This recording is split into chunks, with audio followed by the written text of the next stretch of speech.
What is up, everybody? It's your boy, the Liberal Loudmouth, and we are back again. Let me change my... There we go. Good morning, y'all.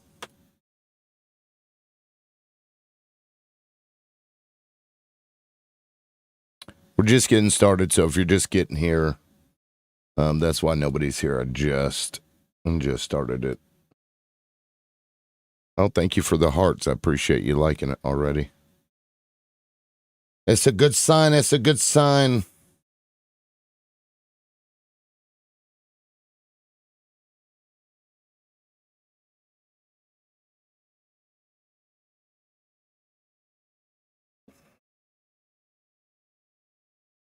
Justice Department can unseal records from Epstein 2019 trafficking case, judge says.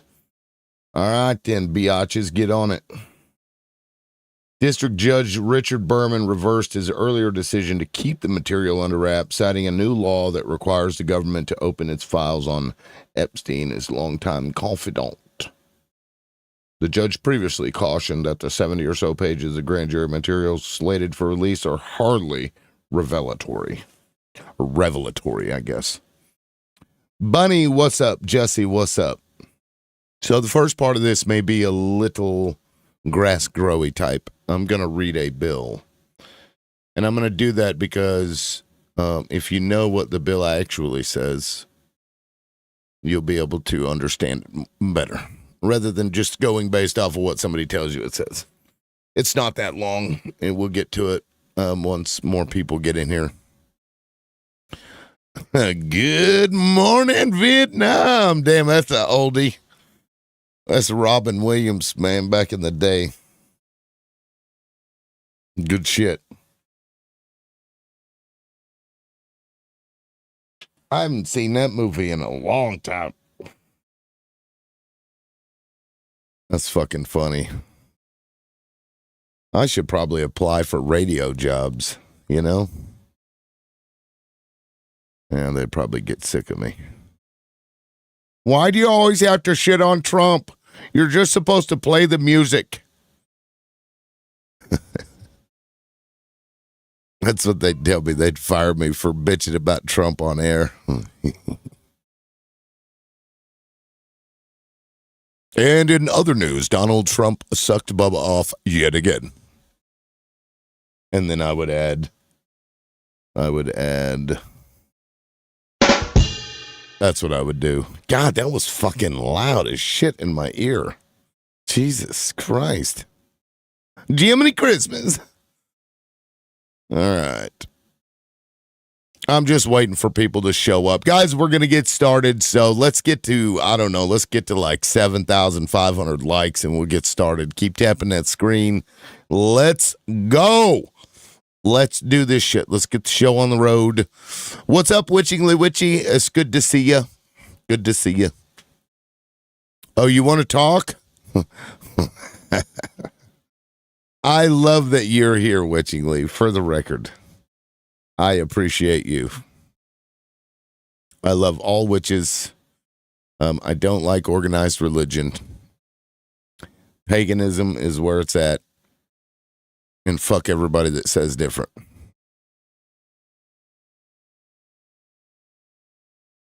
Which actually kind of goes into what I'm going to be talking about today. A little bit what I'll be talking about today. And real quick, I'm going to give a shout out to the person that had put me onto this story. This was Jesse. Yeah, Jesse this morning shared a TikTok. I didn't actually watch the TikTok. I was at 11 seconds in, and I'm like, Antisemitism Awareness Act. What the fuck is this? So I go look it up, and I read through it, and I'm like, wow. These motherfuckers. Well, sure, Wiccans. Yeah, I mean, it's paganism. You're witchy and there you go. I believe the definition, and correct me if I'm wrong, but I believe the definition of pagan is anything that is not of like the main religions. Is that not true? Let me look it up because I thought that was what it was. Define pagan. A person holding religious beliefs other than those of the main or recognized religions. Yeah, so basically, I mean, it really puts everything into that category. Oh shit, we already achieved the goal. Holy shit, Bunny and Jesse, thank you. Damn, I didn't even notice. I didn't even set that goal. That was left over from yesterday, so now I got to restart it again. Thank you. Where the fuck is my thing? There it is. All right, let me reset that. Appreciate it, guys. I'm just here, man. Whatever happens, happens. Right? Jesse, that's funny. It's like, I'm going to ride with you. I don't care where we go, but we're going, and we're going together. Isn't that right? What was that? Was that finger hearts? Finger hearts are what, 5? So the next thing will be 10. I try to do it in like order, so I usually start with the $1 or the 1 coin ones. And then I'll go to the 5, and then I'll go to the 10, and then 20 and 30, so on and so forth. So next one is going to be boxing gloves. Let's do boxing gloves. All right. Fucking boxing gloves. All right. All right, 15 people. That's probably the rest of everybody that shows up are all my haters. So I've got like a core 15. Let me go through some of these comments here. Multiple gods, goddesses, or energy-based beliefs. Yeah, thank you, Orion. After Palestine is free, we must free America. Fucking A right. Holy shit. Well, if, you know, and here's the downside.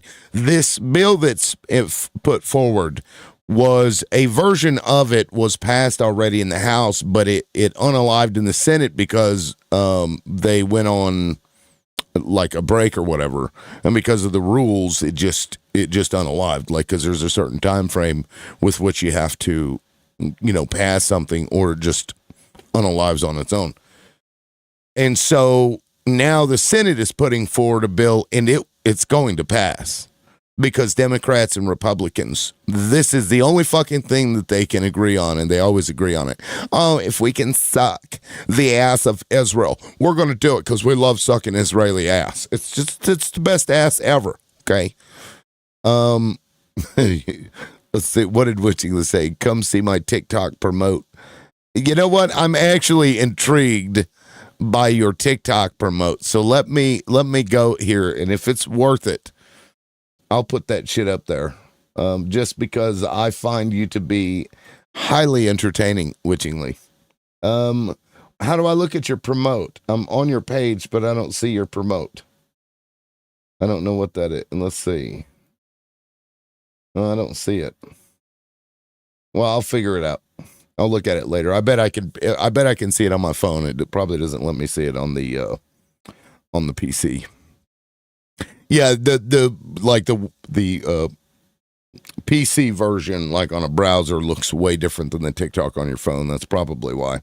Anyway, so let's get started with this, guys, so you understand exactly what it is that we're going to be talking about here today.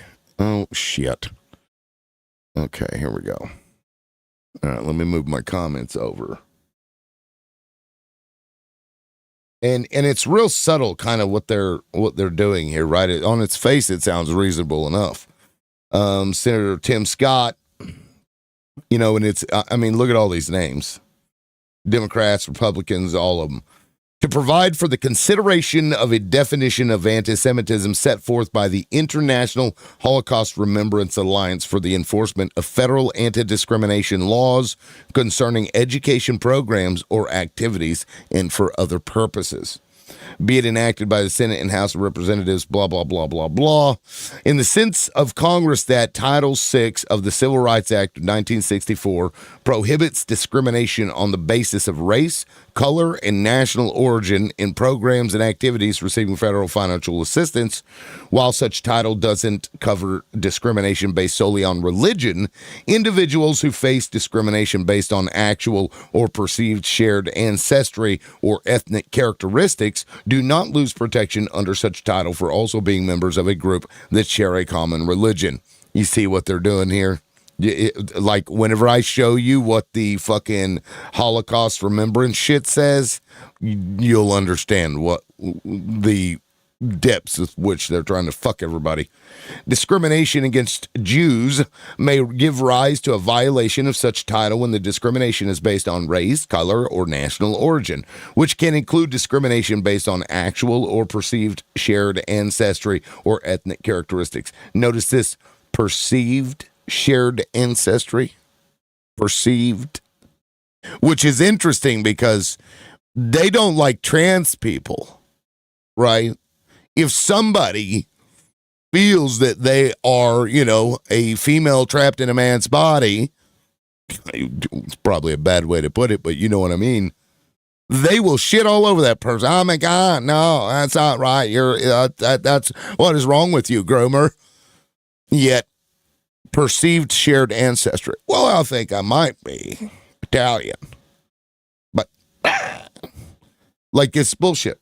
Anyway, it is the policy of the U.S. to enforce such title against prohibited forms of discrimination rooted in anti-Semitism as vigorously as against all other forms of discrimination prohibited by such title, and, as noted in the U.S. National Strategy to Counter Antisemitism issued by the White House on blah, blah, blah, increase awareness and understanding of antisemitism, including its threat to America, improve safety and security for Jewish communities, reverse the normalization of antisemitism and counter anti-Semitic discrimination, and expand communication and collaboration between communities.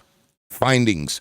Congress finds the following: anti-Semitism on the rise in the U.S. and is impacting Jewish students in K through 12 schools, colleges, and universities. The International Holocaust Remembrance Alliance, referred to in this act as IHRA, working definition of anti-Semitism, is a vital tool which helps individuals understand and identify the various manifestations of anti-Semitism. On December 11, 2019, Executive Order 13899 extended protections against discrimination under the Civil Rights Act of 1964 to individuals subjected to anti-Semitism on college and university campuses, and tasked federal agencies to consider IRA working definition of anti-Semitism when enforcing Title VI of such act.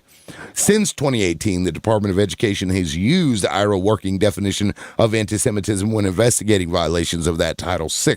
The use of alternative definitions of anti-Semitism impairs enforcement efforts by adding multiple standards and may fail to identify many of the modern manifestations of anti-Semitism. Notice how there's this fucking broad, very, up for interpretation. The manifestations of anti-Semitism. You looked at them. You farted while you were next to a Jewish person, and therefore you must be an anti-Semite. That's a biological attack. It's the Holocaust. I mean, Jesus fucking Christ. And they keep using that word over and over again. I'm being fucking facetious, by the way, guys. Clip that. I'm sure you can make me look bad.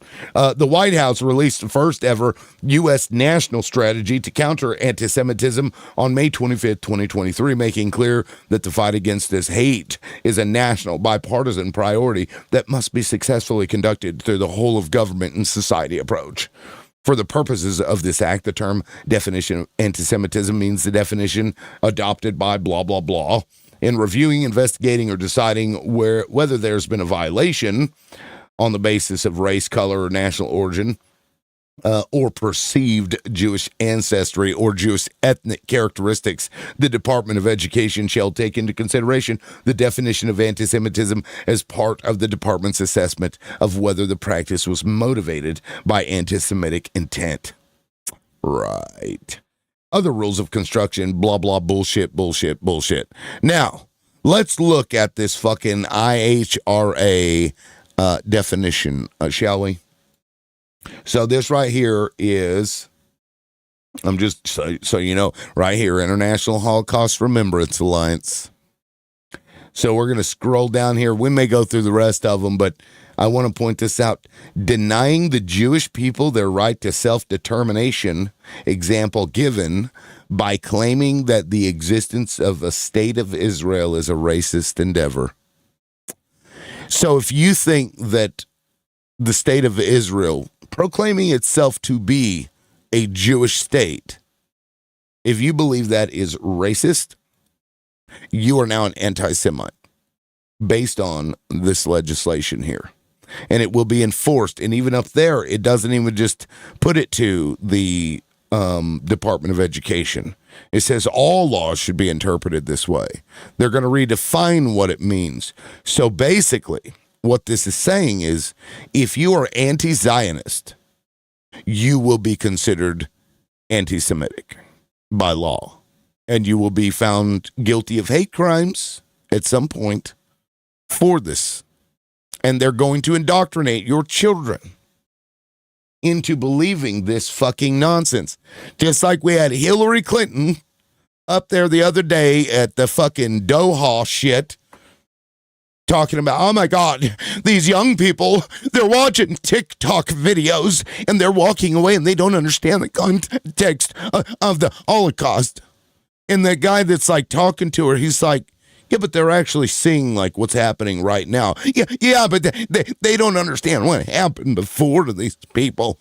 It's like, well, what the fuck does something that happened in the 40s, in the 1940s? What does that have anything to do with what those same people are doing right fucking now? This is what they do.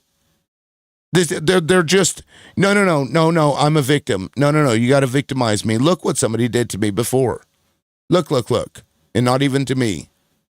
Not even to the same people that we're talking about. So now being an anti-Zionist is anti-Semitic. Drew, save Israel, you bro, vote Trump 2028. Drew, if you're going to spam, you're going to be gone. So like you can continue to comment, but holy shit, like your name is spam. Because when I see shit going all the way, like what the fuck? Bro, Trump is good. Here, Drew, let me help you out here. I'm gonna mute you. And if you want to come up, you're welcome to come up. There we go. All right. What's up, Drew? What's up, man? What's wrong, man? What's up? What did I do wrong? I can't understand you. No, what I do? What do you mean, what did you do? I didn't do anything. You're spamming in the comments. No, I said Trump is good. Yeah, go look at that. You got like 7 fucking comments in a row saying the same shit. People, they say bad things to me. Who said bad things to you? The people. Did they? You weren't replying to them. You were just making posts. So again, are you? You must be a Zionist because Yeah. you're up here saying that people are being mean to you when you like nobody responded to you until after you started spamming shit in the comments. Yeah, I say vote Trump. Israel is good.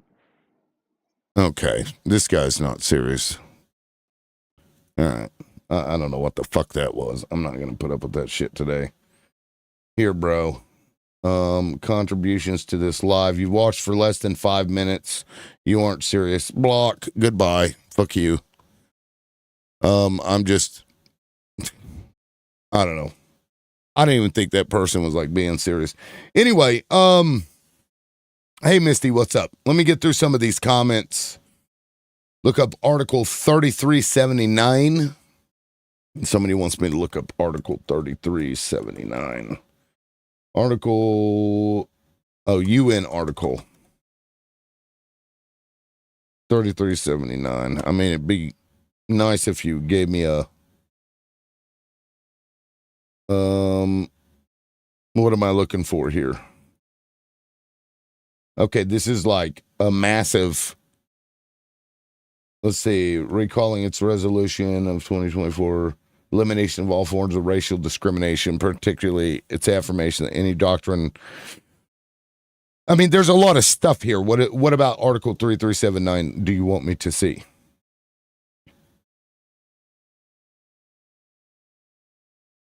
Hey, what's up, Joey? Why are your guests calling paid customers names? Who called you a name, witchingly?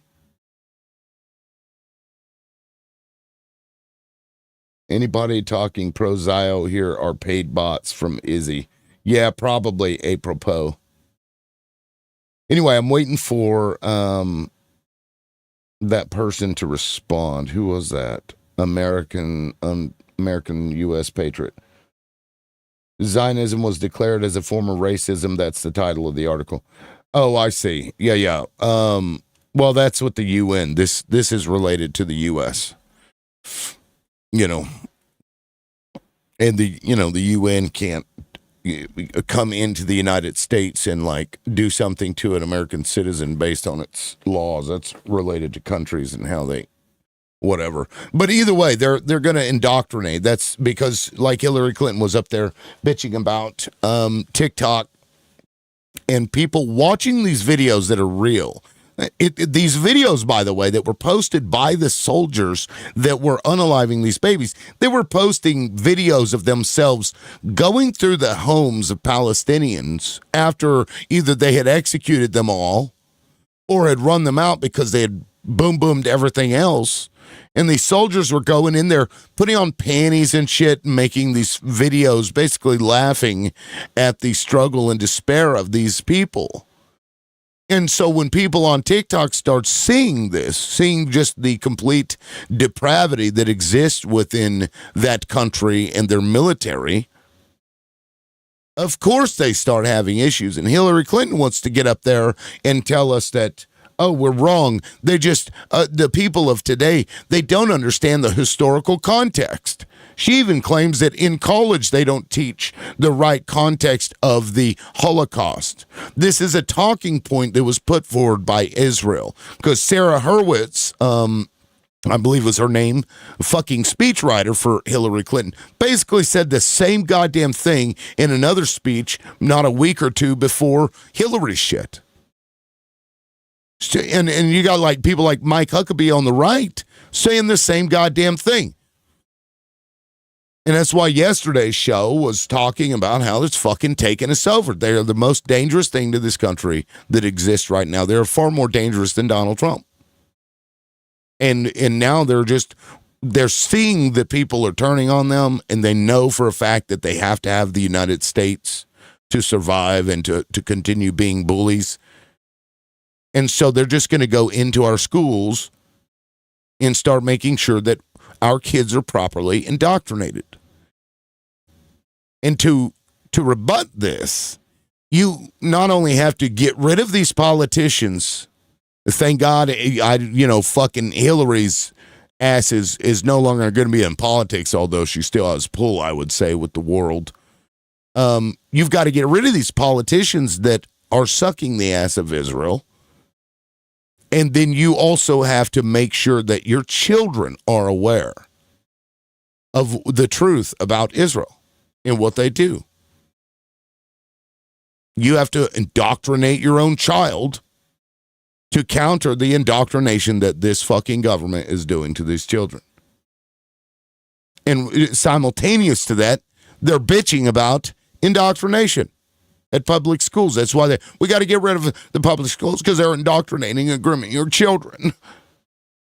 It's like the only people they're going to be graping our kids are going to be priests and pastors. They don't want anybody else graping your kids, just the leaders of their religion and their politicians. Those are the only ones that are allowed to do it. It's fucking gross. Let me go up here, get through some of these comments. I think I already said hello, Misty. Hey, Misty. Kitty, what's up? Good morning, Jules. Joey definitely wasn't. I assume you're talking about that guy not being serious. Joey, is that right?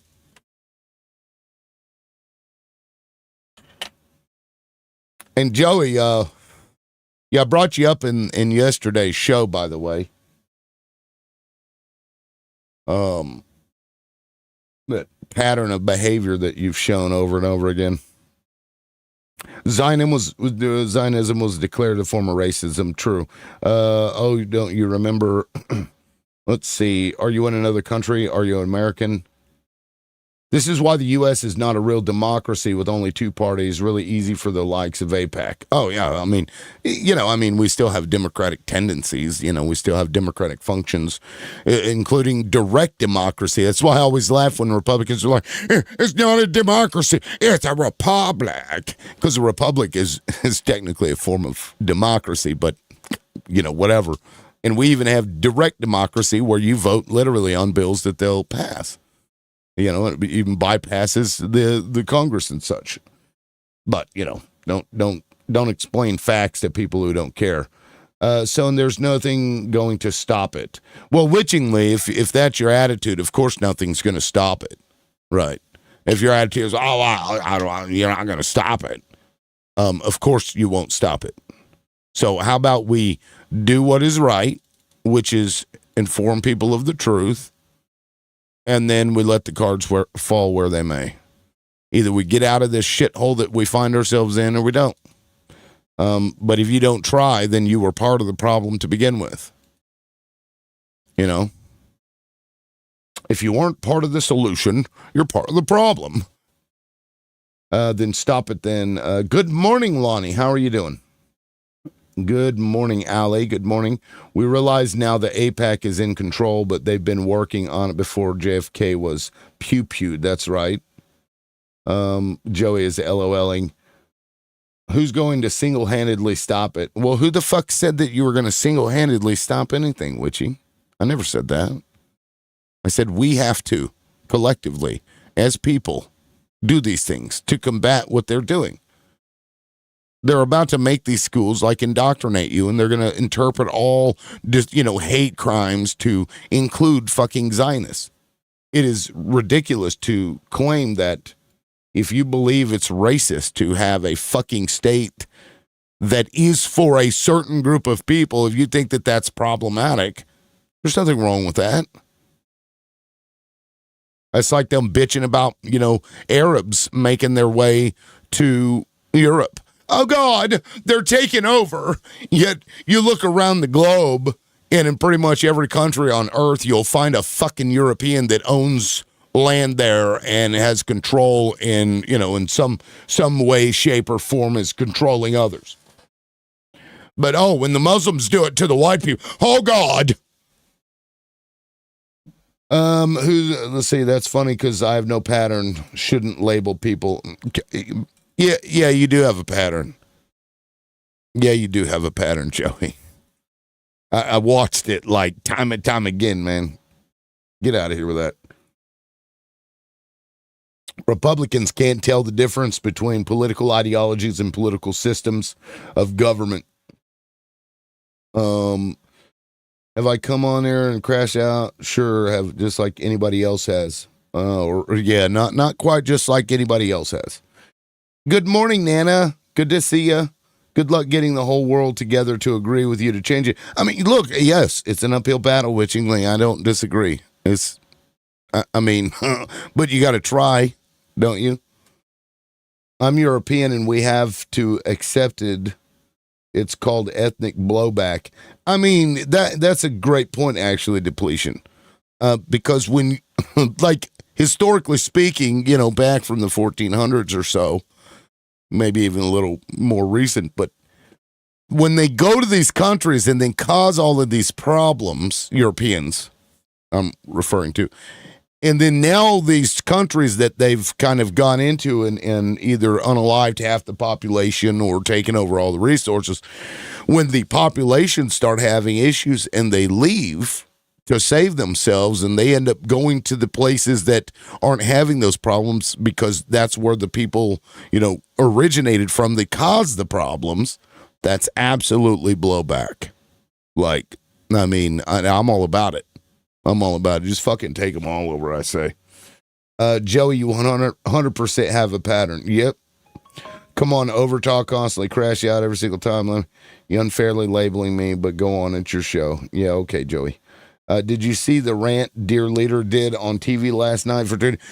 I didn't watch him. I tend not to really watch him. I just watch clips of him because I just can't stomach listening to that fucking guy anymore. But what I did hear is that he was supposed to be talking about inflation and then just started bitching about immigration, which brings up, because originally I was going to talk about birthright citizenship, and I still would like to at some point, but Josephus, what's up? Hi, how you doing? Doing fine. Let me turn you down. That's really loud. Anyway, what did you want to bring up? So, you would define Zionism as depriving Jews of their country, correct? You would say that Jews can no longer have Israel?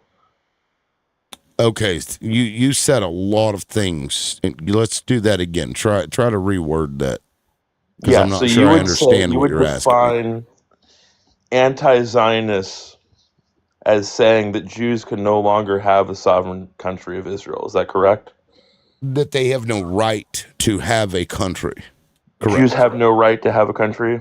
Correct. So, why do That is Kurds have a a right to have a Jewish country? country. Why Right. do Kurds have a right to have a country? They don't. Who Why the do fuck has? Palestinians Nobody has a right to have a Why do country. Palestinians have a right to have a country then? Listen to what I'm saying. Nobody has a right to a country. They have a right to exist. Everybody has a right to exist as a human, but you do not have a right to a nation. You don't. Yeah, well, that's not what our founder said. Our founder said that you have the right to your own self-determination, the right to Okay. your own sovereignty. And they've chosen, as a group that has been run through over 100 different countries, to go back to their ancestral homelands. It's not their And you're telling ancestral them that they have homelands. no right to live there. It's not their ancestral homelands, first Yeah, of it all. absolutely No, it is. isn't. It No, it absolutely isn't. is. Yeah, it No, it's absolutely not. is. Archaeology, every Archaeology single thing. funded by the very people who are trying to claim that, bullshit. It's not their homeland. Genealogy, It is not their. Let me tell you. genealogy, Let me DNA. bring up this point. If you have to go back 4,000 years because you're unrecognizable to the location with which you claim Not ancestral true. ownership, Not true. if you're Not true. completely unrecognizable to the No, people that currently exist in an area, that's not true. We look like Palestinians. stop interrupting me. I haven't made my point yet. You can speak when I'm done, okay? If you have to go back because you do not look anything like what you claim to have ancestry from, then you're starting off on the wrong foot Are entirely. you saying that because you think that no Arabs have lighter features and all Jews have lighter features? Was that what you're claiming? They are not glow sticks that get melanoma. Yeah, first of all, Arabs also get melanoma too. They also Not to have the cancer rates that let me put this into perspective for you. Until they went through PSAs, public service announcements, and education for people, Israel, up until 2008, had the second highest rates of skin cancer in the world. That's actually not world. true. Yes, Australia it did, is. but go ahead. No. Australia They had did. the second highest rates of skin Australia- cancer up Australia did. until 2008. Yeah, you know how many And Israelis okay, sunbathe I'm glad. compared to Listen, Arabs? I'm actually glad that you brought up Australia. You're trying Because to racialize no. Jews. You are. You're trying to racialize No, us as you white are. people. You because are. you hate us yes. and you want us out of your society. The people that control Israel are white people. No, they're not white. Yes, they are. No, they weren't Go white. look Because up if a they're picture. white tea, Go Hitler look up wouldn't a have murdered picture us. of it. Bullshit. Go Mustache look up a Man wouldn't picture have- of. Why would Go look up a Mustache picture Man- of. Why would the Mustache Man cabinet murder? and the Congress right now. Why would in Mustache Israel. Man murder white tea people from Europe? Why would he do that? Exactly. If we're white tea, the Romani like you're saying people. we are. The Romani people, were they white tea people, bro? The Romani people had a choice because they No. could be Whoa. nomadic or That's not what I non-nomadic. asked you, Jews sir. didn't have a choice. Listen, if you're not going to answer the question, I'm going to mute you and then ask you again. Were the Romani people white people? Go ahead. Neither are white tea. Neither. We're not white tea. Neither are the Romani people. Okay, so you just get skin cancer when you go to We're neither- areas where the sun nor- is shining. There's also light-skinned Romani people, by the way. They're light-skinned Arabs. Have you ever seen There Bashar are al-Assad? light-skinned lots of people. And guess We're what? closer, And guess we're what? closer related to Syrians than you are, buddy. Listen, you don't become white whenever you're in an area that requires dark. Arabs in America doesn't are happen. defined as white. Did you It know doesn't that? well, they're defined as white Yeah, because they're of defined as religious discrimination. They didn't, and racism. Oh, and there was no listen, discrimination against in a court Jews. case in the United States, and you can look this up, they argued to say that people from that area, from Swana, were white because if they didn't, they would have to acknowledge that Jesus Christ was a person of color. Yeah, that's not the real story. That is the real story. You can look up the court case. Henry Ford wanted You to can bring look up the Arabs over court because case, bro.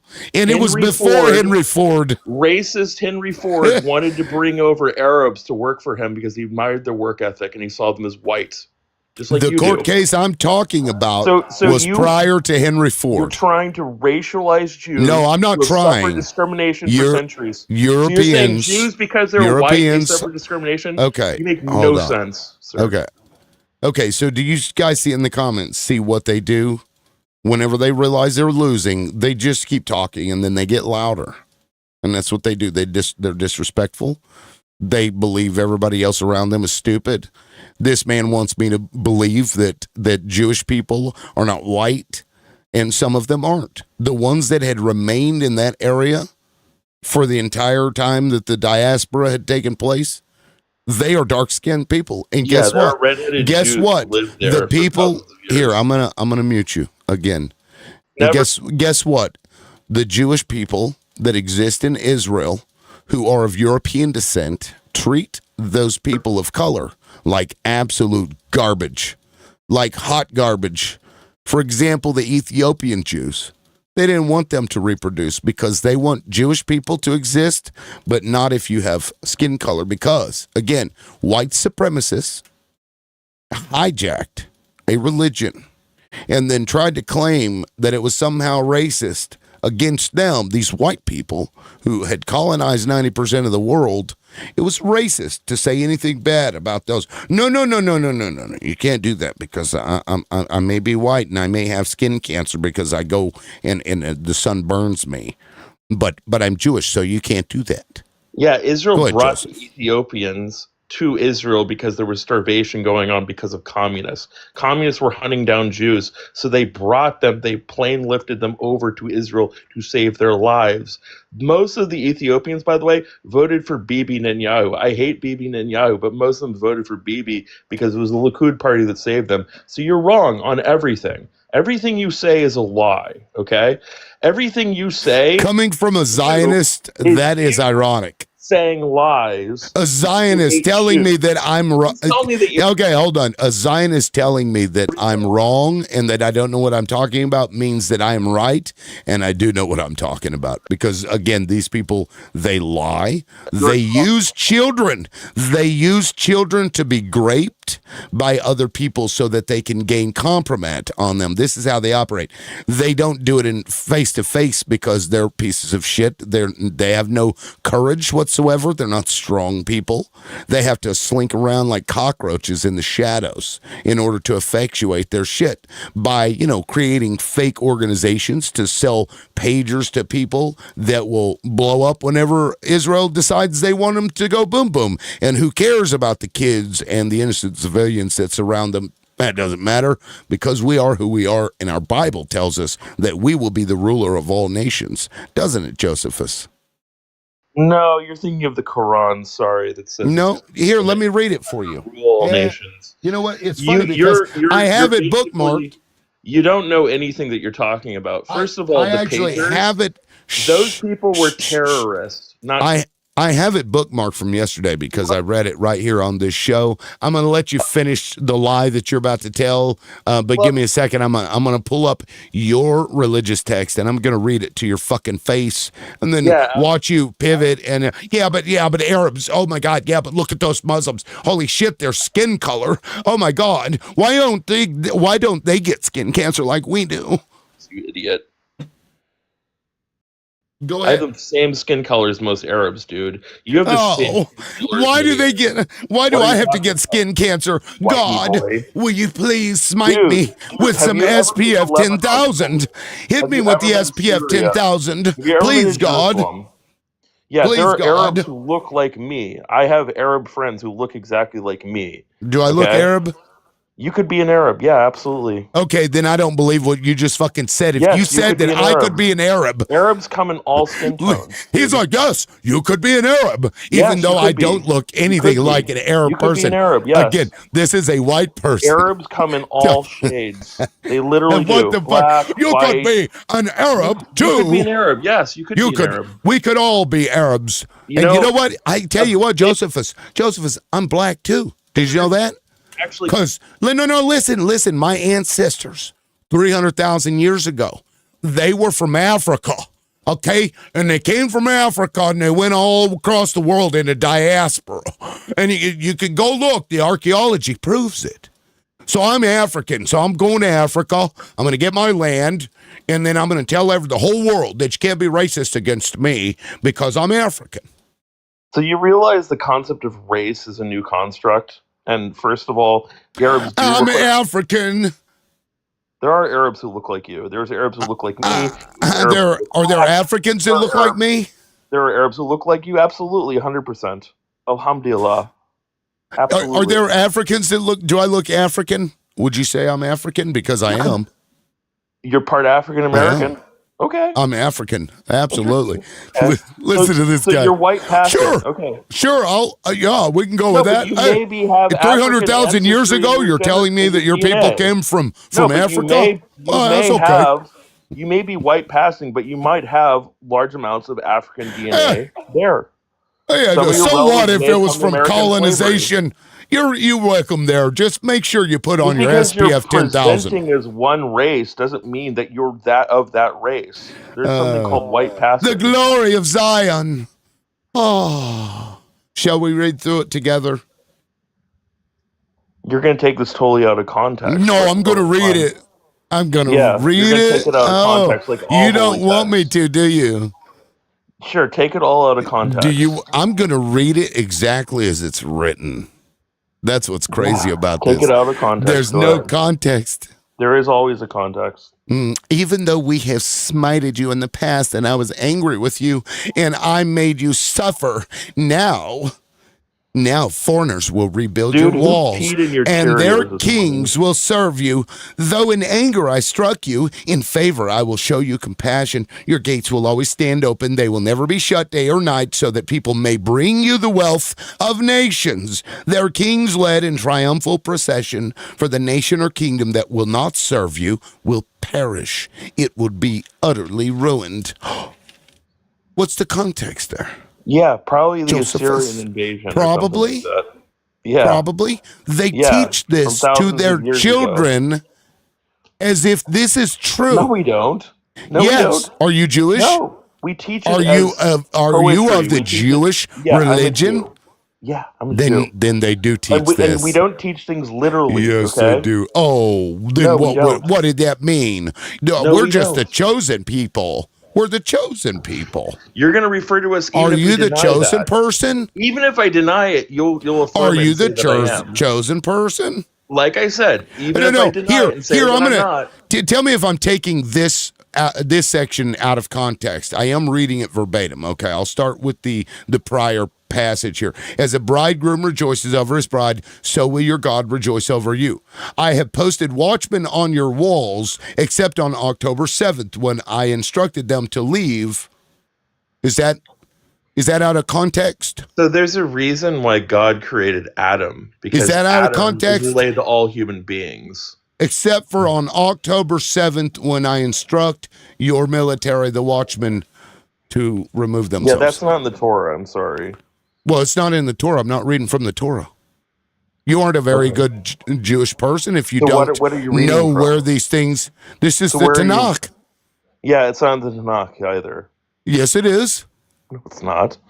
October the 7th isn't in the Torah, dude. I mean, that happened thousands of years before October 7th, so I don't know what you're talking about. Huh? You don't get the joke? We don't Because derive it does say, prophecy the I way have some of the posted Christians watchmen do. on your walls, Jerusalem. And I added the part, except for on October 7th when I Yeah, we've told them gotten to leave. invaded multiple times. Yeah. He didn't get it, guys.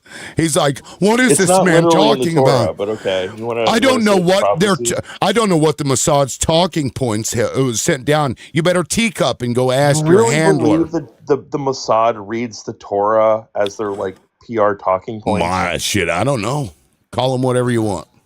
Dude, the Mossad is a little more brighter than that. Okay, I don't think so you're giving back them to enough the credit. original point. Anyway, it's funny enough to just rebut your whole life view using your own religious text that you aren't even aware of, but you are aware of it. Back to the Zionism thing. Yes, it is problematic when a group of people, I don't give a fuck who they are, believe themselves so superior that they get to go and take somebody else's shit for their own and claim, yeah, but like 3,000 years ago, I had some like DNA. I'm like How do we take it? How do we take it? 0.000000078% Levantine, and therefore I must have it because it's mine.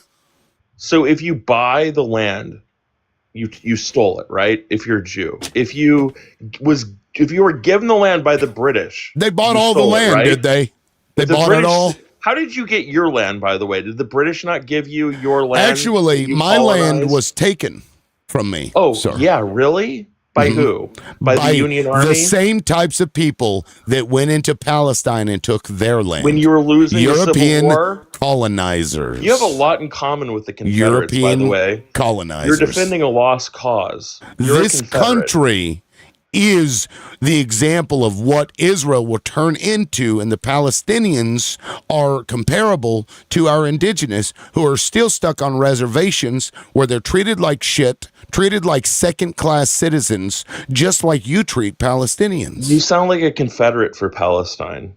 You know, all the tribes that All Confederate sided for with the Palestine. Confederacy. Yeah, What so the fuck does that even mean? Yeah, you sound like the Confederates that lost the war. I'm sorry, over the and over again. Civil War was white people against white people. Yeah, defeating slavery, which your ancestors No, probably that supported. wasn't. No, Your relatives probably no. enslaved them on your plantation, No. didn't you?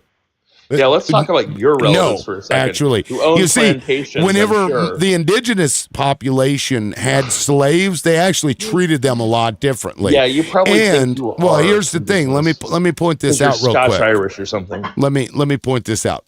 You see, when indigenous did this, they actually would allow the quote unquote slaves. I mean, it's not even right to use that term because they weren't treated in any way like that. They allowed them to marry into the tribe. That's why you have African American indigenous people, because they got married into the tribes. It was just standard affair. Even in war, in battle, if they took hostages, they would allow them to, become part of the tribe. So you believe indigenous people should be able to take land back? What? You believe you in can't land back take something movement for- back that was yours. Oh yeah, really? So you're going to Yes, keep really. the Native Americans? You're gonna Yes, keep really. it. What right? Listen. If somebody comes to my house and steals my bike, would you call it stealing if I went and got it back? Who gave you the right? Who gave you the right? Who gave you the right to take land? From Nobody gave on you it. the right. Who gave you the right to do it? Gave me the right to take my own land? Land from Native Americans. I am Native American, No, dumbass. you're not Native American. I can prove it. Yeah, okay, so you're part Do you Native want me to prove it? So yeah, I'm indigenous to my land. No, you aren't. Okay. Yeah, I absolutely am. No, you aren't. 100%. I'm just No, as you aren't. indigenous as you are. Turn on your camera. Okay? Turn on your camera. Turn on Let's your see your camera? face. Let's see your I'm not face. going to look at you, dude. Let's I'm not going to see dox myself. your. I'm not, Whoa. because Listen. Okay, if you don't turn on your camera, I'm going to drop you. Because right now you're telling me that you are indigenous to that area, which tells me that you would have dark skin. I want to see your goddamn face, bitch. Show me your fucking face. Putting your face on TikTok that is all about showing people's faces is not doxing yourself, you lying shit. Turn on your camera, or you can go bye-bye and I will just block you. Turn it on. you don't have dark skin. Three. You don't- I guess you're not a Native American because you don't Two, have dark skin. You don't look like a one. Native American. Okay, so you're not Native. All right, fine. Bye-bye. If he's not going to turn on his camera and prove that he's indigenous, then I don't really want to fucking talk to him. Because he's going to make these claims and he's not going to back them up. He's not going to prove it. He doesn't give a shit. He's a liar. He's a fucking Zio. He's a sick bastard. It's disgusting. And I got to tell you, I have, and I don't know how to show you, these bright white lights, 3 of them, facing me. So what you see is not how I actually fucking look. When you see me in person, you don't think I'm a white person. I promise you. It just doesn't fucking happen. Most people think I'm either Japanese or Hispanic. Are you from Mexico? All my life people asking me that fucking. Anyway, what's up, Chip?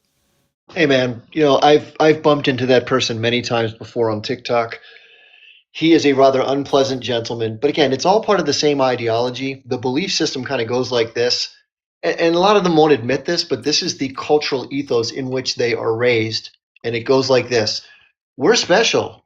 People don't get it. People don't understand. We're God's righteous people. We're chosen, and therefore it is our duty to be in charge of and control the other. These silly goyim, the non-us, don't know what life is all about. They don't know how to manage their affairs. They're not as smart as us. And therefore, we are rightfully justified in taking what we want from them to create an environment where we can rightfully control things because that's God's will. That's what they believe. Yep. No, you're right. And it's even written into their fucking Bible. Exactly. Into their religious text. So, like, I guess I get it on one hand. Like, when you're indoctrinated, and maybe it isn't even their fault because they're literally taught to believe these things. You know what I mean? That's the point. Yeah, it's indoctrination. It's ruthless indoctrination. In fact, if you listen to a lot of the people who go over for the birthright, for those who don't know what that is, if you're a younger American person, you're Jewish, they offer an all expense paid trip for young people to go visit Israel. And while they're there, this is the words of the people that have gone that have found it rather unsettling. They give you a full-on propaganda campaign. They completely omit anything to do with what happened in the establishment of the state, the radical, violent Zionist gangs that terrorize Palestinian communities, the Nakba, which is the catastrophe for 750,000 plus Palestinians who were displaced. Many of 15,000 or so were unalived. Horrific time for Palestinians that did nothing wrong, by the way. They're just living there. And yet there was this establishment of this radical ethnocentric Jewish state that caused this calamity. They don't tell anything about that. They don't talk about the occupied territories. They don't talk about the lack of equal human rights for the people that reside there. All they do is they say, hey, 20% of our population happens to be Arab Muslim, and therefore, how can you get on our backs for apartheid? What they're not telling you is that there's a whole nother world that they don't want to discuss. It's the ugly underbelly of the Zionist project, which is to exploit, dominate, expand, and control and crush others. That's the problem with the ideology. They can't see that. They see themselves rightfully entitled to do whatever they want, and it plays out in the political sphere in ways that are unspeakably, it pisses you off, and people are starting to wake up to it, and that's why they're so pissed off and terrified right now. Yeah. No, in passing shit like the Antisemitism Awareness Act, that's crazy. They're trying to protect a political ideology is what they're trying to do. Exactly. Yeah. And it's, it's like, saying that you can't call somebody a Yahtzee unless they're like from Germany or whatever, then they're protected. I don't know. It's fucking weird, man. Semite, you had been waiting for a while. I appreciate you being patient. What's up, man? No problem, bro. I just want you to see what a Semite actually looks like. Yeah. I'm not afraid to turn my camera on. There you go. And I respect First Nations. I'm wearing my Every Child Matters First Nations shirt today. Nice. First Nations went through a G-side, and we all aren't far from the history of that. And we're seeing another G-side with similar circumstances. The only difference with this G-side that we're seeing now and the G-side that your forefathers went through is they didn't have everybody claiming to be indigenous. They didn't have everybody saying, "Oh yeah, I'm First Nations. That's why I'm taking your land." In fact, I just watched a live yesterday and I saw a coach absolutely lose his mind because a real Jew joined the panel and told him how it was. Let's not forget, 3 years ago, Zionism was a conspiracy theory, eh? Right. Let's not forget, 3 years ago, they were still hiding behind the shield of Judaism. And they get mad when you call them out for not being what they are. And that's when they turn around and say, "Oh, you're not First Nations. You're not a Jew." It's. I want to say it's funny, but it's beyond ludicrous, man. It's absolutely abhorrent. Their behavior and their attitude, and the fact that they're still standing up and trying to condone this behavior when just yesterday a 3-year-old child was pew-pewed for getting close to a tank. And they said, yeah, we analyzed the threat, and it was a threat, so we unalived it. And of course, it's always, it's always somebody else's fault, Well, yeah, but they did it first. Look at that. Yeah. No, it's pretty wild, like what we're seeing in just for all your people. This is what a Semite looks like. Semitic people look like this. Yeah. Here are my grandparents. Here's my father. Yep. This is what Semitic people look like, just in case. And if you're a real Semite and you want to call people anti-Semitic, well, at least show your face and have the balls to do it. Yeah. Yeah, no, I had a couple of these just rabid Zionists up here, and eventually they both ended up turning their camera on. Glowing in the dark, these two. And, and then one of them said, it was interesting. It's like, we're the most impressive group of people. And then he lists off 5 billionaires, every one of them white as the driven snow. And, and for example, like I have no issue with white people in general. I married a white lady. I just don't like this. I don't like supremacy in any form, whether it's a person of color or not. The problem is that I have no real group of people that are of color that I can point to and show any kind of supremacist views that they have. If I could, I would, but it really doesn't exist. It's crazy, but no, thank you, Semite. I appreciate that. Yeah, I knew the guy wasn't going to turn his camera on, but he's claiming indigeneity, and I'm like, dude, you everywhere you walk around, I'm sure you have sunscreen in your pocket. If that's where you live, anyway. But let me get to Chip. Did you want to weigh in on anything Semite said before I get to Headley? Because you're muted. You're muted. You're muted. Yeah, yesterday we were talking and my microphone wasn't doing so hot, but just to quickly touch on that, and then we'll pass the mic. I refer to it as the operating system and the dirty bag of tricks. If you go back in history, and again, I wish this weren't the case. I don't take pleasure in acknowledging this. It just is what it is. There's plenty of other things about different groups to be critical of. Western European colonialism, as you mentioned, what happened in the United States, in North America. Yeah, all horrible. Zionism is cut from that same cloth. And if you go back in the history of the peoples, from the group that basically take on this mantle of supremacism, ethnocentrism, selfish behavior, doing things that most people in society choose not to do as normal human, societal norms. The problem is that those characteristics have manifested themselves over and over and over and over again. It doesn't mean that I hate people because they're from the group. It does mean that many elites and spiritual leaders among the group have taken on these characteristics and these behavioral patterns and belief systems, right, that have led to negative repercussions. Randy Fine, I'll sum it up with this. Congressman Randy Fine, who, if you don't know who he is, he's from Florida. He's a radical Israel first, Israel only type of thinker. He's Jewish. And he said, we've been kicked out of every place we've ever lived, and it's never once been our fault. This is the kind of ridiculous just inability to self-analyze.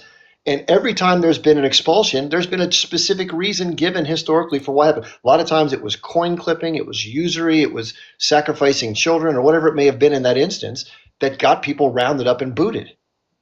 Yeah, which, I mean, that's wild, because if everywhere you go, the same complaints are lodged against you, at some point, self-reflection is in order. Precisely. But, you know, that'd be like inviting Bernie Madoff to be, you know, the guy that runs your bank accounts and stuff. Like, I've got a history of doing these things, so why don't you come over here and help me out here, Bernie? But no, thank you, Chip. Well said. Yeah, and again, like, I even said this the other day. I'm like, as Zionist, I don't even want to see harmed. I just want the shit to stop. You know, I would be against just rounding people up and like getting rid of them, because I mean that's problematic and obviously right. I mean that I'm not for that at all. I just want. I like to say I'm for the eradication of the political belief system and ideology, Yes. not the people who espouse it. Correct. That's great way to put it. Now, Headley, I welcome in. You got the hat again. Yeah. Well, of course. Do you still Come think on. I'm bald? I don't know. Take it off. Let's see. I took it off the other day, and I was on my alt actually, and I'm like, How'd it look? I'm like, Headley, if you're watching, Full head? again, I'm not your monkey. I'm not gonna, you know. I'm just asking. Yeah, I don't care. Why the hat?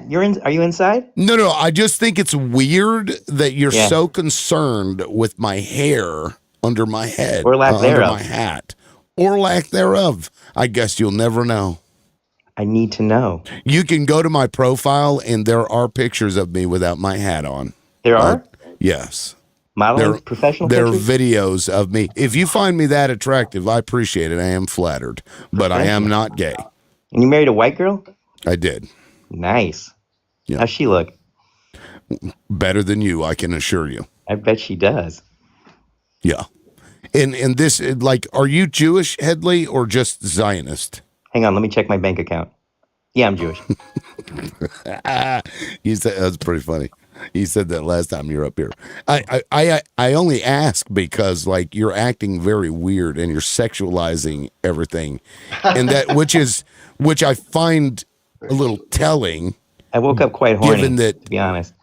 Given that you know, this group tends to use, you know, sexual immorality and depravity to meet their agenda, whatever that is. We do? I mean, we do. Correct. Obviously. Yes. We Yeah. do? So, How- like, why? Like, what? Like, I don't get that. I never did understand that. What is it? Like, is you that don't like sex? Huh? You don't like sex? Well, that's a silly question. You do like sex.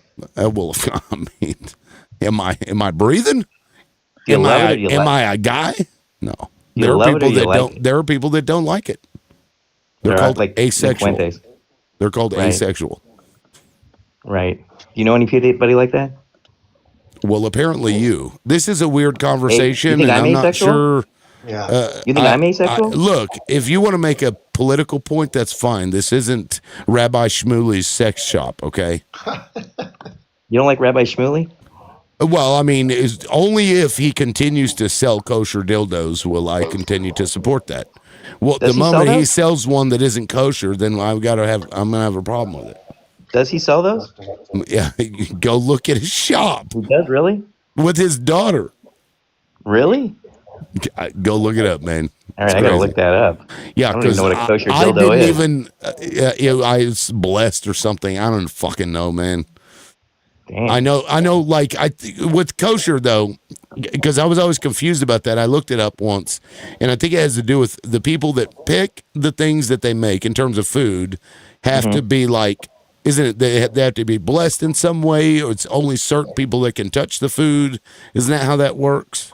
No, but that's all right. Can you explain that process just for educational purposes? No, I'd rather not, but you're wrong, but Okay. you can look it up. Well, I'd rather not have a sexual conversation with you, but you continued. So, No, I'm not having a sexual conversation. Okay. And look, guys, this Zionist here wants us to believe that he wasn't trying to have a sexual conversation with us when we literally heard him doing that. What did I say that was sexual? Okay. Ah, That's okay. Goodbye, Headley. That's ridiculous. Headley, I'm not going to block you because you're at least somewhat entertaining from time to time. But that's stupid. Quit. Like, Chip, what the fuck? I see your face. Like, what the he fuck? used to go off on me for about 8 months. I drove for Uber as a part-time thing. I did pretty well. I was making between 7 and 8 thousand a month. I thought it was a pretty good gig for a while until they lowered the prices. And all he does is make fun of me that I drove Uber as if it's some sort of subservient, horrible thing to have done in life. Listen, man, the society requires work from all angles to function. And if I'm not a lawyer or a doctor or an engineer, it doesn't mean that I don't, as a human being, have value in productive work. Why people denigrate people for doing quote unquote low level work, I'll never understand it. In fact, most of the people that do the more difficult jobs work harder than the people that do the white collar stuff. Yep. Hell, look at Mike Rowe's show, The Dirty Jobs. Exactly. And a lot of those people don't get paid for shit. Isn't it amazing? They do the hardest amount of physical labor, they get paid the least amount of money. Yep. Yeah, but if you type shit out on your computer and move money around from point A to point B remotely, by God, you live a good life. It's Yeah, weird. but when the power goes out, which is going to happen at some point, wait and see who they lean on. That's right. They'll be like, "Where's my Bitcoin cold storage? Oh God, the internet doesn't work anymore. What do I do?" Exactly. Fucking Bitcoin cold storage. Oh shit. Anyway, DJ, I think you heard most of Headley or all of it, maybe. Actually, yeah. So What Headley's the fuck? So just don't be, don't feel bad. He's actually been following me around for months, nearly a year, right? And making the same comments. Oh, you're bald. You're bald. I'm like, yeah, actually, I am. I'm bald by choice. And I actually love being bald. I don't have to worry about, gelling my hair and worrying about brushing my hair every morning, spending that, 15 minutes or whatever it is. But yeah, he's just, I believe he's the same Zio by the name of Middy's. So he made an alternate account and he's just here to troll. As you can tell, he has nothing of value, even though none of them really do, So yeah, That's true. but he's a weird one, to be quite honest with you. I may do a video when I go to clip my hair. I may do a video and tag Headley in it, and I'll have like raunchy music in the back. It'll be a You might be able to actually sell him some clips of your hair, bro. He might pay for some of that. He's a weirdo. He might. That's a good idea, DJ. Profit off of it. I'm not opposed to it. Like But if I can help him out, I guess I'm all about it. But yeah, so liberal, can I just address what you have there for a second? And I want to point something out about the anti-Semitism, if that's cool. Sure. So I don't know if you saw the video from the ADL CEO Jonathan Greenblatt recently came out, and he's basically even stating anti-Zionist is just an anti-Semite, even if they come from the Jewish community, right? So isn't that it's kind of telling, right? So basically, myself is a Semite, right? Palestinian Semite. Now they're calling anybody that's Jewish that's anti-Zionist is anti-Semitic. It's really, I think it does them a complete disservice, right? It really does. I think that, they've watered it down to a point now and just made a complete mockery out of actual, because there really is anti-Semitism out there. Nobody's going to deny that there is real anti-Semitism out there. Yep. But they've made a mockery out of it, right? And I'm going to point out one instance. So in the UK, there was actually a bake sale. And you can even Google this bake sale in the UK. That it was a bake sale to raise funds for Gaza, right? And this Jewish woman said, "Oh my God, I felt so scared for my life because of a freaking bake sale," and they labeled it as ambient anti-Semitism. Imagine a freaking bake sale, right? A bake sale, being anti-Semitic. Wow. It's insane to me, bro. I swear to God, it's absolutely insane. It is And then insane because did you whenever I read from this act, I read the act itself, and in there it kept saying the various manifestations of anti-Semitism, which means we can just make whatever the fuck up we want and call it anti-Semitism, like written into law. It's fucking weird, man. A it bake is. sale. It's Bake weird. sale. Like even Jeez. this morning, right? I opened a live, and I opened a live specifically. You know, my lives are specifically about Palestine, Israel, and really connecting the dots to the U.S. And the purpose of my live was to talk about the 85 Palestinians that are being held in Israeli torture dungeons that have actually unalived, right? They passed away due to the extreme, torture and rape and so on and so forth. I'll censor myself here, but like honestly, on my live, bro, I don't censor anything. I just go for all of it, the full words and everything. But anyhow, in the last week, 3 Palestinians have literally perished in custody, right, in these torture dungeons due to all of these heinous crimes that they commit on Palestinians while they're in their custody.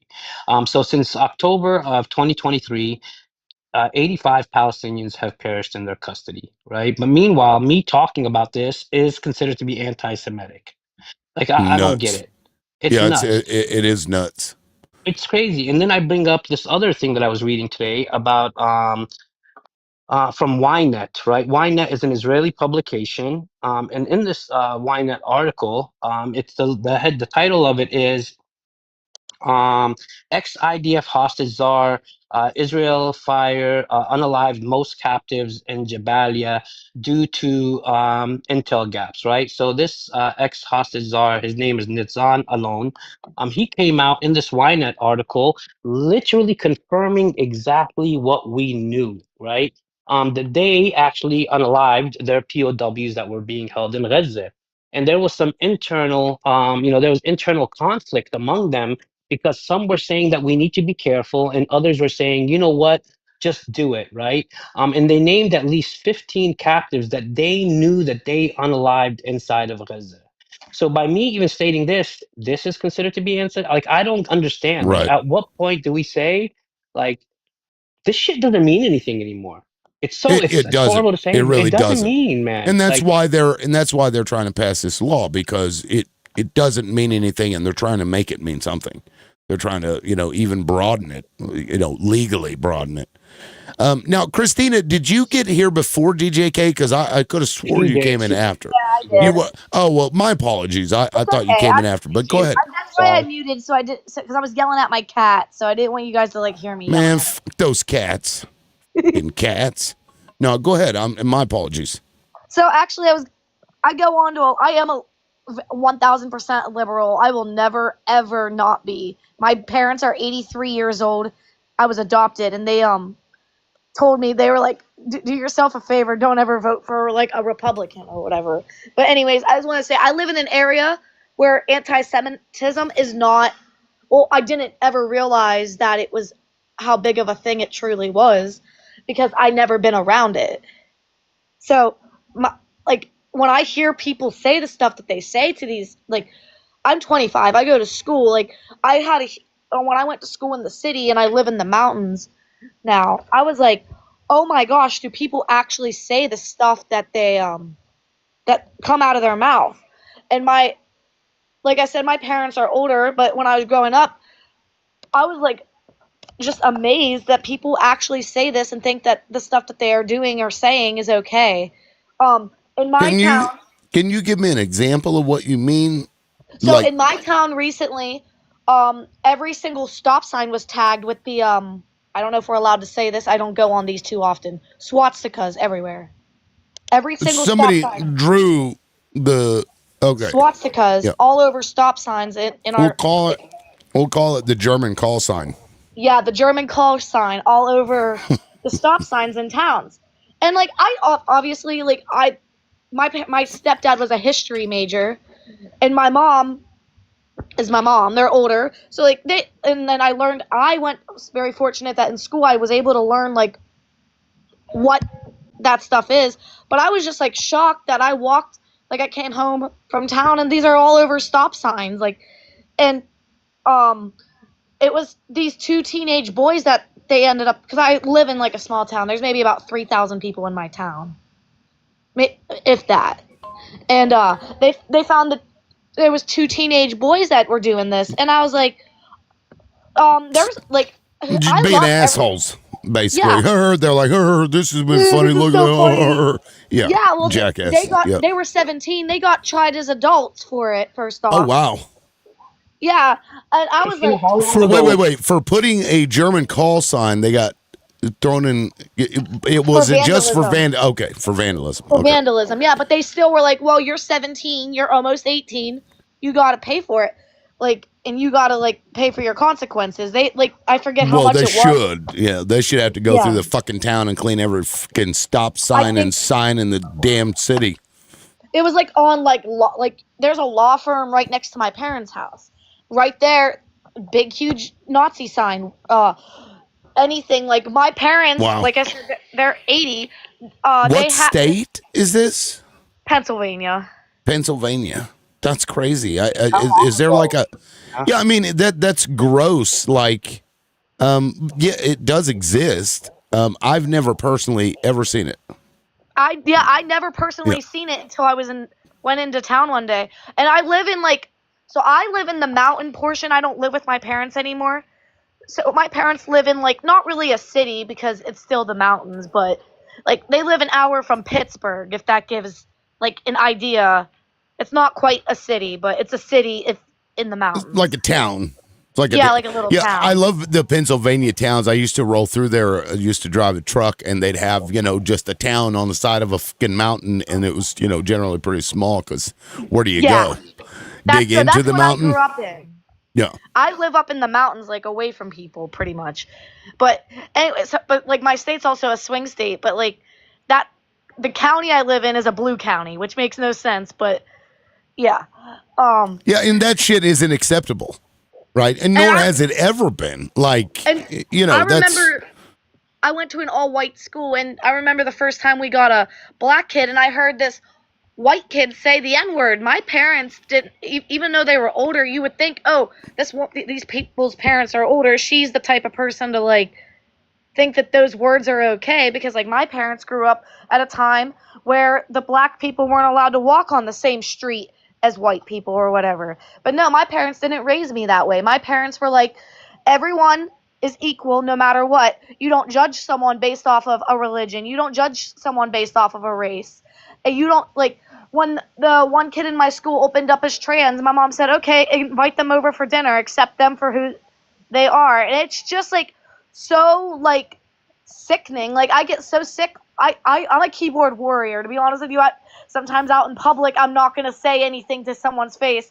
But if they're on Facebook, that's funny that you admit that, though. You're like, I'll get online and I'll do some shit. I'll say stuff to them online because I'm hiding behind a screen. And then they'll be like, funny. Where's your source? Where's your source? And I just send them a bunch of sources, and then they block you. But yeah. Can I ask you something? I'm sorry. No, go ahead, DJ, because I was just going to ask, like if you were to summarize your point in like a couple of sentences, what would you say? Like, what is the I didn't really realize how, like, I don't know if you know Johnny Palmadessa. I watch his lives a lot, and someone just was on there attacking him for being Jewish, and I was like, oh my God, like I did not like realize how serious of a thing this is until like the last 6 months. Well, let me to that point, and I made this point yesterday, and I made it before. What is happening? What we're seeing, this kind of supremacist shit that's coming out of really Israel. I mean, in the United States also, but that's the country that it originates from, I would argue. It is resulting because people are generally kind of not complex thinkers, and so they will generalize anybody. When they see something that is bad, they then apply that bad thing to everybody that is even tangentially related to whatever the bad thing is. And so by them being this way, it creates animosity from stupid people, just to give it a word, to do these things, to hate this group and think that it's okay to hate a certain group of people, even if they don't support it, right?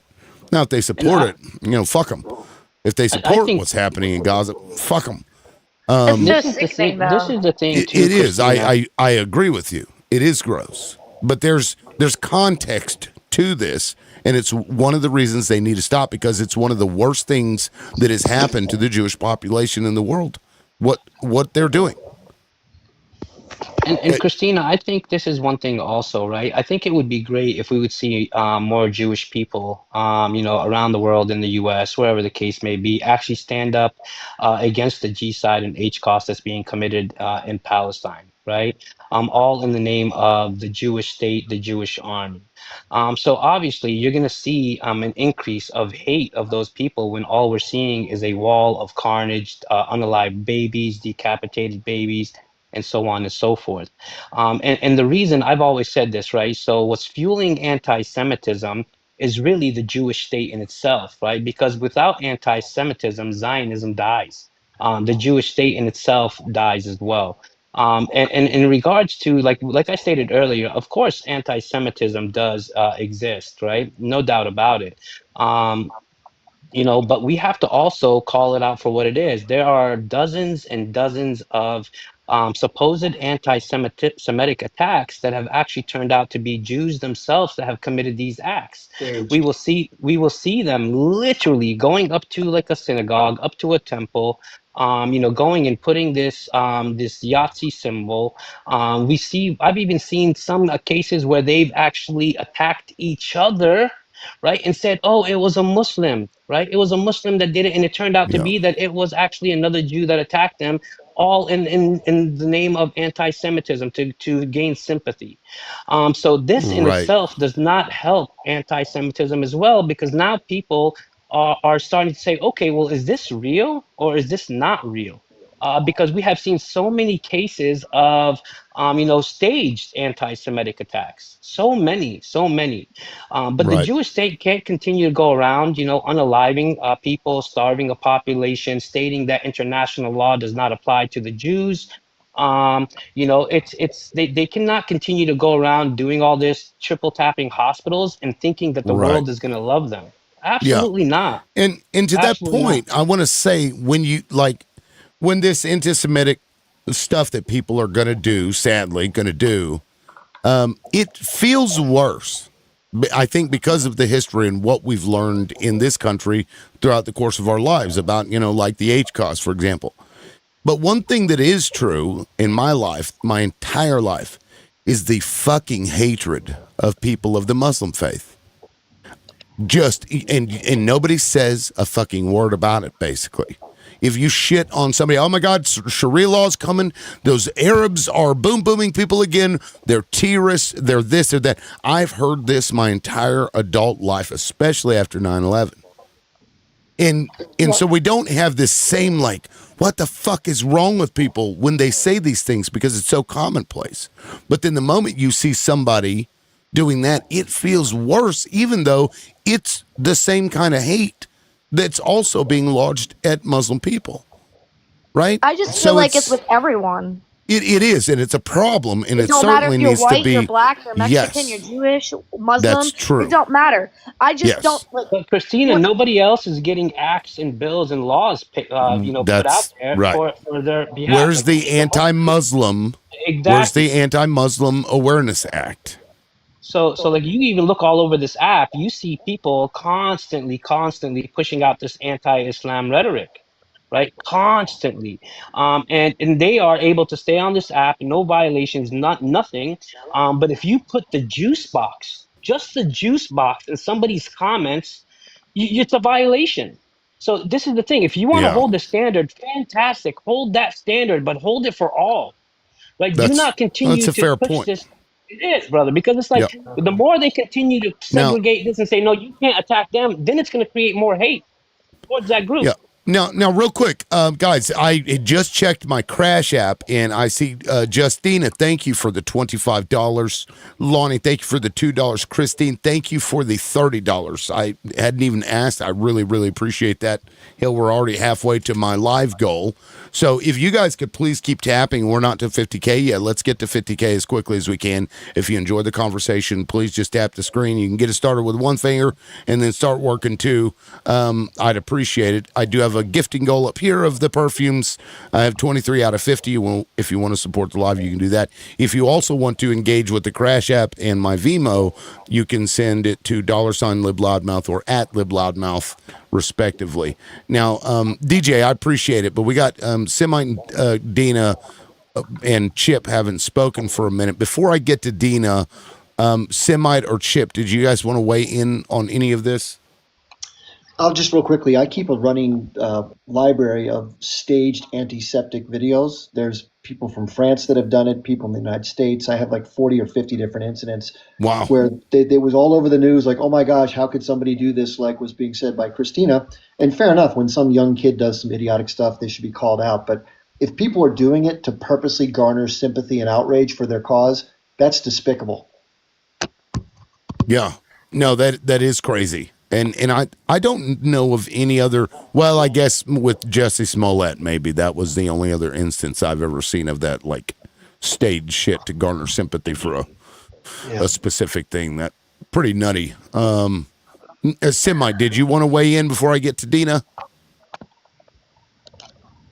Yes, DJ the Seventh had a comment saying that Zionism was created by an atheist. So why do the Jays have to claim them? The Jays actually don't claim them. They're hijacked just like everything else is hijacked by the Zionist state. When you say claim them, are you talking about atheists? When you say hijacked by, they don't claim them, are you talking about atheists? No, his question was Zionism was created by an atheist, so why do the Jays have to claim them? The Jews. Why do the Jews have to claim them? The Jews are actually hijacked by the atheists who are claiming to be Zionists, who are actually truthfully claiming to be Jewish. But in fact, they're Zionists and they're atheists and they're devil worshippers. I see. Christina, you can come back if you'd like. Sorry, go ahead, Semite. If you look at their religious doctrine that was written about 100 years ago, and you actually read the Talmud, then you can just see how atheistic it is, and how supremacist it is, and how disgusting their rhetoric actually is. Fact of the matter, the only anti-Semitism that's going on right now in the world is anti-Semitism against the real Semites. Right. Dina, welcome in, welcome aboard. Go ahead.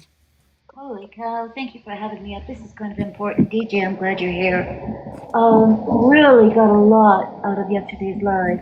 And of course, anytime I get any information, I have to check the veracity of that information. You guys are spot on. With that, I want to add, Liberal, I sent you a link because it can't be seen on TikTok. I can play it for you and hopefully we can hear it, but I don't want to do anything to crash your live. So you tell me. And the title of this Reddit video is Holocaust survivor Dr. Gabor Mate refutes an Israeli woman spreading Zionist propaganda. It will literally stop you in your tracks. I kid you not. If you want me to play it for you, I will. If you think it's best not to, I won't. I did send it to you in your messages, okay? I wanted you to know that. But basically, this is all I've got to say. DJ, I thank you. Okay, I thought I was well versed in this subject. Obviously, I wasn't. And so I thank you for that enlightenment, if you will. If there's anti-Semitic feeling going around, I think that part of it may be because people are opening their eyes as to what is happening right now, what has been happening, the history. It's not taught, it's not really talked about unless you get into certain circles and you're like myself that you check the veracity, because somebody can tell me something, I'm not going to believe you till I can check it out myself. That's just the way I am. But it's quite horrific. And really, that's all I have to say. If you want me to play it, I'll be happy to. I'm sitting at my desktop. If you I can, think I've seen this clip before. I mean, it's it's a 3-minute long clip. I guess we could listen to it. I can try to give me a okay, second. if you get any warnings whatsoever, go ahead and drop me. But Well, it's not gonna. The visual of it. The only thing that would ding me would be copyright issues. it's not copyright. It's not copywritten. It's from Well, Israel Exposed. no, everything that is not something I produce has somebody else has rights to it. So, and TikTok they've dinged me before for playing things from other stuff, though usually it's like mainstream shit, like, ABC or CBS type shit. But I can pull it up here. That way we can watch it. Okay, please do. Yeah. I'm pretty sure I've seen this clip before, though.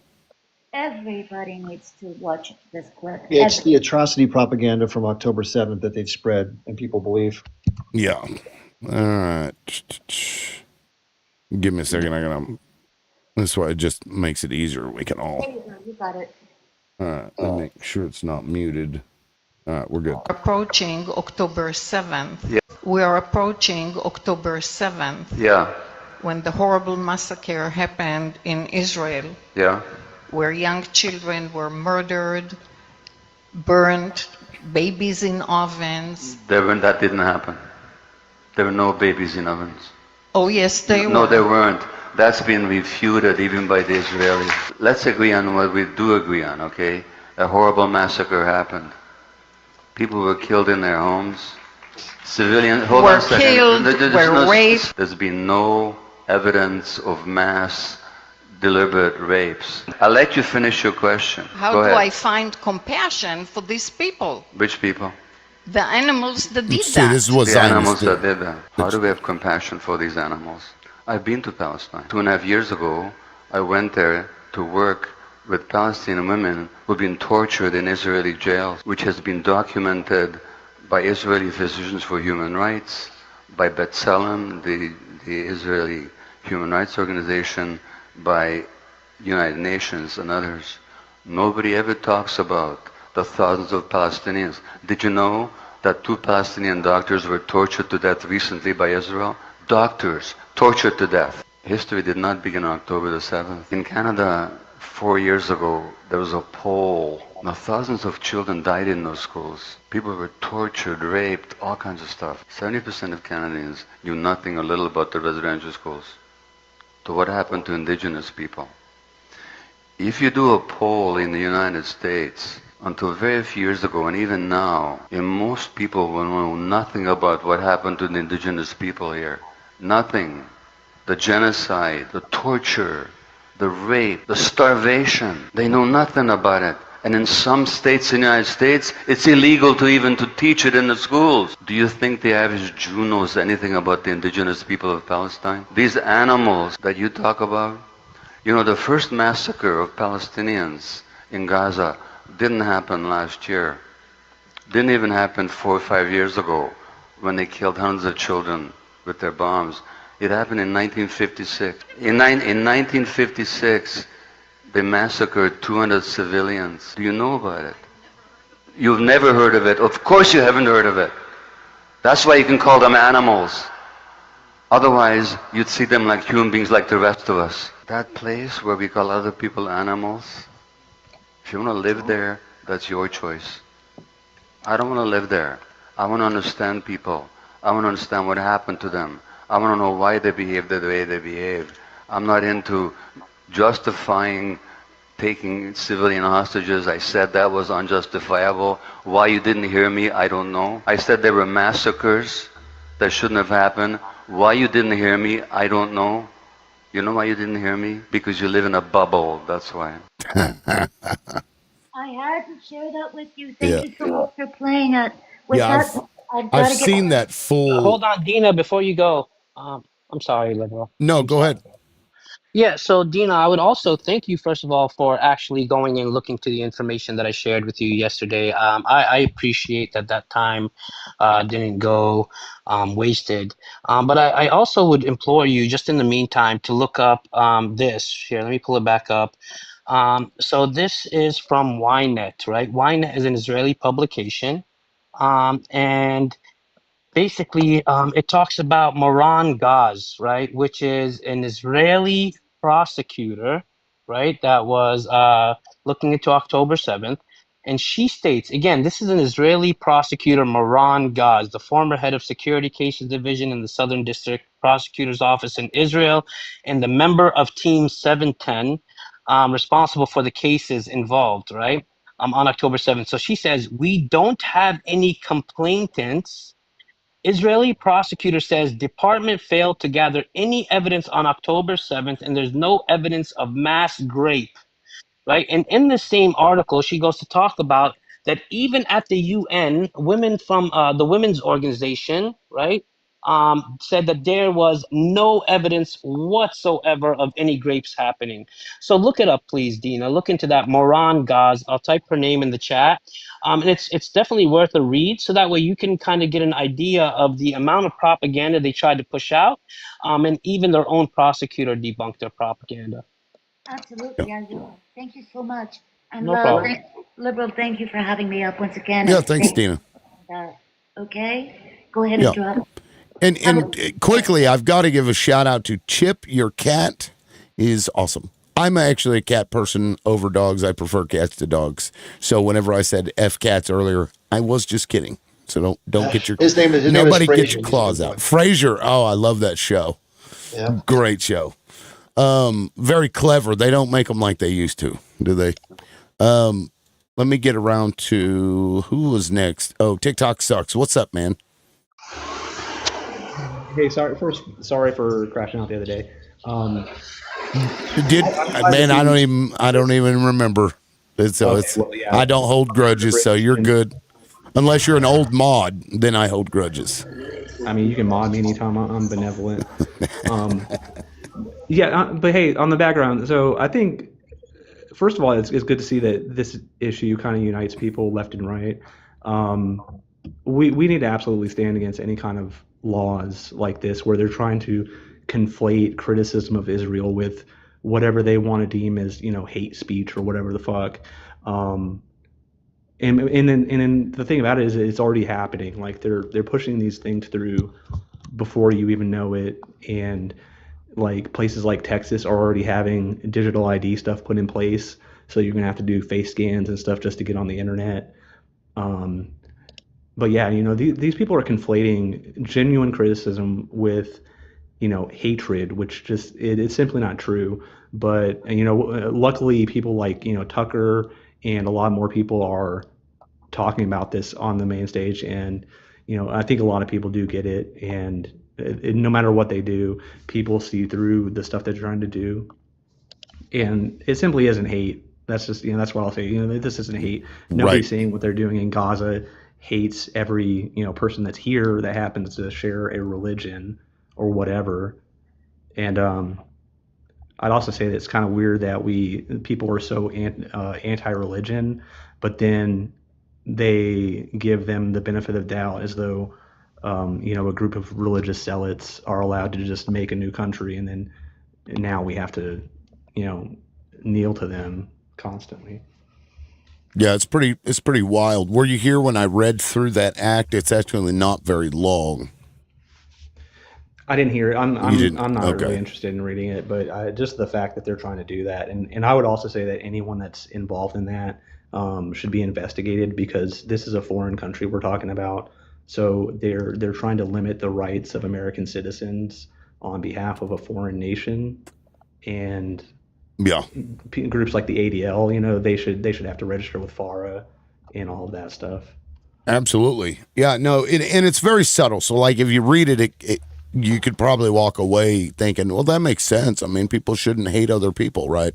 But it's very insidious how they do that, where they, it's the connotation is kind of buried in there with the language, and using, for example, that, what is it, the International Holocaust Remembrance Alliance definitions.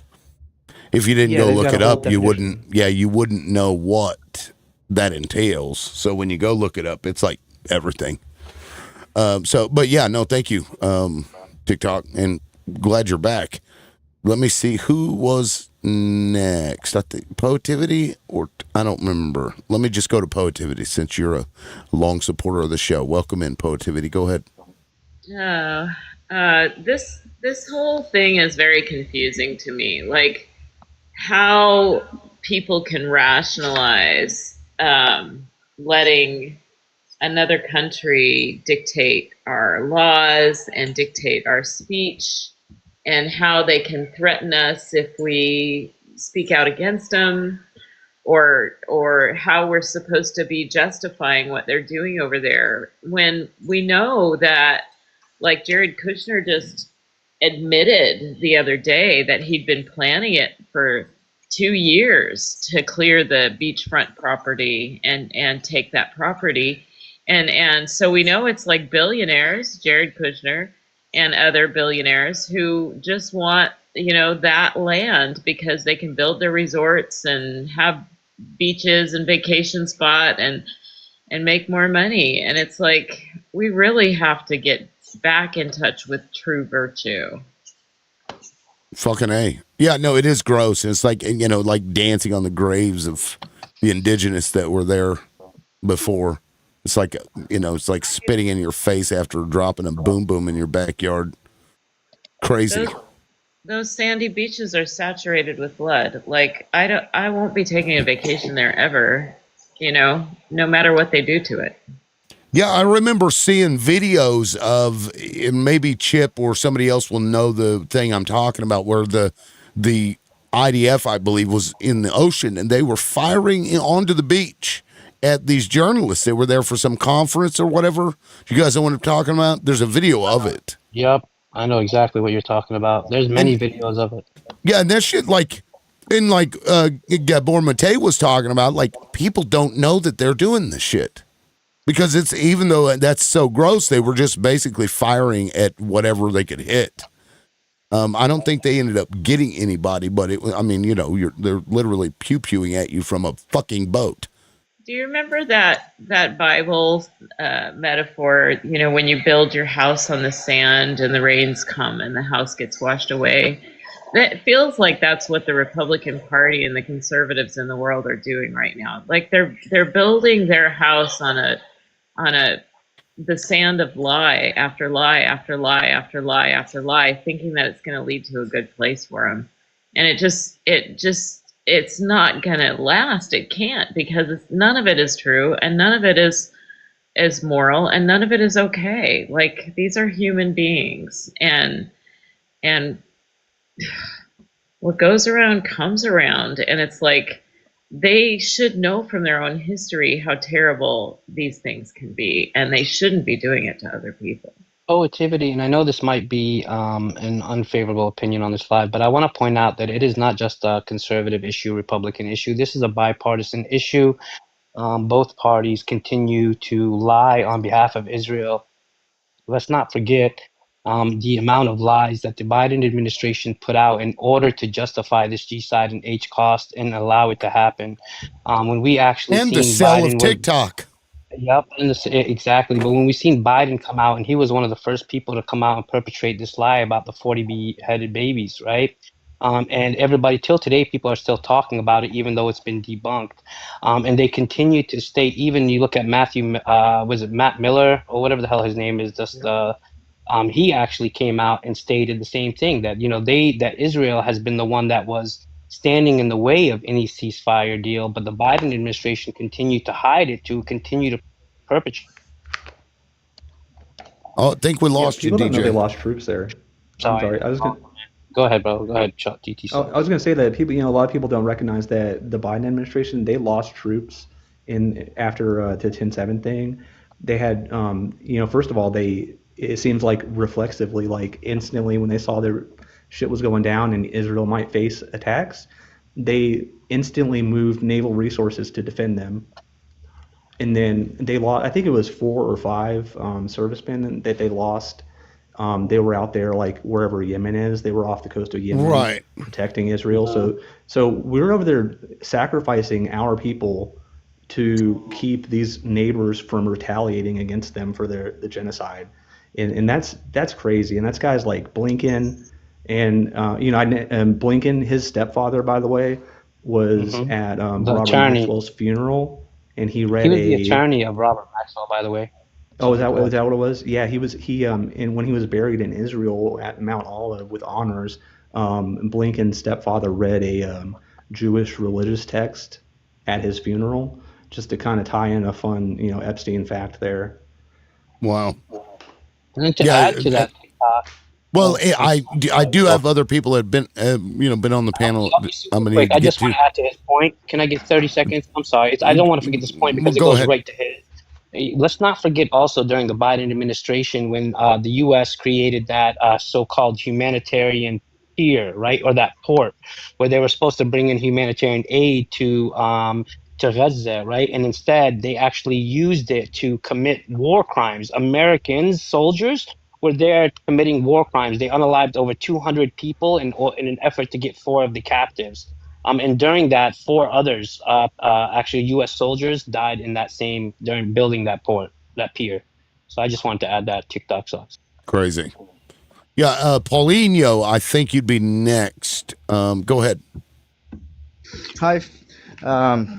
First of all, thank you very much for having me here. Thank you for the acceptance. I would like to say that I'm very happy that I could find here in this live chat some awakened American citizens that still apparently still have a hope for the liberation of your country, which encounters in under a foreign occupation by the APAC, JP Morgan, Goldman Sachs, and so on. So yeah, I have 2 questions for you guys. The first question is, what do you think are going to happen with such figures as Cadence Owens, Tucker Carlson, and Nick Fuentes? Did you guys believe that those people can have the same fate as Charlie Kirk? And my second question is, do really exist today less stronghold, a less opposition against the New World Order, against this upcoming world government?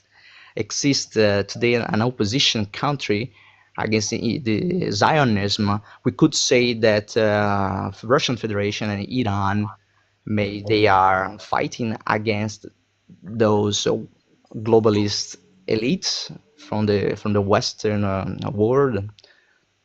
Thank you. So you think that Russia is like fighting against globalism? I don't know. That was my question. Oh, now I think Chip probably would agree. I don't agree.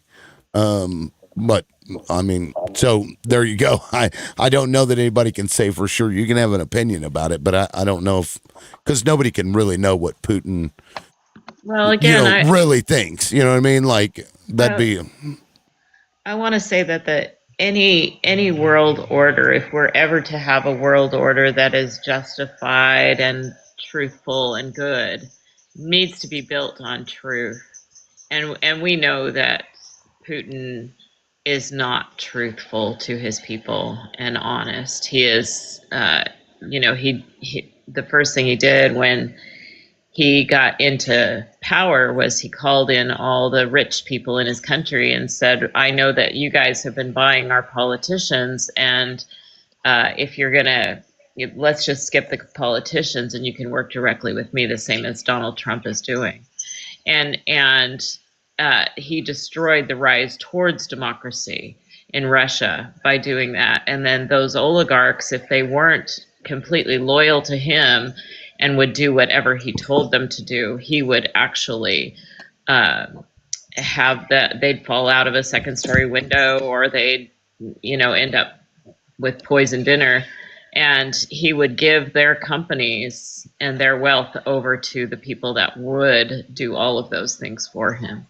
And the fact is that we see the same techniques being used by the current office holder in the United States. And again, if any world order is going to be built, it has to be built on truth and true virtue, or it's going to be corrupt and it's going to be bad for the majority of the people in the world. Can I ask a sincere question? I'm sincerely curious. I've never heard that before, the story you just laid about the Russian president. Where's the corroborating evidence that supports that allegation? That was from a Frontline documentary on the rise of Putin in Russia. And you believe that Frontline is accurately portraying what happened in Russia? They brought the receipts. Okay, well, Right, take a look for it.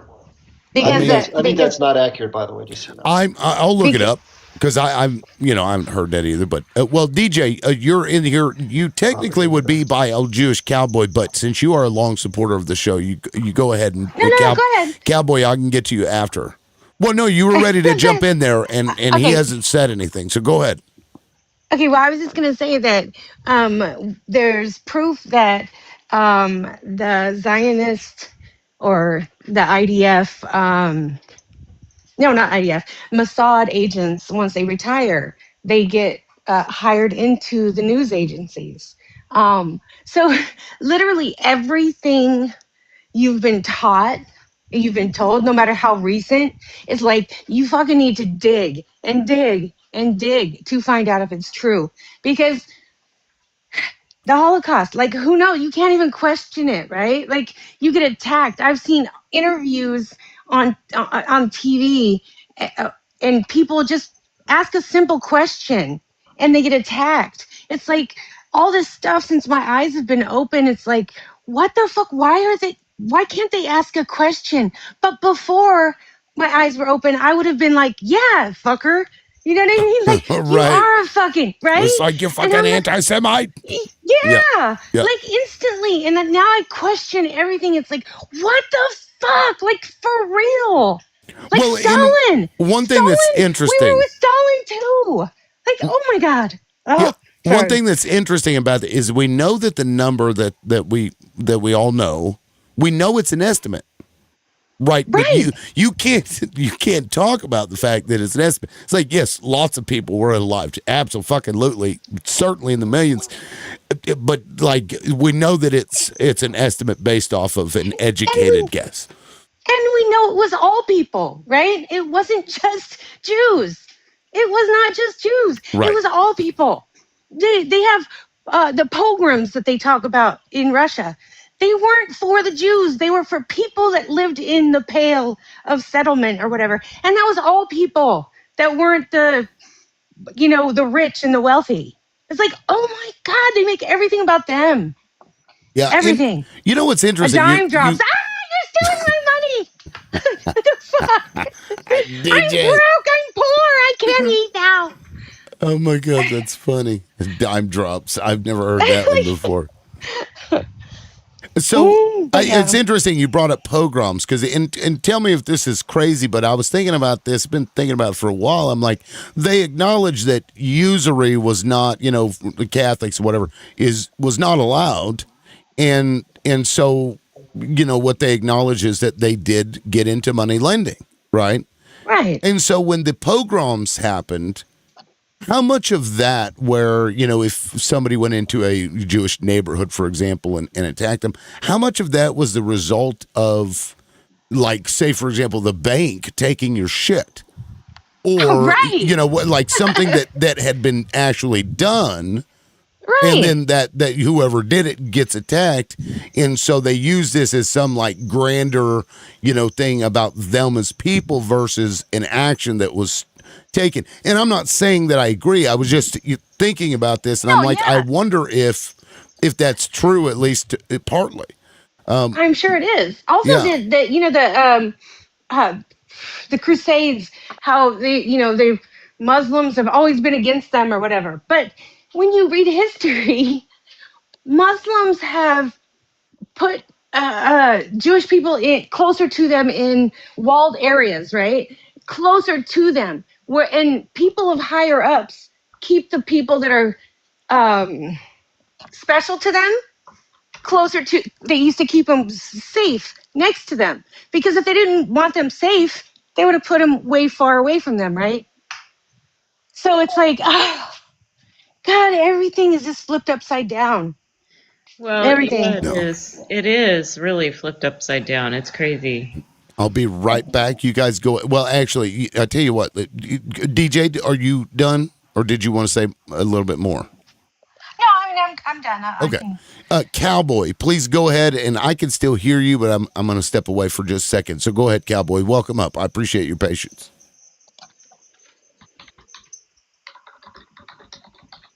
Cowboy? Cowboy. Giddy up, cowboy. Old Jewish cowboy. Go ahead. It's your... Okay. And cowboy in 3, 2, 1. He must have been rustling some cattle, I think. He was busy. Yeah, he was busy. He was busy. Cowboy, you can come back up. All right, Poetivity, did you want to jump in there then since Cowboy didn't want to say anything? I just, I think I've pinpointed the true problem in the world, and it's men. Yeah, 100% it's men. 100%. Not all. So if it's not you, don't take it personal. Don't get mad. Until it's none, it's all. And so I just really feel like we need to only elect women to positions of power, because there's no way, like, we would sit around at a table with some tea and solve all the world's problems in a very cooperative way, and testosterone doesn't allow you safe, and we'd have to figure out what the boys needed to do, but maybe we could send them to the island of breeders where they could go with their guns and they could fight for the right to be a breeder, and then when women wanted a child, they could, send for a cup from the island of breeders. Yes. I mean, I just really, it's men. Testosterone won't allow for waited to sit for down me and to have leave. tea, right? You waited for me to leave. Well, you admit that it's true. I mean, it's that deformed XX. The island of breeders. I'm sorry. Sign me up. Just kidding. Well, all you're going there with is your guns and your bravado and your testosterone, and Headley will be over fight there. for the right to jerk into a cup. That's it. Headley would be the leader of the island. He'd be checking to make sure you're bald or not. You're bald. I gotta go. Sorry, man. I don't know. Fucking. Maybe you guys missed Headley earlier. So weird. I did. I missed it. That's fucking funny though. Island of breeders. Well, we've been under your guys's problem creating, solutions for a long time, and all it does is get a bunch of women and children raped and killed and trafficked and whatever, all while you say, "Oh, we're the protectors. We're going to protect our women." No, you don't. No, you don't. I understand there's a lot of things that men do that really should be criticized. But I feel like because we are so much more civilized just every day, the testosterone, the machismo isn't really necessary anymore. Just take it away. Find a drug, take it away. Well, you can't, because it's it's part of testosterone drives this. It causes impulsivity, but that's so that knee-jerk responses can happen, so a man will just, okay, we're just going to do this. I'm not really going to think about it. It's just going to happen. And women do this too, obviously, but really biologically speaking, this is inside men. So you can't really get rid of it. And so men are in a weird spot where it's I see these fucking assholes doing asshole shit. But a lot of the traits that sometimes can, irk women are kind of biologically driven, and it's a weird situation. I don't know, Chip, what say you to that, or do you not even want to go there? I was going to say that's probably ground that's safely avoided. That's probably true. If a woman starts a WA war, it's for a very good reason.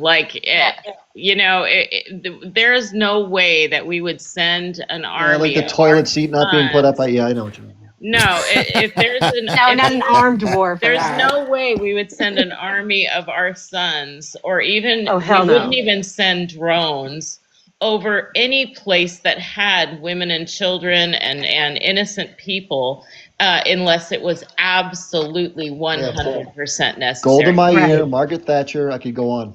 We would not do it. Let me play this clip. Shit real, okay? Let me play this clip. We wouldn't do that.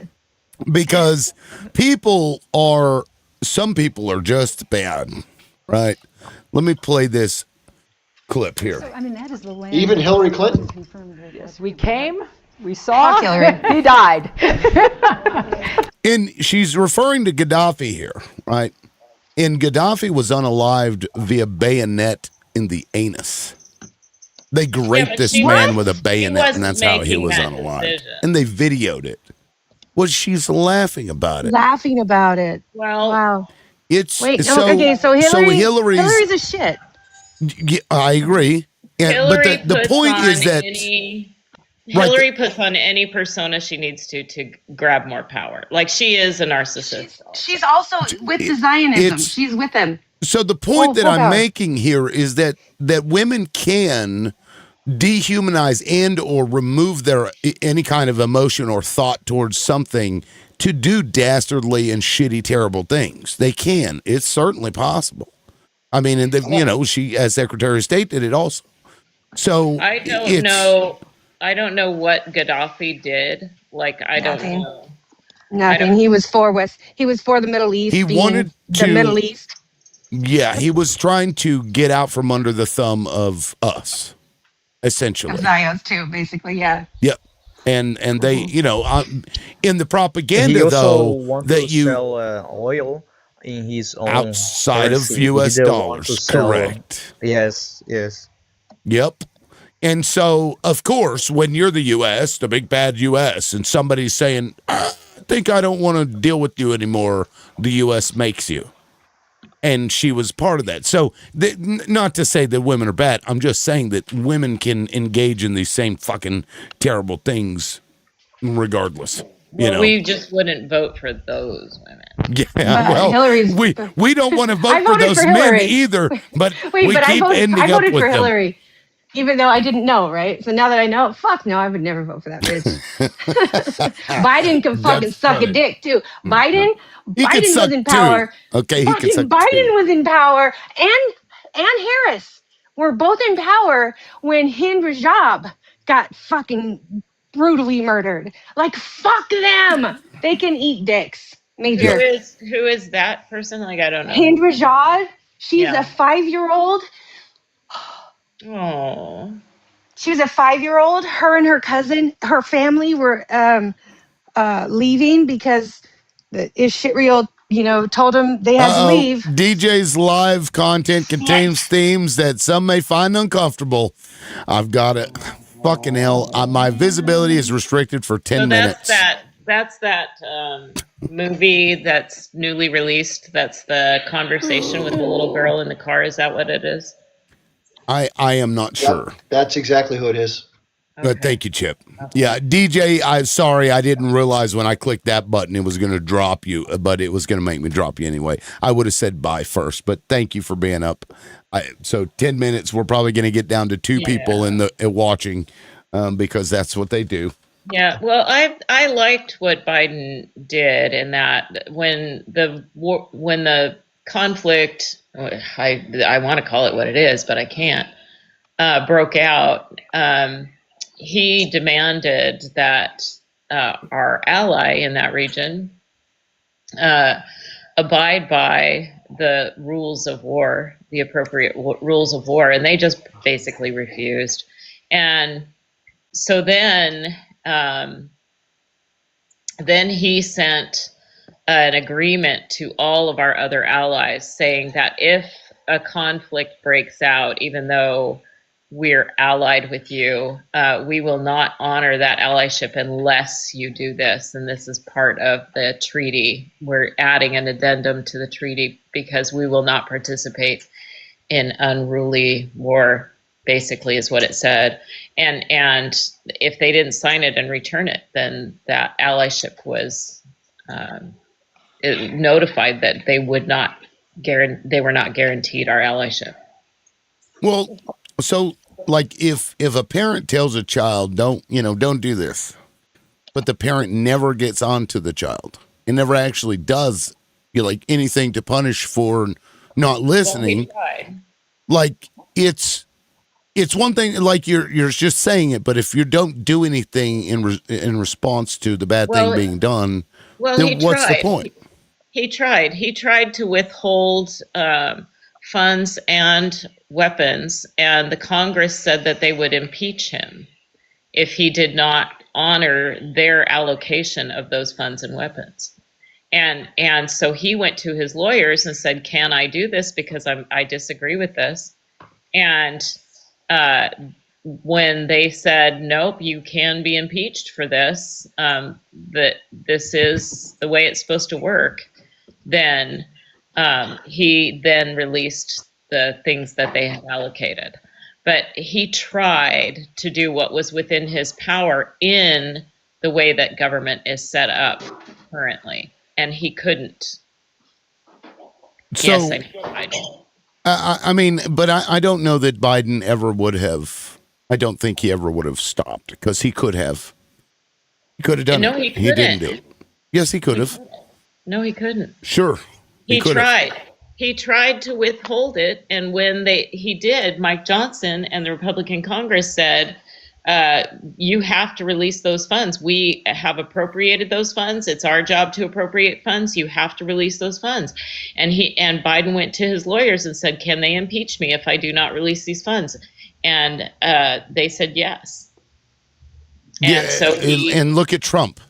Look what Trump is doing. Right, Trump said, "Fuck but them." He is also protected by Mike Johnson, who will not, even if he does break all the rules, hold him accountable. Yeah, I wouldn't do it, because then the United States is culpable for the crimes that are committed by the very country they're sending the stuff to. So Yeah, he should have made them impeach him. Mike Johnson just is not. I mean, he's bad. Yeah, I don't think Biden did anything. I don't think he would have. I mean, he was surrounded by Zionists. I believe, wasn't Blinken on his cabinet? In his cabinet, wasn't he the? What was he in Biden's? They were trying using Secretary of State, regular laws and rules. They were trying to do what they could to stop it using all the regular rules and laws, but they could not find a way to stop it because the Congress would not let them. Yeah, I don't think so. I disagree with that, but I mean, that's why it didn't even fine. happen until the middle of his presidency, when there was a Republican Congress. Why? What happened? The whole conflict when they went in. Are you talking about the 10-7 stuff? Wasn't that in 2022? Yeah, after the midterms. What does that have to do with anything, though? They waited until the Republicans had power in the House to do it. Yeah, but both parties are 100% behind this stuff. Yeah, you have to dig deeper into what Biden tried to do to stop it, because he did a lot to try and stop it. He just couldn't. Well, I mean, I think suggesting that Biden was in charge of anything is your first mistake. I don't think he was in charge of anything. He was in charge of everything. He's of sound mind. He's just old. He's just old and looks totally different from how he did 10 years ago, 15 years ago. He's old. We all age. Of course he's going to look different than he did 10 years ago. So will you.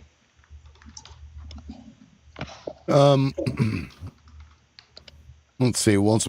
So Donald Trump in his first term had threatened to withhold the weapon shipments to Saudi Arabia if they didn't cut oil prices. So what's the difference? Who was in charge of the Congress when he did that? Actually, I think Democrats were, because it was at the end of his presidency. Although I could be wrong. I mean, I don't remember the exact, flips, whatever. But again, this is a foreign relations, right? I don't know that if somebody is violating, because our laws do state that we cannot fund violators of international law. So I'm pretty sure that Biden could have, if he wanted to, made a legal argument. He didn't even go to court about it. He consulted his lawyers about it. He didn't go to court about it, though. Right, but the fact is that he could have been impeached, which is not a court process. Well, I'm saying if they wanted to argue there are probably enough Zionists in the Senate to have him removed also. No, I'm saying if he actually wanted to, and he was resolute in not wanting to, send them weapons, he would have made them take them to court. But he didn't do that. I think he was just offering lip service. Because he knew his base did not want him to do that. He knew they didn't. I think, well, I have a different view of Biden than you guys do. I think he is a wise, kind human being, and I think he tried really hard to make good decisions for the country, and he made great decisions. The economy was thriving, and our international relationships were thriving, and NATO actually grew, and I think he made really great decisions. And I don't think that we can expect perfection of any human being that takes office, but we certainly can prevent destruction when somebody takes office, which is what's happening now. Well, look, I didn't like Biden when he ran. I didn't want Biden to be there. I voted for him because of the alternative, and he did a much better job than I thought. He's probably one of the best presidents in my lifetime. But when it came to Israel and what they did, that was wrong. It was fully wrong. He should have went hard in the pail against what they were doing and made Congress openly and very, so that everybody knew that he didn't want to do it, and they made him do it. But he didn't do that. Right? So that tells me that he was making political maneuvers by telling people, well, I don't want these shipments to go through, and then quietly approving 100 plus, weapon shipments to Israel that he didn't need to. That wasn't something, do the same. Right. Well, and yeah, because he approved things that weren't by Congress, that he, through his authority of being able to sell weapons to people, because he has that ability, and through certain funding mechanisms that they have, and he did it. So I don't agree. I have another question for the group.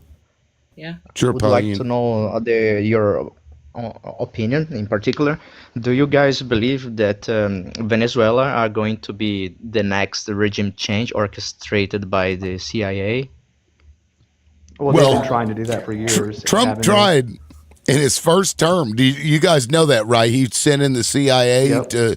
It was a total fucking failure. They claim it's because they didn't give enough resources, but no. What was that guy's name? Guaido? Yes. Yep. And it was a failure. So, but this time around, he's not even bothering with the CIA. They may have operatives in there because we've gotten our operatives caught in fucking Greenland and Denmark also. But now he's just militarily. It's just out in the open this time around. Well, they tried to shoot him, Maduro, didn't they? Because I saw a video where they like cover him up at this event. Are you talking about our people?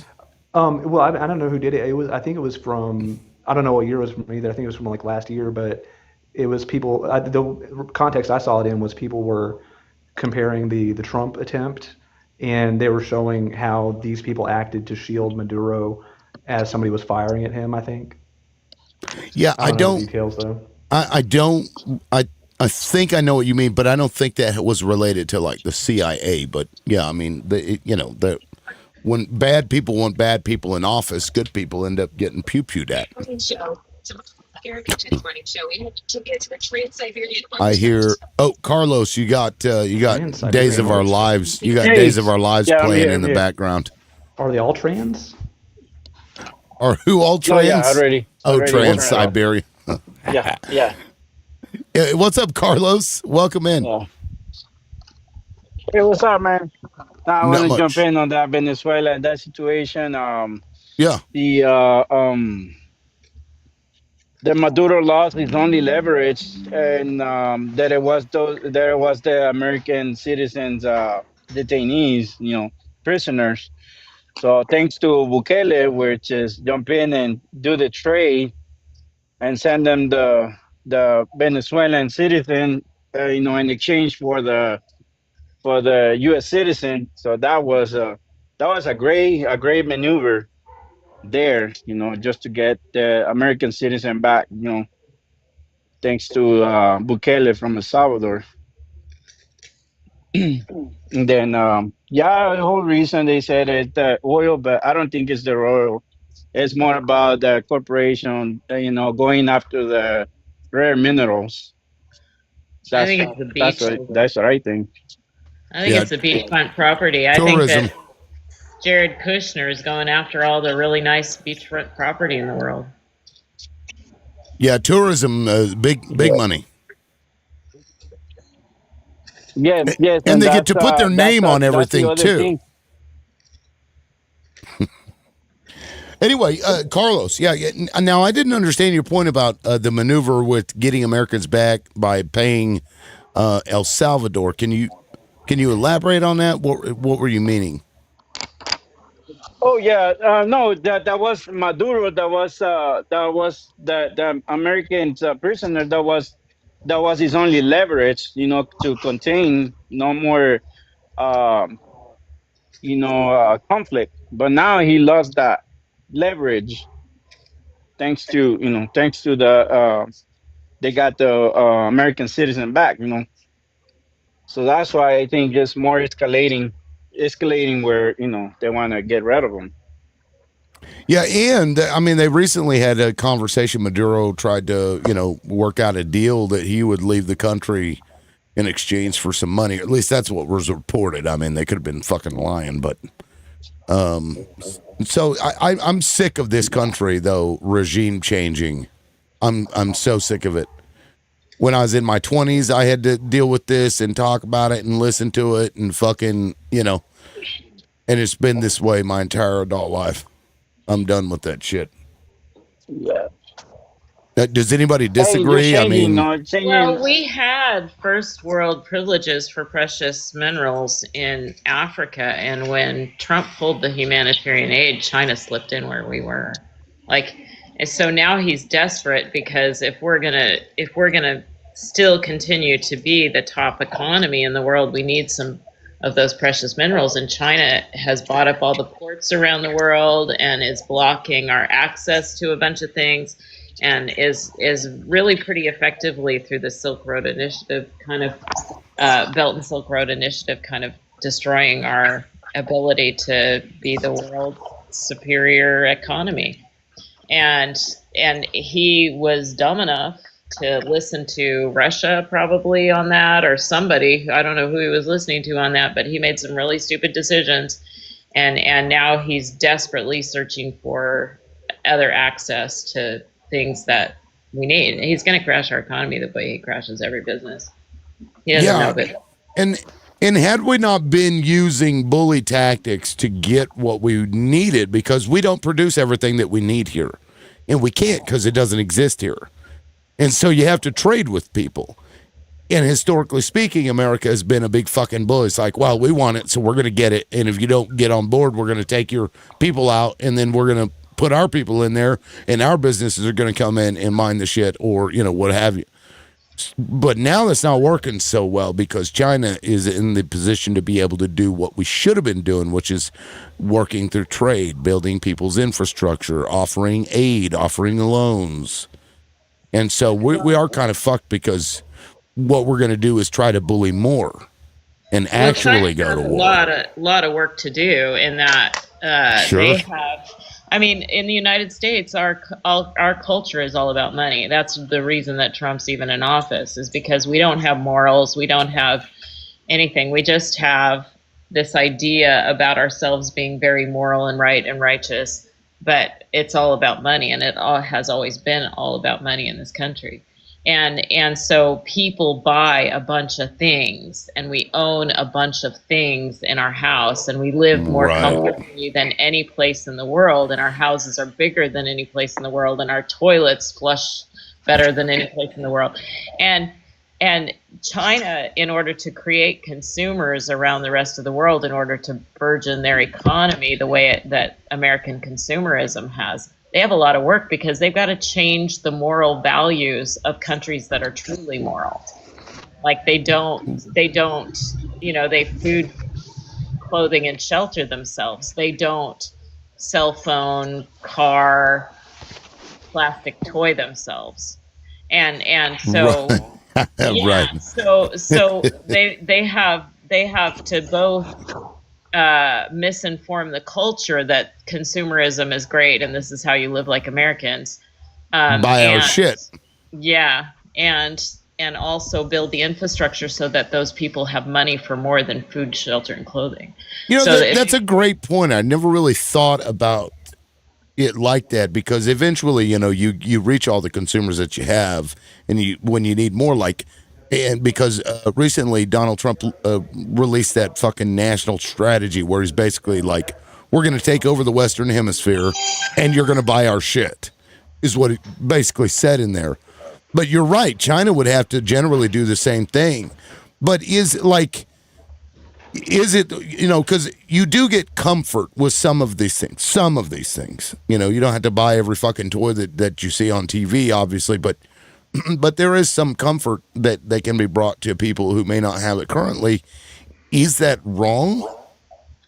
I mean, to me, it's wrong to sell you something that you really don't need, but there are things that can make your life a lot easier that some of these countries don't have. So, you know what I mean? Like, what is the balance? I think at this point in our Earth history, and especially with the natural world being in the fragile place where it is right now, I think it is wrong. I think that in the United States, what you see happening, especially with the younger generation who's grown up with the idea of climate change being a problem, is you see that they are pushing towards less consumerism. I have kids in their 20s who come to my table, love the stuff that I make, the art that I make, and they'll ask if they can take a picture because they don't participate in consumerism, but they want to keep my stuff in their collection.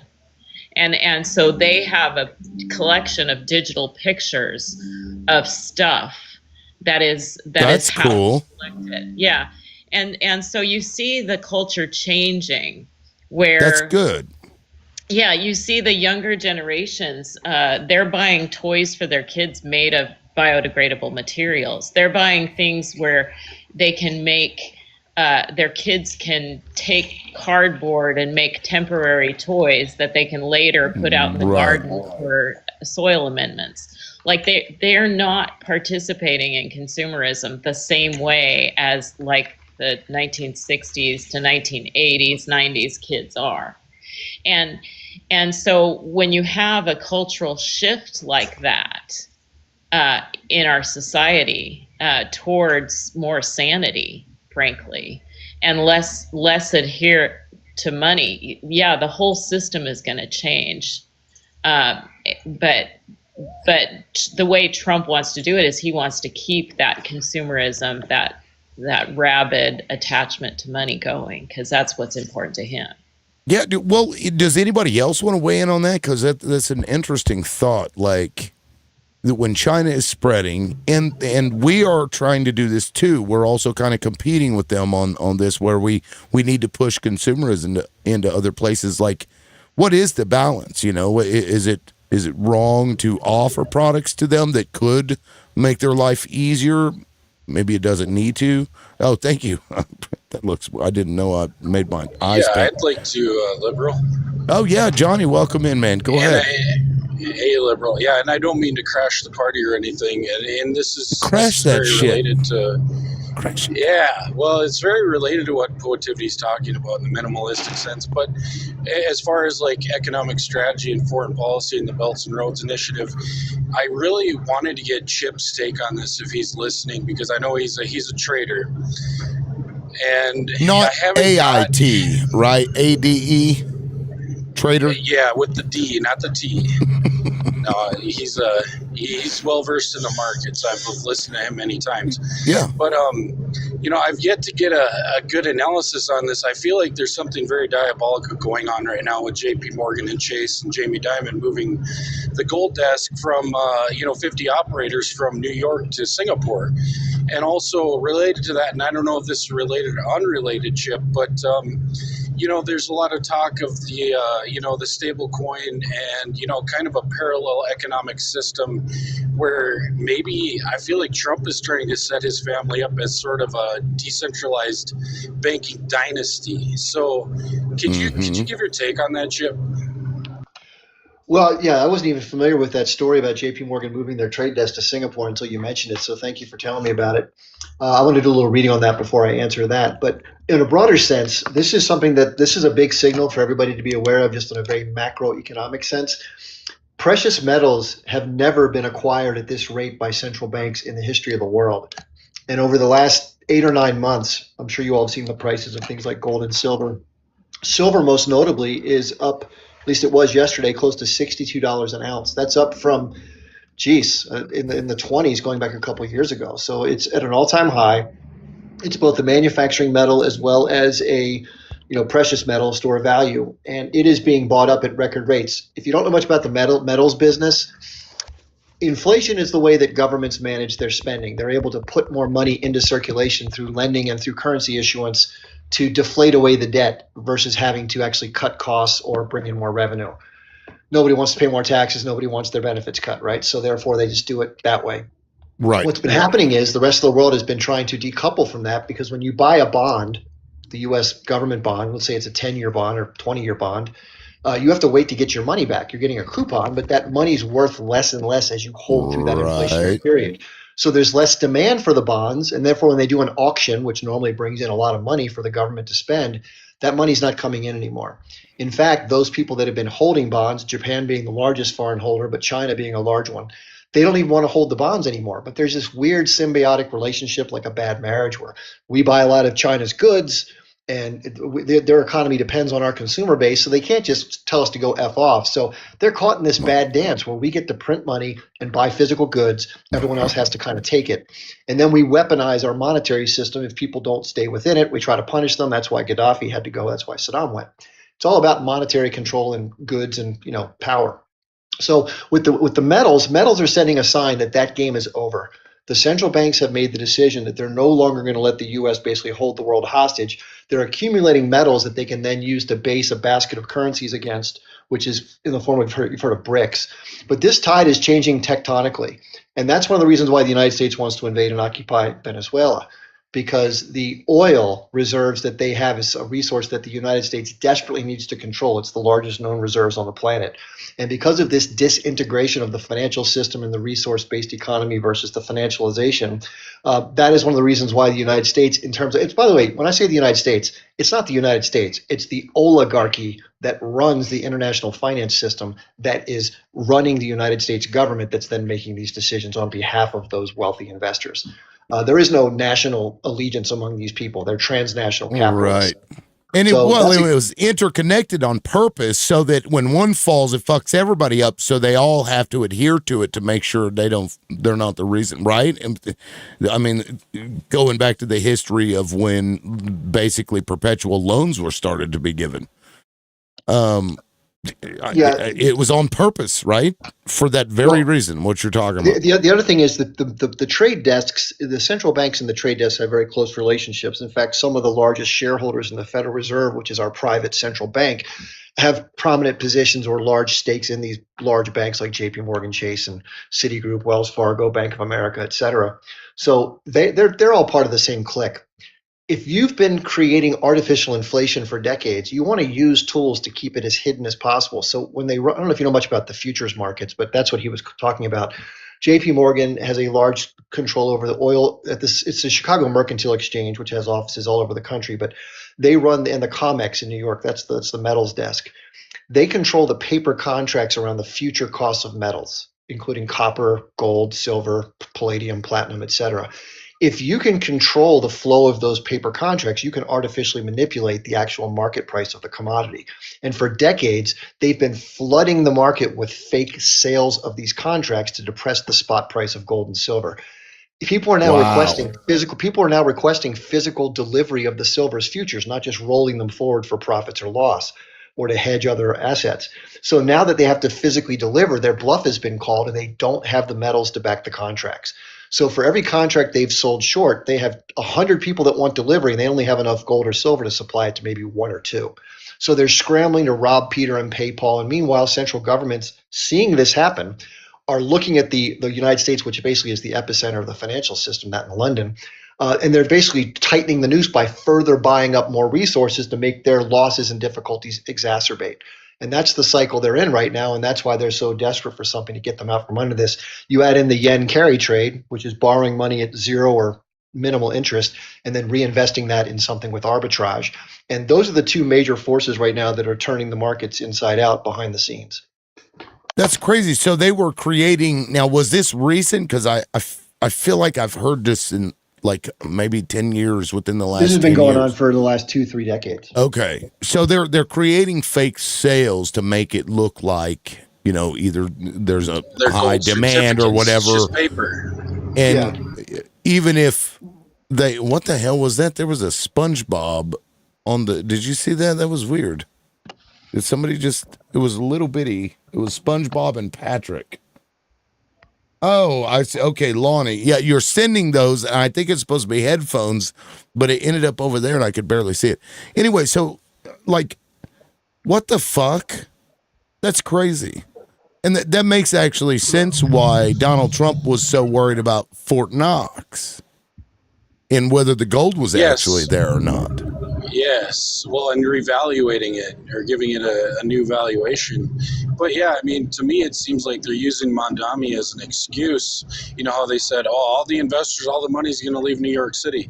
I think they're using that as a disguise, as an excuse to move large amounts of bullion outside of the United States, which, you know, if there was any other mayor, people would be up in arms. That's an act of treason. And to me, historically, when there's large amounts of bullion moving from country to country, major wars are you know, on the cusp. And I don't know if I'm right on that, but I appreciate what you said, Chip. I mean, I want to do some more research too. So, Chip, can you dumb something down? Because I wanted to explain what I heard from you, but I don't know if I'm familiar enough with it to dumb it down to like a kindergarten level. Can you explain the mechanism behind that kind of scheme where, you know, what the purpose is, like how it works when you create those fake sales, why they do it, and what the ultimate outcome is, you know, layman's as you can? Okay, so for those who don't know, there's an oversight board called the Commodities Futures Trading Commission, the CFTC, which is supposed to make sure these types of things don't happen. But we all know there's a relationship between financial regulators, the Securities Exchange Commission, the CFTC, and these wealthy banks. They all know each other. They all go back and forth with the revolving door of regulatory agency versus employee versus consultant. And it doesn't really serve your individual interest to hold these banks accountable. It's like crooked cops kind of thing. And so because of that, if you could control a market in terms of being the market maker, so to speak, and you can control which contracts flow in which direction. If you don't know this, a lot of people don't trade physical metals. When I trade right now, if I want to trade gold, I don't actually trade the physical metal. I don't go down the street and buy.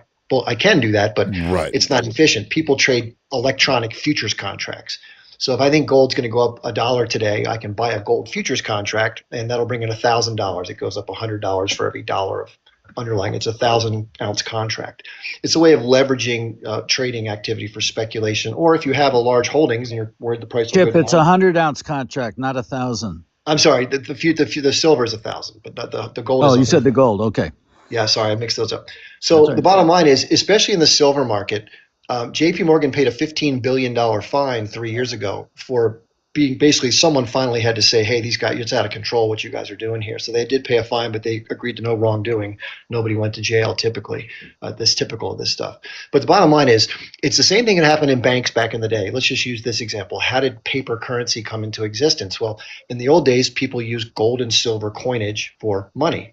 And rather than store your pile of coins, if you're a farmer, you sold a bunch of corn, you have a large pile of gold or silver, you can keep it at your house, you can bury it, but if somebody comes and takes it from you, you have nothing. So vault holders came into existence, fortresses, banks with guards, and you would get a claim check. You would deposit your gold or silver, you get a claim check, let's say it was one per piece, or you get a 10-piece check. And rather than people coming in and getting their gold or silver out of the vault, and all that hassle and all the pain in the ass, they would just give somebody else the claim check. They would exchange checks. They would sign them over to each other. Then someone else could go down and redeem it. That's how currency came into existence, but it was backed by a physical metal. Well, the vault holders got smart. they would lend people their gold if they needed to go buy equipment to grow the farm or whatever. And rather than giving them their own gold, they would simply create a check. They would just say, here's a check Right. for 10 pieces of gold. That's creating money from nothing. That's how the Fiat. banks do it today. It's fiat. It has nothing of substance backing it. It's by fiat, exactly. Now, what happens is if you do that on a very limited basis, it doesn't cause that much problems. But because people are greedy and they get away with it, they start to create more and more and more claim checks. And when you do that, the price of goods goes up because there's more currency than there are fixed amounts of stuff to go back and forth. That's what we're experiencing right now in the United States.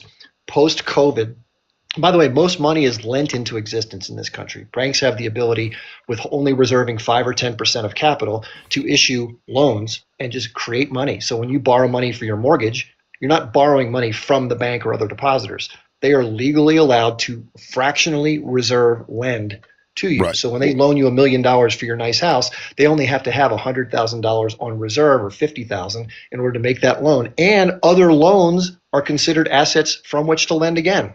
It's ridiculous. It's like, how can that be? How can somebody just take something they don't have and give it to you and make interest off of you? That's the nature And of then say they're brilliant. So herein lies the problem. Now, the central banks have a unique role. First of all, they're not public institutions. They have public representatives in 12 different regions called board governors, and they're the ones who vote on these rate increases. That's the short-term interest rates. But in the end, these are privately held institutions that make a shitload of money from all of the money that moves back and forth from what are called the member banks, the big banks, and the Federal Reserve or the Fed. And they're always moving money back and forth, and they get a little interest on all of this huge swath of money, and like 12 families make all of this interest and have for the last, since 1913 when it was put into existence. People have died trying to stop these institutions from coming in because they take every fraction of interest that the private families take away is money that doesn't stay in society. They're like a bookie who gets their cut on everything that goes around. Imagine Visa and MasterCard getting their 2% of every trade. Well, central banks get 2% of everything. It's obscene. And so we're talking about people that would make Elon Musk look like he's in the poorhouse. These people have trillions and trillions of dollars of wealth. So they're in charge, and anybody who tries to push back against their foothold, doesn't matter what country you're in, what region you're in, you're the enemy. And so that's why Gaddafi got targeted. That's why Saddam got targeted for removal. That's why Maduro's being targeted, quite frankly. Anybody who's willing to transact in any currency outside of this U.S. dollar-based hegemony is targeted for elimination.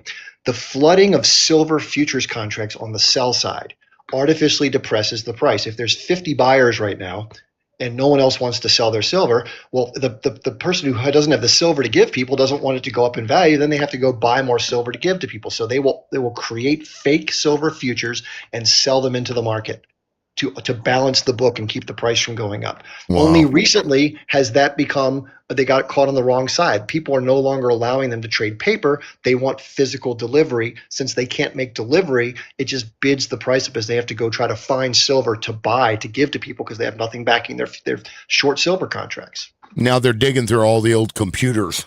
Where's the fucking silver? Just kidding. I mean, it wouldn't surprise me. Silver's likely headed way higher, by the way, for anybody. I can never predict the future, but this imbalance, this cat's out of the bag now. Many people think silver is going to go up in the multiple hundreds of dollars over the next 2-3 years. I think it's going to go a lot higher. I can't say how high, but it's going to be a lot higher. Well, what's crazy is that, is it true that most of the silver, I'm sure it's true with gold, but most of the silver traded is not physically held by the majority of people that own it?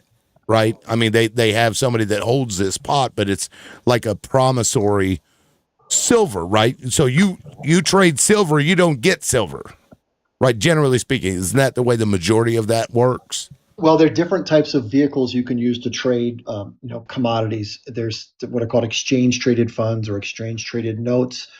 Things like the GLD, which is supposed to stand for gold, and the SLV, which is silver. These are things you can go to your broker and actually buy. And supposedly the fund that manages that instrument is supposed to have a certain amount of physical resources holding on to the right. But that's faith, and you don't know whether they do or don't have it. They likely probably don't because they're greedy and they over leverage themselves. And then when the time comes for them to have to deliver on something, they just don't have it. What are you going to do? They're going to get a federal bailout. They're not going to go to jail. You know the whole routine. They're too big to fail. Come on, guys. Most of the dealers right now who trade in gold and silver physical, if you went to somebody right now, Gainesville Coins, I don't have any relationship with them other than they've been good as far as to work with. I don't have any financial interest in that, but they're a great company, reliable. I bought all my gold and silver from them over the years. I bought gold at 650, 1300, 1950. Nice. Those are my 3 buy points over the last 20 years. I bought silver at 14 and 24. And now silver's at 62 and gold's at 42.60 or something like that. See, and that's crazy because I remember back in, I don't know, probably 2003, I started getting interested in buying gold. But then I realized, like, I don't actually have the gold and I didn't want to buy something that I wasn't getting. And I couldn't figure out how to, like, just go fucking buy gold that wasn't retail marked up, right? Because you're automatically going to screw yourself because if you go into a pawn shop or whatever, they're going to charge you more than what the gold is actually worth on the market. Are there places that you can go to and just literally just buy gold, nuggets, bars, whatever, and then we'll buy it, or buy it later or whatever? Does that exist? And how the fuck do you online find it? dealers as well as physical dealers in town. Most pawn shops, like you mentioned, And they deal in will precious send the metals. actual gold to you, whether in cubes or whatever it is. Yeah, if it's an online dealer, they usually will sell it insured carrier, which is pretty expensive. But again, everything's about supply and demand. If the demand for precious metals goes up, the premium that the dealer can charge you above what's called the spot price or the cash price, not the futures contracts, gets elevated, gets swooned up. So right now, for example, if you want to buy physical silver, it's trading at 61, 65 an ounce or whatever it is today. You're going to pay like $70. See, that was why I never did it, because I'm like, man, what the fuck?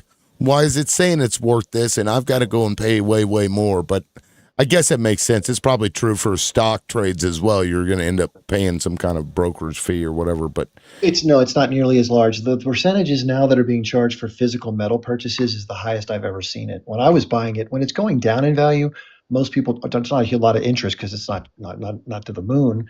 A lot of people just don't even think about it. So I've just been following the market since I was in my 20s. I'm almost 60. So I kind of know when things are up or down, and I just bought gold and silver when they kind of went to places where no one was watching them. I'm not some genius. Right. I don't have millions of dollars of it, but I have enough that if the electricity goes off, I'm not going to be wanting for be able to trade to have something in my life. right. Well, Hey, I mean, host, can that's I chime in when you have a chance? Please jump in there, guys. I'm sorry. I'm appreciate it. I'm sitting here having a one-on-one conversation because I'm interested in this. But guys, to go Chip's ahead, jump point, in at any time. He's absolutely correct on especially the part where the short squeezes take place. And the term, I don't know if I wasn't on the whole time, but the term, and I'm sure Chip is familiar with it, that rehypothecation, where there's just not enough metals to go around. It'd be like having a mortgage on your house and you own it, okay? But you take a little mortgage out or you have the deed, and all of a sudden 3 other people or 4 other people come forward and say, well, that's mine. So you have multiple people claiming the metals, and they're finally catching up with the fact on these phony trades that there's not enough metals to cover the actual contracts that are out there. And so Chip is absolutely correct in that Crazy. the chicken has finally come home to roost in that effect. And there was a governor, either governor or senator, I think he was senator in New Jersey, Karzine. You remember him, Chip? Yeah, he had a company called MFX MF Global. Global Or something like that went Yep. under. Yeah.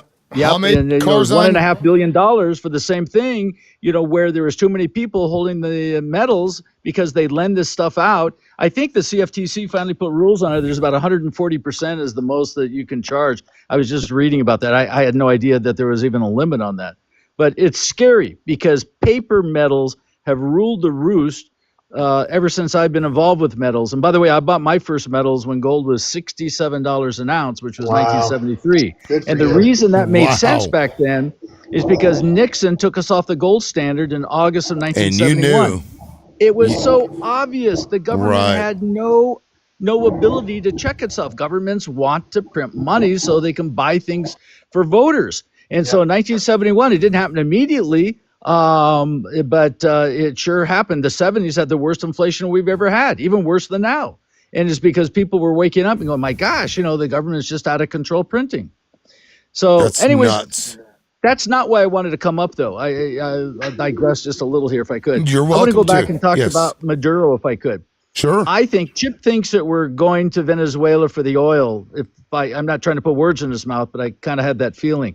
I think that may be the case, but I think equally as big and maybe even bigger is that Listen, when you have hyperinflation, which is going on right now in Venezuela, and just to let you know, these aren't my numbers. This is the International Monetary Fund that says inflation in Venezuela, and this is as of yesterday when I pulled it up, is 269.9% to 558%.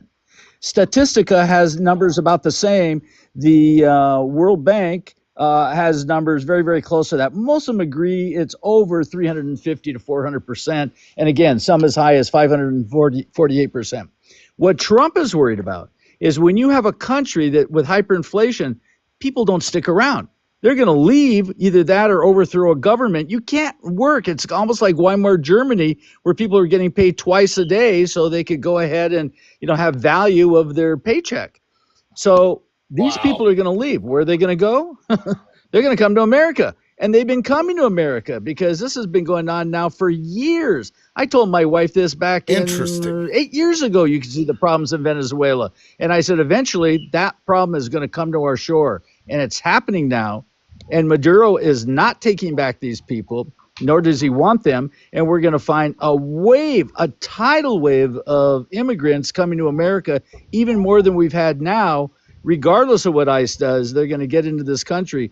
And that truly is problematic. And I don't care if they're all ministers or preachers or Boy Scouts or the scum of the earth. We're going to have a wave of people. And I got a feeling, where most of them are going to fall. So I think that's this an is why Trump is interesting going theory. to Venezuela. I've never heard that theory. That's very interesting. I have to push back, though. I mean, that's not solely economic. Real quick, come on, world peace. Quick, you know real about quick, highest. Johnny, real quick. Chip, it was his characterization of your thoughts on Venezuela correct or not? Well, I can't say if it's correct. I can't say if it's correct or not. I mean, it's a possibility that they're concerned about immigration. Okay. We know they're very hawkish. Well, on no. immigration, He had said that you would likely believe that it was for oil. And I didn't know because I don't remember you saying one way or the other. I heard him say that, but correct me if I'm wrong, Chip. Yeah.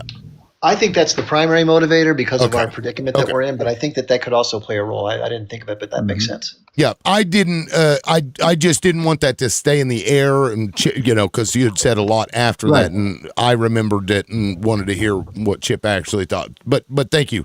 And now, Johnny, please jump in there. I'm sorry. Go ahead. Sorry. Thanks, liberal. I mean, world peace. There's also a destabilization factor of nations that's going on as we speak. It's been going on for a very long time. Highest, for instance, the Hebrew Immigrant Aid Society that has locations scattered all throughout Mexico has taken well over $500 million in federal grant money to facilitate mass migrant caravans. These people that walk through the jungle, 1,000 miles and show up in clean clothes and flip-flops just doesn't add up, man. So I'd say, yeah, sure, it's economics, but it's also a destabilization of nations factor as well. And Johnny, I know the answer, but who's on the behind Soros this buses? destabilization? This George Soros is into everything. This guy. No. Johnny's going to have a different name for this. Johnny, who's behind this destabilization? 10 toes down. Come on. Johnny? So who we trying to destabilize? Johnny is on the spot. Bolshevik sympathizers. There we go. He's saying Bolshevik the Jews. sympathizers. I knew that was coming. Okay. That's funny. So the Jews are responsible for the hyperinflation in Venezuela, and they're going to be showing up at our shores. Well, I mean, look. I don't know about that, but no, I don't agree with that at all. Well, hold on. Joe got here before Jay, I believe. Is that right? I've got bad. I was here before, but I do want to say is that you were bad information. We have a system where we rely on having as many people in our country for the GDP. So it's like the more people you have in your country, the higher your GDP is. Just based solely on productivity. I mean, alone. Yeah, and we're in a competition with China. We need a lot of people. That's a good point too, Jay, because if you look at it from a quote-unquote cultural standpoint, it might upset people, as now we are inundated with people that are not like us. But when you look at it from an economic standpoint, you can increase your productivity. So yeah, and we need that, my guy. We really need that. There are, so here's the thing, liberal, not to show off, but I've been to 49 countries, right? I've traveled, I've been to Bhutan, right? Seen different types of societies.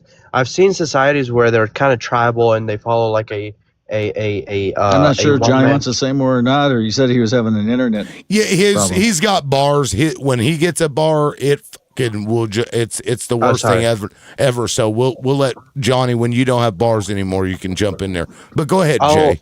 You know, I've seen societies in the that are tribal society, and they don't like those that are, innovatives, or those that are pioneers. Who's They Jay? don't respect that, right? They want you to follow the same routine that they've been living for thousands of years, and they have a right to that. However, we as Americans, we cannot reject that. Oh my God, there's this guy who has a new invention and is being rejected because it's something progressive for his society. He has a chance to come to America. Let him come to America so we can all benefit and he can benefit, right? That's what we have to offer. China is offering that way better. So I work abroad. I live in Luxembourg. I'm from New Hampshire, by the way, you all. So in case you're curious. So I left New Hampshire and I live in Luxembourg, and people are telling me they go to China, they set up everything. It's practically an open border. I kid you not, like in terms of paperwork, and they get to do business way easier than coming to the United States. And I'm talking people with just $20,000. So yeah, go ahead. Yeah. No, I mean that's a good point. So again, that's why I brought up somebody. If somebody is bitching about people coming here, it's about culture, and I don't want people to, more people to be not like me than there are like me. And well, they don't. But That Jay person makes doesn't have a good point. choice. He needs to make babies. I know. I agree. Well, Elon Musk is doing that. If you have read the stories, he will hook up with people on Twitter and get them to do IVF with his seed. Yeah, it's a real thing. He's literally creating. He calls it himself an army. Yeah. Fucking weird, y'all. Hey, I have a question. Joe, yeah, go ahead, man. Well, Go I'm ahead. back. Oh, Johnny's back. Hey, Johnny. So I was just gonna say to World Peace that it's, in my opinion, it's Bolsheviks and Bolshevik sympathizers that actually would love to see the destruction of the West. Johnny, I have a question for you because Great opinion. Your opinion. Can I finish my question? Yes, please go ahead, Joe. Johnny, do you say that we are trying to establish whatever you say, Venezuela right now? Is that what you imply? That's why Trump is doing what he's doing? No. I'm saying that Western nations are obviously systematically being attacked and destabilized through mass migration that has never been seen before in all of humanity. And this is an observable fact. So I don't know what you want to argue about, but I was just saying to World Peace that, it's not solely an economic factor that we're getting flooded with these people. There is literal coordinated efforts in all Western nations to cause, I would say, the likes of civil wars. So I do. Here's the thing, Johnny. Here's where we turned it against us, right? We did that. I'll tell you how. Why does it cost $20,000 to bring a employee legally? It costs barely $20,000, right? To hire somebody legal with a visa. I kid you not. Look it up. The process of it costs $20,000, right? It's very pricey. People are just be like, we set the demand for undocumented or illegal immigrants to work in America without papers, because if it's gonna cost a corporation to get for $20,000 for every employee at a meat packing plant, I'll just go and send Johnny with a van to pick up people from Mexico, and they'll just work for me, and they won't have any rights. Do you know why it costs $20,000? Well, because it's a government and it doesn't know how to do its business. It's to protect the jobs for the people that lives in here.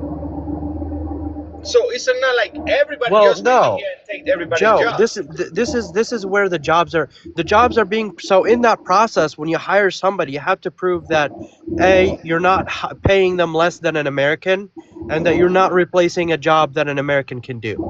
Correct, exactly, and that's why the cost comes into place, because you have to pay for all kinds of background checks. It's not just like, oh, give me $20,000 and I let you in. No, it's a whole process. I did a process to come to this country, and it didn't cost me $20,000 because I came in different circumstances, but it did cost me some money too, and it cost me a lot of time. So the reason that we have so many rules for people to come in here is so it's not that easy.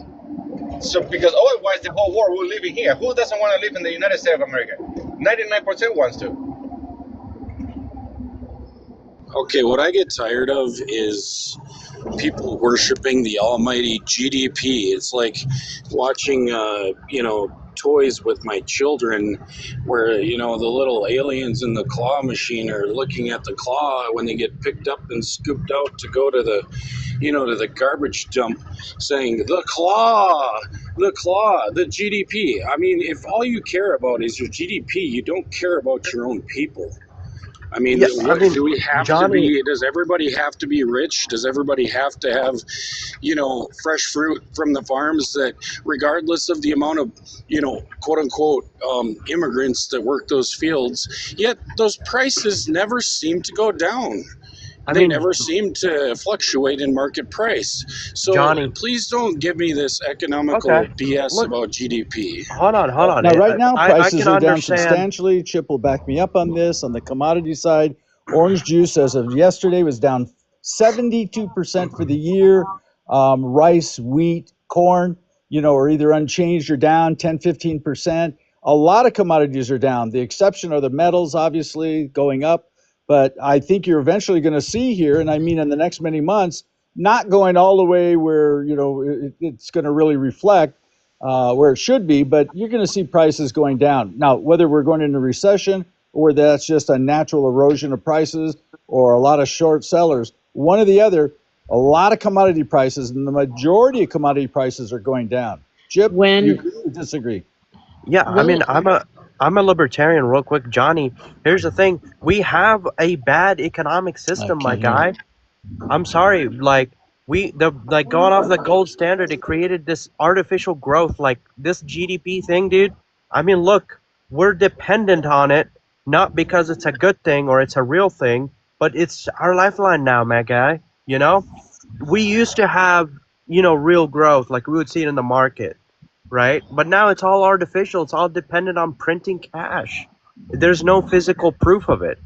Quite literally. Even the jobs that are being created at please home. Tell me why we need to have GDP as our almighty, Look, God. it's like a scheme of Ponzi, if you will, because we're on Hey, TikTok, Johnny? right?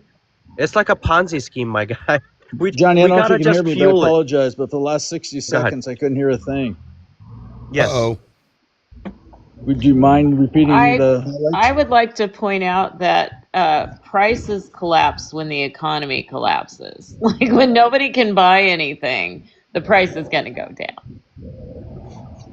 So when also prices collapse? When we don't have massive illegal immigration. And you want me to explain? Brother, that has nothing to do with it. A lot of immigrants pick our oranges. I say illegal immigrants. And I can a lot of illegal immigrants pick our oranges. You have less people looking for rent. You have less people buying gas. You have less people buying food. Hey, Chip, you back me up on that? That a lot, probably 3/4 of the commodities are actually going down right now? A lot? I'm sorry? I think that was a question to Chip, but Joe was talking when the question was posed. So, Joe, if you want to finish your point. Either one. I just know Chip's in the commodity business, so I figured you'd know that. Yeah, it's case by case. In a general sense, consumption of the largest, most important integral resource to Western multinational economies is oil. So oil is a pretty good predictor of where demand is. And if you look back at what happened during the C-19 crisis, delivery for oil, actually, if you're an oil producer and you were trying to hedge your shipments of your oil, there was so much extra oil that wasn't being consumed that it actually cost money. You had to pay money to have somebody store it on ships outside in the harbor because they couldn't deliver. $37 a barrel, Chip, remember? It went negative $6.60 a barrel at one point, which I've never seen 37 at happen, one by the point way. on the And cash. unleaded gasoline, which normally is like $1.80 or $1.90 wholesale, was down at like 41 cents. It was the lowest it's ever been by just eons.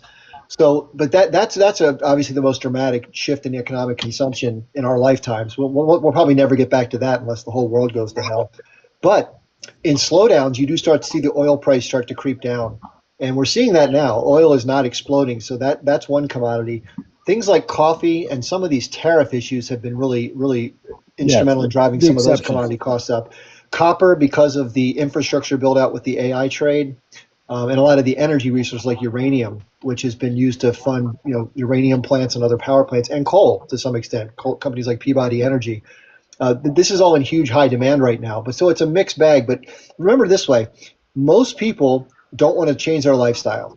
So most people, if they have ways of spending more money, they will do it until they can't do it anymore, whether it's a home equity line or whether it's credit cards or some other form of debt. And that's where we are right now. We're in probably the 7th inning of people using their excess capital. And as we get into the 8th and 9th innings, you're going to see the earnings of companies like Visa and MasterCard start to fall as delinquencies increase and people are cut off from their credit, less transaction fees, which we're seeing right now. Those companies are just starting to trade down now in anticipation of that happening. You're going to see a big hit to the economy when people can't buy basic stuff anymore. Yeah. Damn it, I was gonna say something. I fucking forgot. Brain fart. Well, with that, now there is somebody I invited up. We were talking about, this. Oh, I remember what it was. And then I'd like to go to What do you think about, why do we even allow trading futures for commodities? Like, you're just making a bet. But This that is important. The reason the futures markets exist in the first place is because of what's called hedging. So let's say you're a farmer and you're making corn, you're growing corn, and you're not really sure what the market price is going to be based on how many bushels come to market. You can lock in your price of your commodity by buying or selling futures contracts ahead of time. You have to pay a fee and commissions to do that. And you have to leave the capital aside, but it kind of guarantees you a market price. Also for like airlines, you don't want to, if oil does spike, you don't want to be caught on the wrong side of an oil increase, and then you have to try to raise your fares, you lose business. So you can hedge your price of oil or jet fuel ahead of time. And again, it's a cost of doing business. Speculators then on the tail end of that can jump in on that, which is what I do. Try to do it responsibly, but you're trying to look for trends where more of one side or the other on the trade, there's an imbalance, and you try to get on that same side.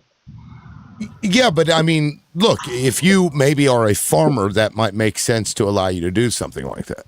But allowing somebody that doesn't have those things on hand, for example, and isn't part of that, I don't understand why we even allow Well, it. financial instruments are also done. There's hedging with that. So like right now is a great example. Let's say you have a portfolio of stocks worth, let's say you have $500,000 in your 401k, and you're a little skittish as to some of these things with recession talk, and so you want to insure your portfolio.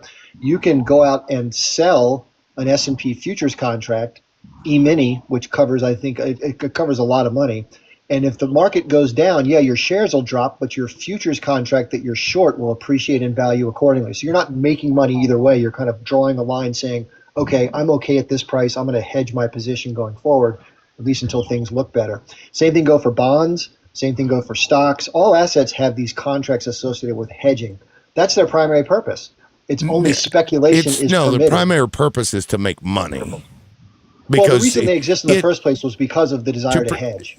That's why the markets came but into only a tiny portion that exists in the futures trading are actual producers. Very few.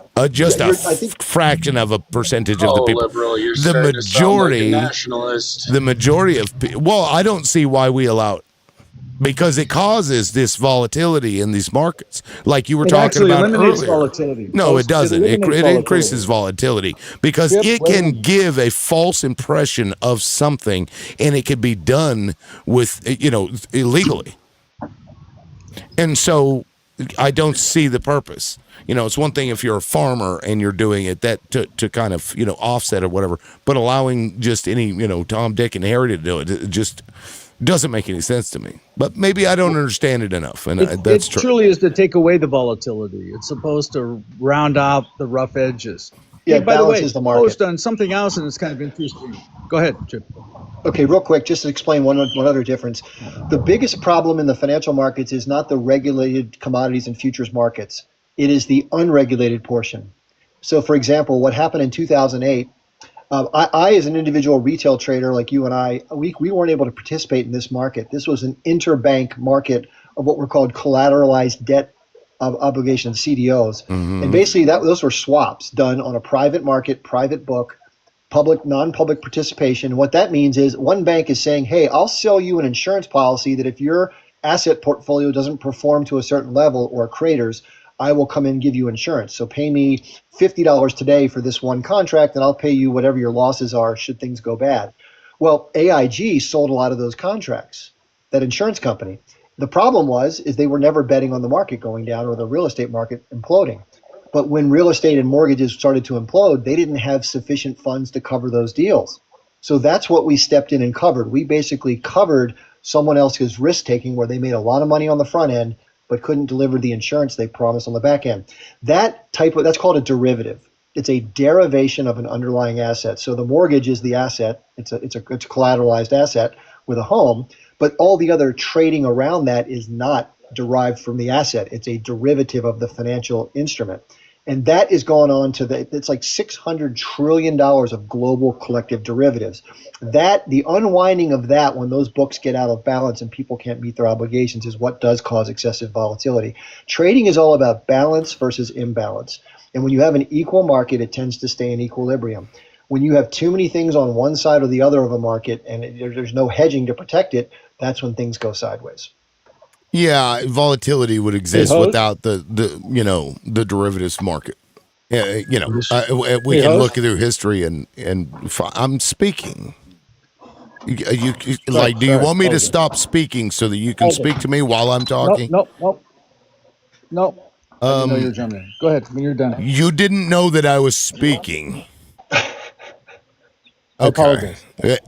Go ahead. That's who I was gonna go to anyway. Go ahead, I appreciate it. No, I heard something earlier, in regards to like Venezuela, and I guess like our interests in the southern hemisphere in South America.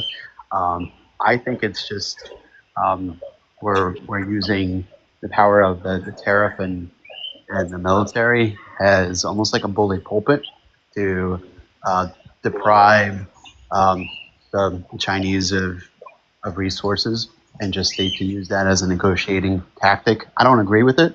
I just want to say that in advance. But it's as simple as, hey, we'll free up these ports and these trades from your partner in South America in exchange for X, Y, Z.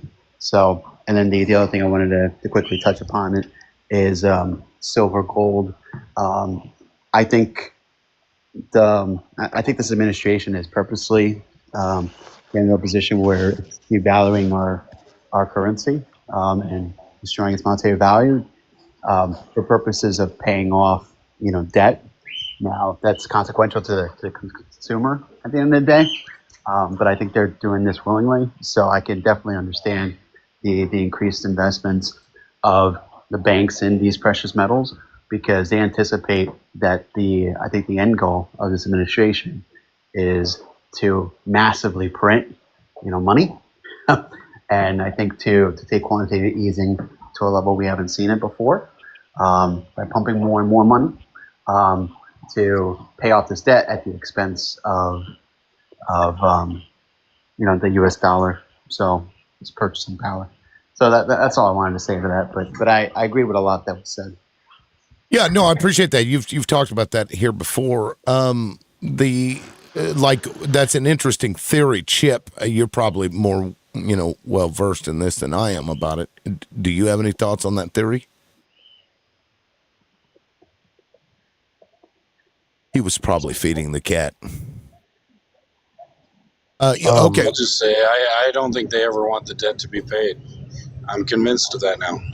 Sorry, I was just turning on. There's a video that's going to cover the Federal Reserve announcement. Today is an interest rate announcement and then guidance from Jerome Powell. So big part of the trading world is money from the government. So what was the question? I apologize. I didn't hear it. Well, the theory, if you want to quickly re-summarize. Yeah. Cliff Note is I'm saying that I think this administration is probably going to usher in extreme quantitative easing. Oh yeah.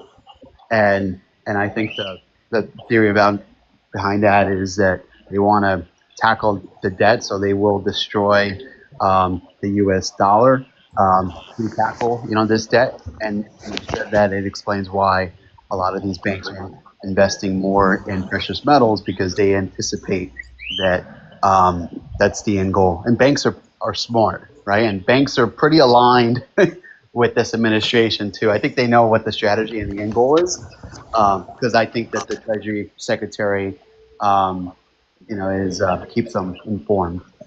That's the So next step. devalue the Mr. dollar Host. in order to pay for debt.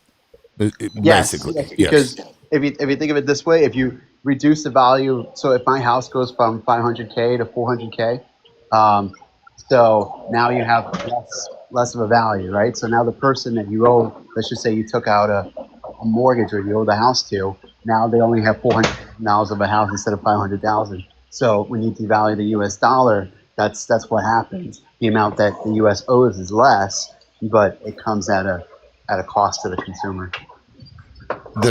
And okay, so Chip, I would like to hear your response, but World Peace clearly wants to say something. Go ahead, World Peace. Well, I've been real glitchy, so I can't tell when somebody's. I apologize before, but I'm not sure where we're at, so I'll defer because I'm in and out as far as reception. Oh well, I thought you I were the remember one what it that was. kept saying "Hey, host." Wasn't that you? Or That was was that me. But I Oh, it apologize. was Anyways, Jay? I do remember. I do remember what it was. It was He was AIG that Chip brought up. They were the largest recipient of the TARP funds back in 2008 or 9 when we had the housing crisis. By the way, the guy who was ahead of AIG, it's the largest probably insurance or co-insurance company in the world, run by a Jew. He took $165 billion, which is more than most of the banks took 10, 15, 20, 30 billion dollars. So I'm just trying to put that in perspective. AIG took 165 billion and paid it all back. So I just wanted to share that little bit of tidbit that even though the government was there bailing out these people, a lot of these firms paid back. And that was the biggest one. That's a pretty good example. Another one where people got paid back was when Bernie Madoff, a Jewish person, stole a bunch of money from people, and then the U.S. government had to go in there and claw back. I think they got like 93%. It was the first time in the history of the country, probably the world, where they were able to provide restitution to that percentage of return. Usually it's high, like yes. 5 to 10%.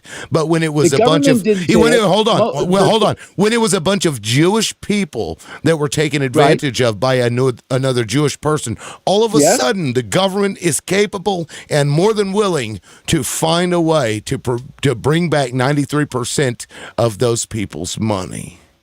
It Isn't that wasn't the interesting? government's money, though. It was Isn't that Bernie interesting? Madoff's money. Isn't that Mr. interesting? House, Yes. there's a gentleman down there. His name is MJC. If he's requesting, could you Cheap accept people, him? but they get He is the not money requesting. back. So if he's telling you he's pay either requesting, way. if he's telling you he's requesting, he's not telling the truth. No, he didn't. I thought he would Can be. I? Sorry. Go ahead. I was just going to see if I could respond to I a little bit. Johnny, sure, go ahead. Okay, so from what I heard, right, in Trump's first term and Biden's first term, in those 8 years, 80% of the physical dollars ever created were created. And that is why you see, and I don't know if the Kiwi that you're talking about is 1, 2, or 3 or whatever, or are you just basically saying printing more money, I think is obviously what you're saying to devalue the American dollar. And now what I've seen objectively, World Peace, I'll direct this at you, is, you're saying that, yeah, commodities can fluctuate, and obviously we know that Congress sets parameters for, the swing in commodities so that we protect our farmers and we protect, the cost of living for our people. But what I've seen objectively and subjectively is the fact that it seems like there is a bourgeoisie being created in the manufacturing class of, let's say, automobiles and Semis, correct. I mean, I've been in the trucking industry for quite a long time, and I know that pre-COVID, you could buy a fully loaded, decked out semi truck. I know a lot of you probably don't have appreciation for the backbone of America, but I do. And, So do I. going from, let's say, 100,000 to 120,000 to upwards of $300,000. Okay, and also, the parts costs of everything have at least tripled in price, and the profit margins are exceeding, morality. So, when you're saying, oh, the chip will back me up, the commodity prices have gone down. Yeah, sure. For the traders and the manufacturers, and for maybe the retailers who they want to keep, in line. But I mean, can you honestly tell me that you go to the store and buy a bottle of orange juice that you've seen actually go down in price since C19? No. Okay, thank Very you. little. So It yeah, doesn't, we it are doesn't being reflect. screwed exponentially. Yes, agreed. I mean, that's why I like to call it the plandemic. Isn't that right?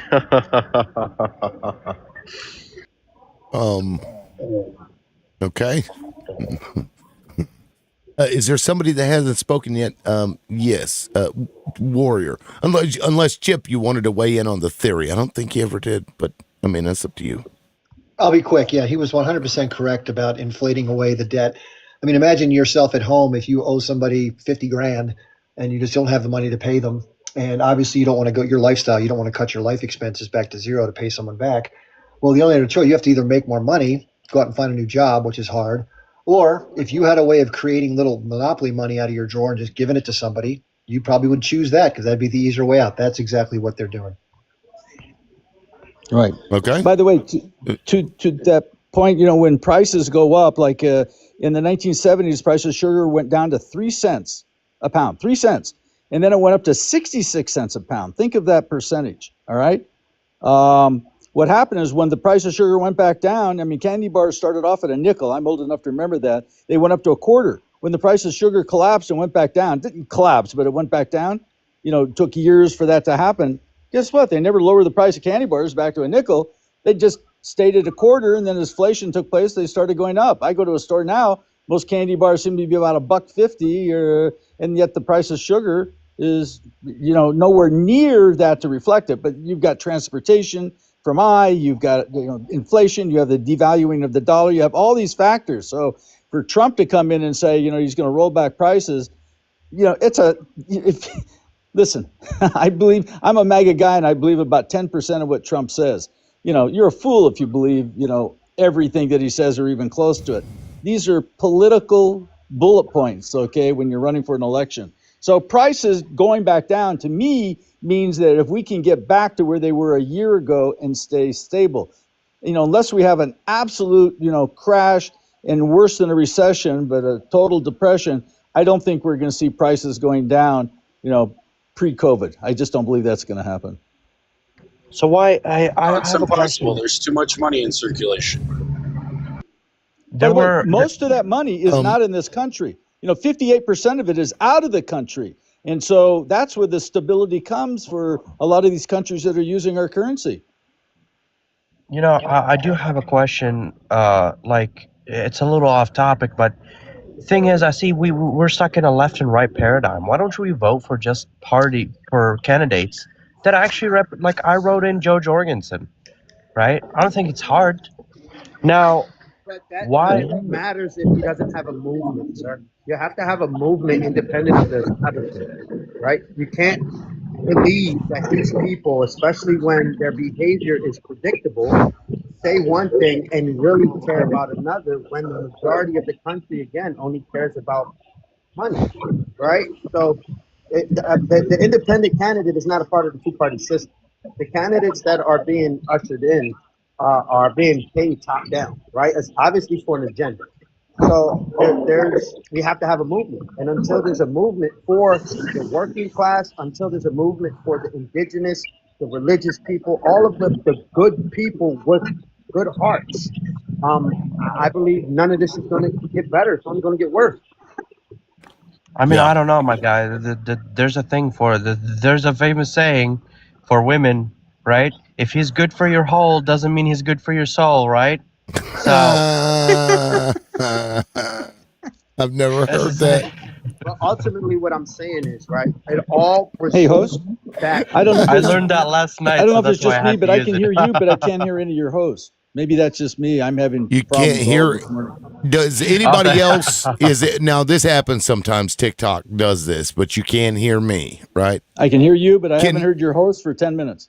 you mean the panelists? I mean the panelists, yeah. Yeah. The people that you're talking to, I can't hear. Weird. Well, drop and then come back up and let's see if that fixes. Like, drop. Well, maybe it's just me. Go Ask out the of the people app. that are here.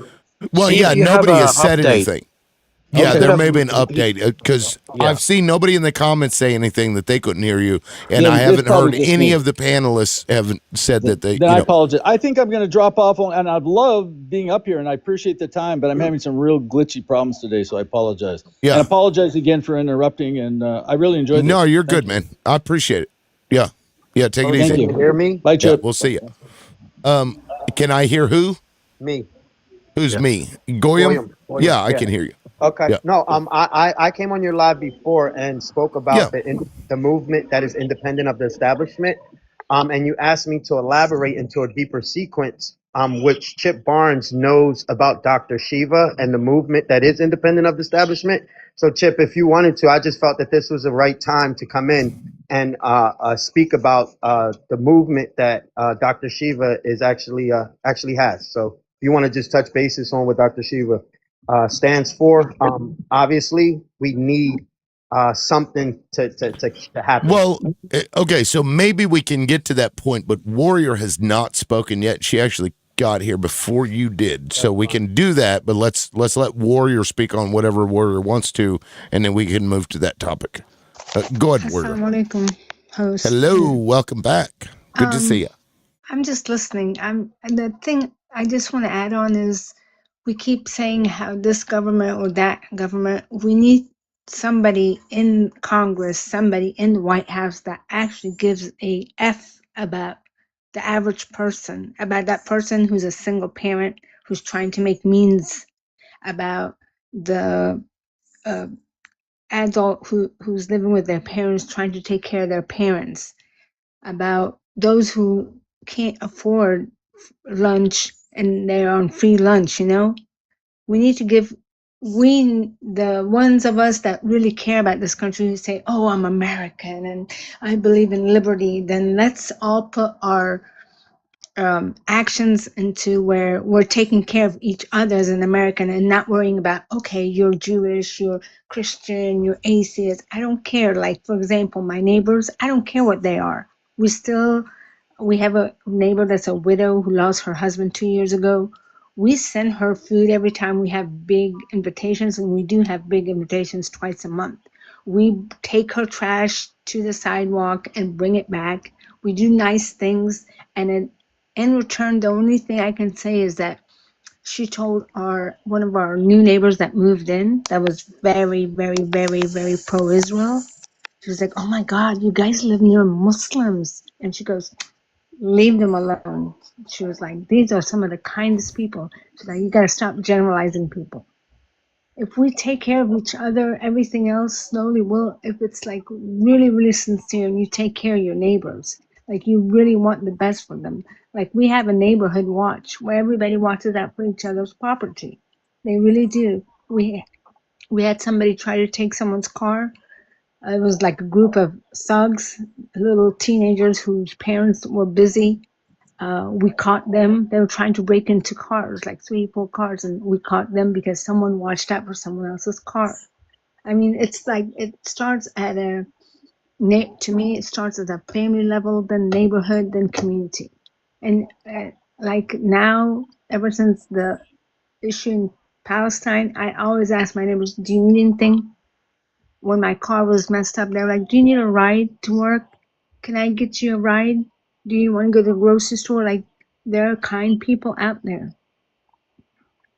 Okay, so your point is that we need to do better with our communities and take care of each other. Yes, it starts a lot of things start with our community. Sure. Yeah, appreciate there's that. a society. There's a society, and then there's a government. We have a problem in both right now, right? So there's an Arabic proverb of how you are, your leaders will be, pretty much.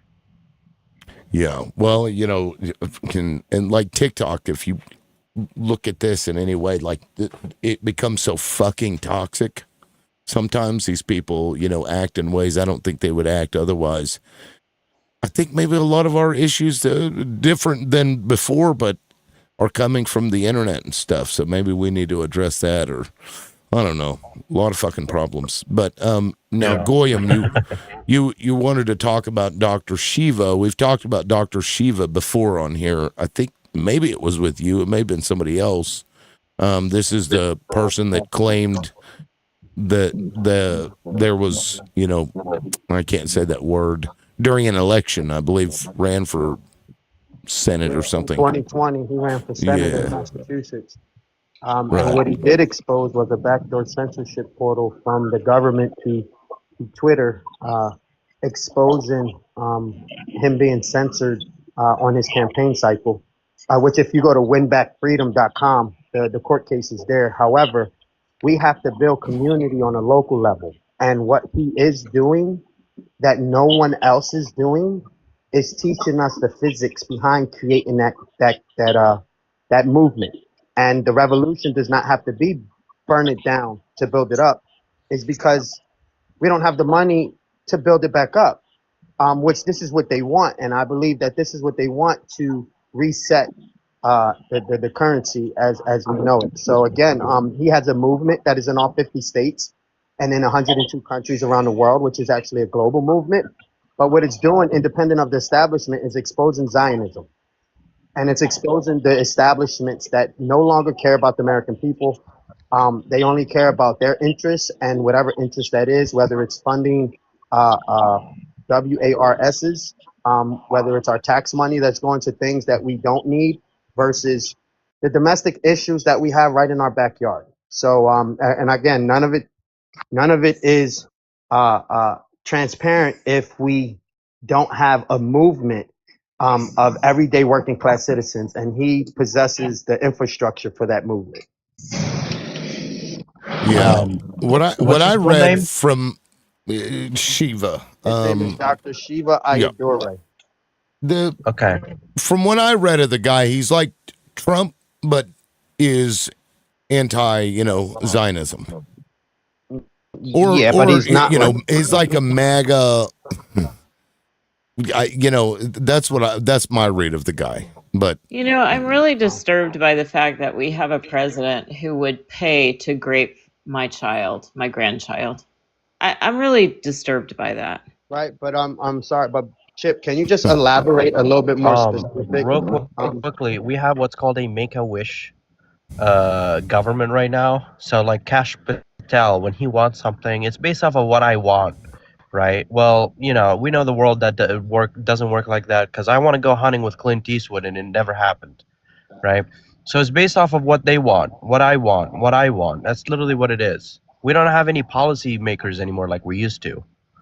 Go ahead. yeah, Chip, did you want to?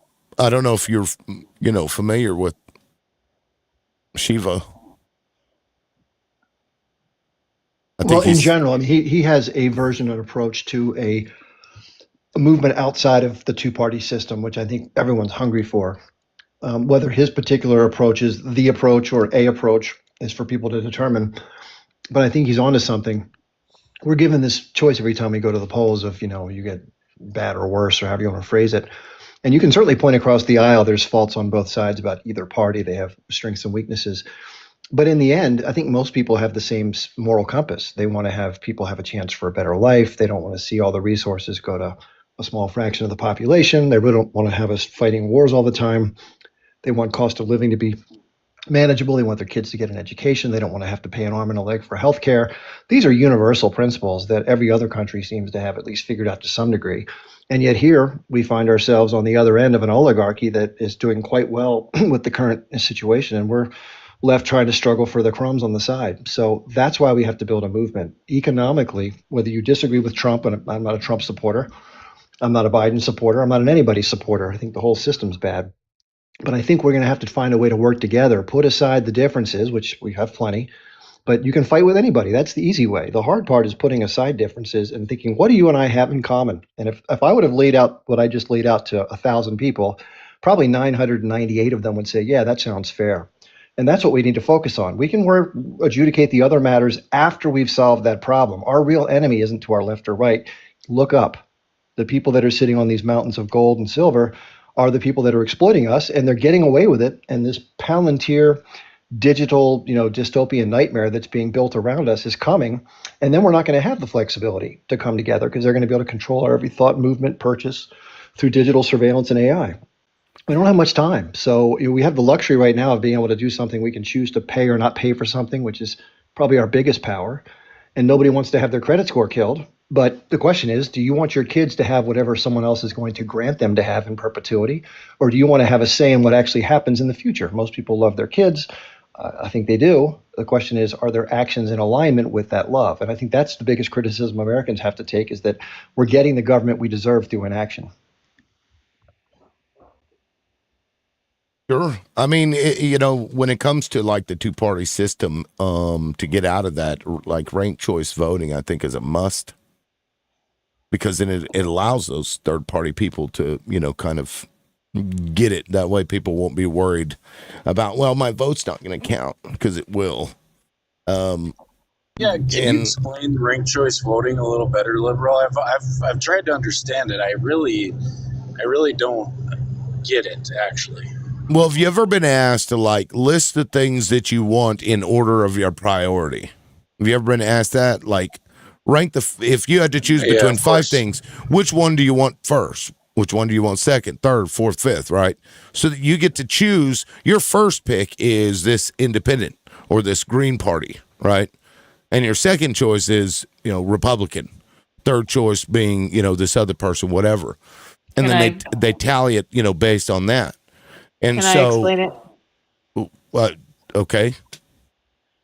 It's like if a room full of people wanted pizza and they said, here's a list of the 5 types of pizza we can order.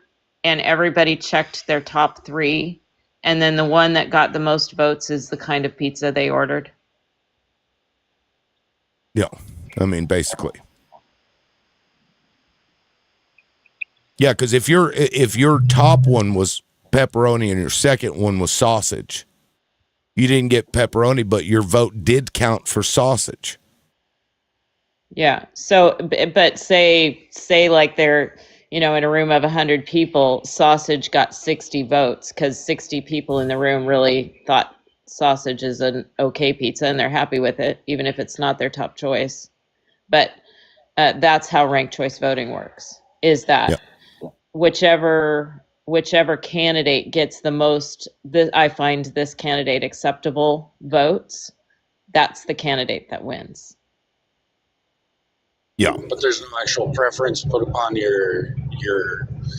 order of, like, first doesn't take more, like, get a higher value of your vote per se as third place, just the majority of whatever number you choose, or whatever person you choose.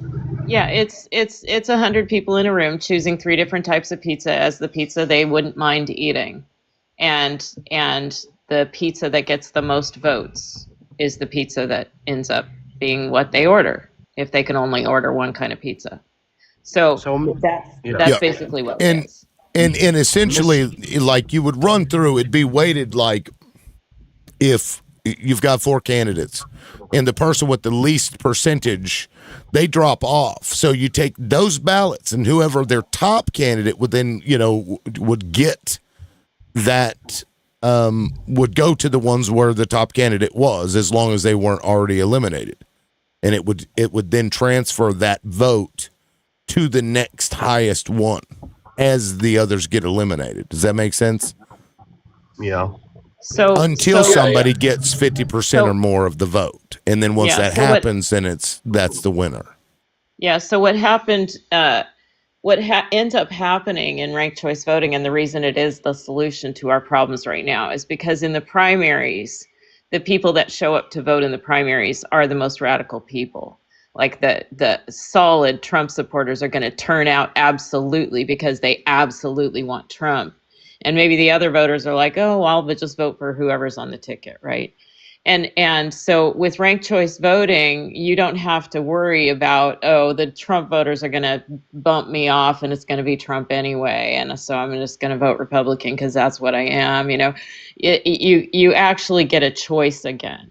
And so if you wanted Bernie Sanders, but you knew that the other, like, he wasn't going to have a chance, then if you clicked him as your number one, he would still have a chance because chances are that he's number two or number three for a lot of other people. And so right, the oligarch fighting against the oligarchy. No, I'm sorry, I I'm mean, just kidding. what we have now, essentially, plurality will win, not majority, right? Because you could have a split of percentages 4 ways and none of them get over 50%. Right. So it's just, a plurality. It boils down to popular vote is what you're saying. Preference, correct. Your preference is what's important there. Yeah, because if your first candidate has the lowest percentage, now your vote gets transferred to the second one, as long as they haven't been eliminated, right, as the lowest person. I think personally what we need is more transparency on lesser known candidates. And I don't know. Yes. I mean, Campaign finance I don't know if reform. this is relevant or not. Yeah, I don't know if this is relevant or not. But, you know, one of the funniest things I think about Trump, you know, being former MAGA, is that, you know, everything that he does backfires. I mean, he brought to the forefront fake news. That's the greatest thing he ever did. Fake news. They're eating the dogs. We're gonna start looking at every source of news to decipher whether or not it's quote unquote fake news. Right. So, you know, and he was talking about, what was he, defunding PBS or some other public program or NPR or something, and he was talking about, you know, unequal time in election periods. And I think that's something that needs to really be brought to the forefront, is the equal time for all the candidates instead of literally the ones the oligarch presents on both sides.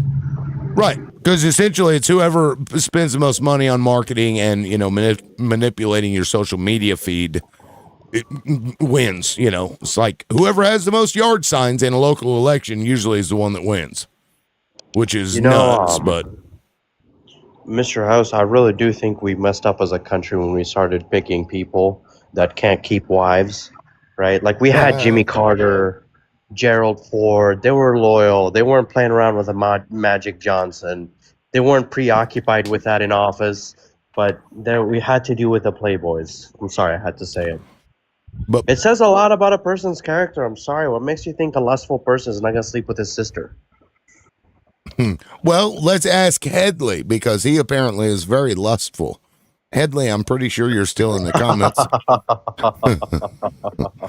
Headley was up here sexualizing me.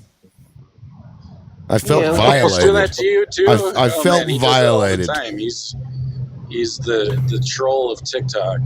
He's everywhere. He needs to practice discipline and order. I'm gonna make a video special just for Headley. But no, I've been secretly hoping that Chip is reading about the move of the gold desk of J.P. Morgan and Chase to Singapore silently in the background, so he can tell us whether or not we have some serious things to worry about. Oh yeah, they already blamed it on Mamdani. I like to call him Dumb Bonnie. Well, okay, now check this out. I don't mean to interrupt you, but I keep forgetting to say this. You know, for somebody like Chip that's traded for so long, to not hear about that, what does that say? That's crazy. I mean, when I saw it, it had like 100 views, and it was unannounced by J.P. Morgan. So there's something going on behind the scenes that I think could be very drastic. Yeah, it's going to get worse.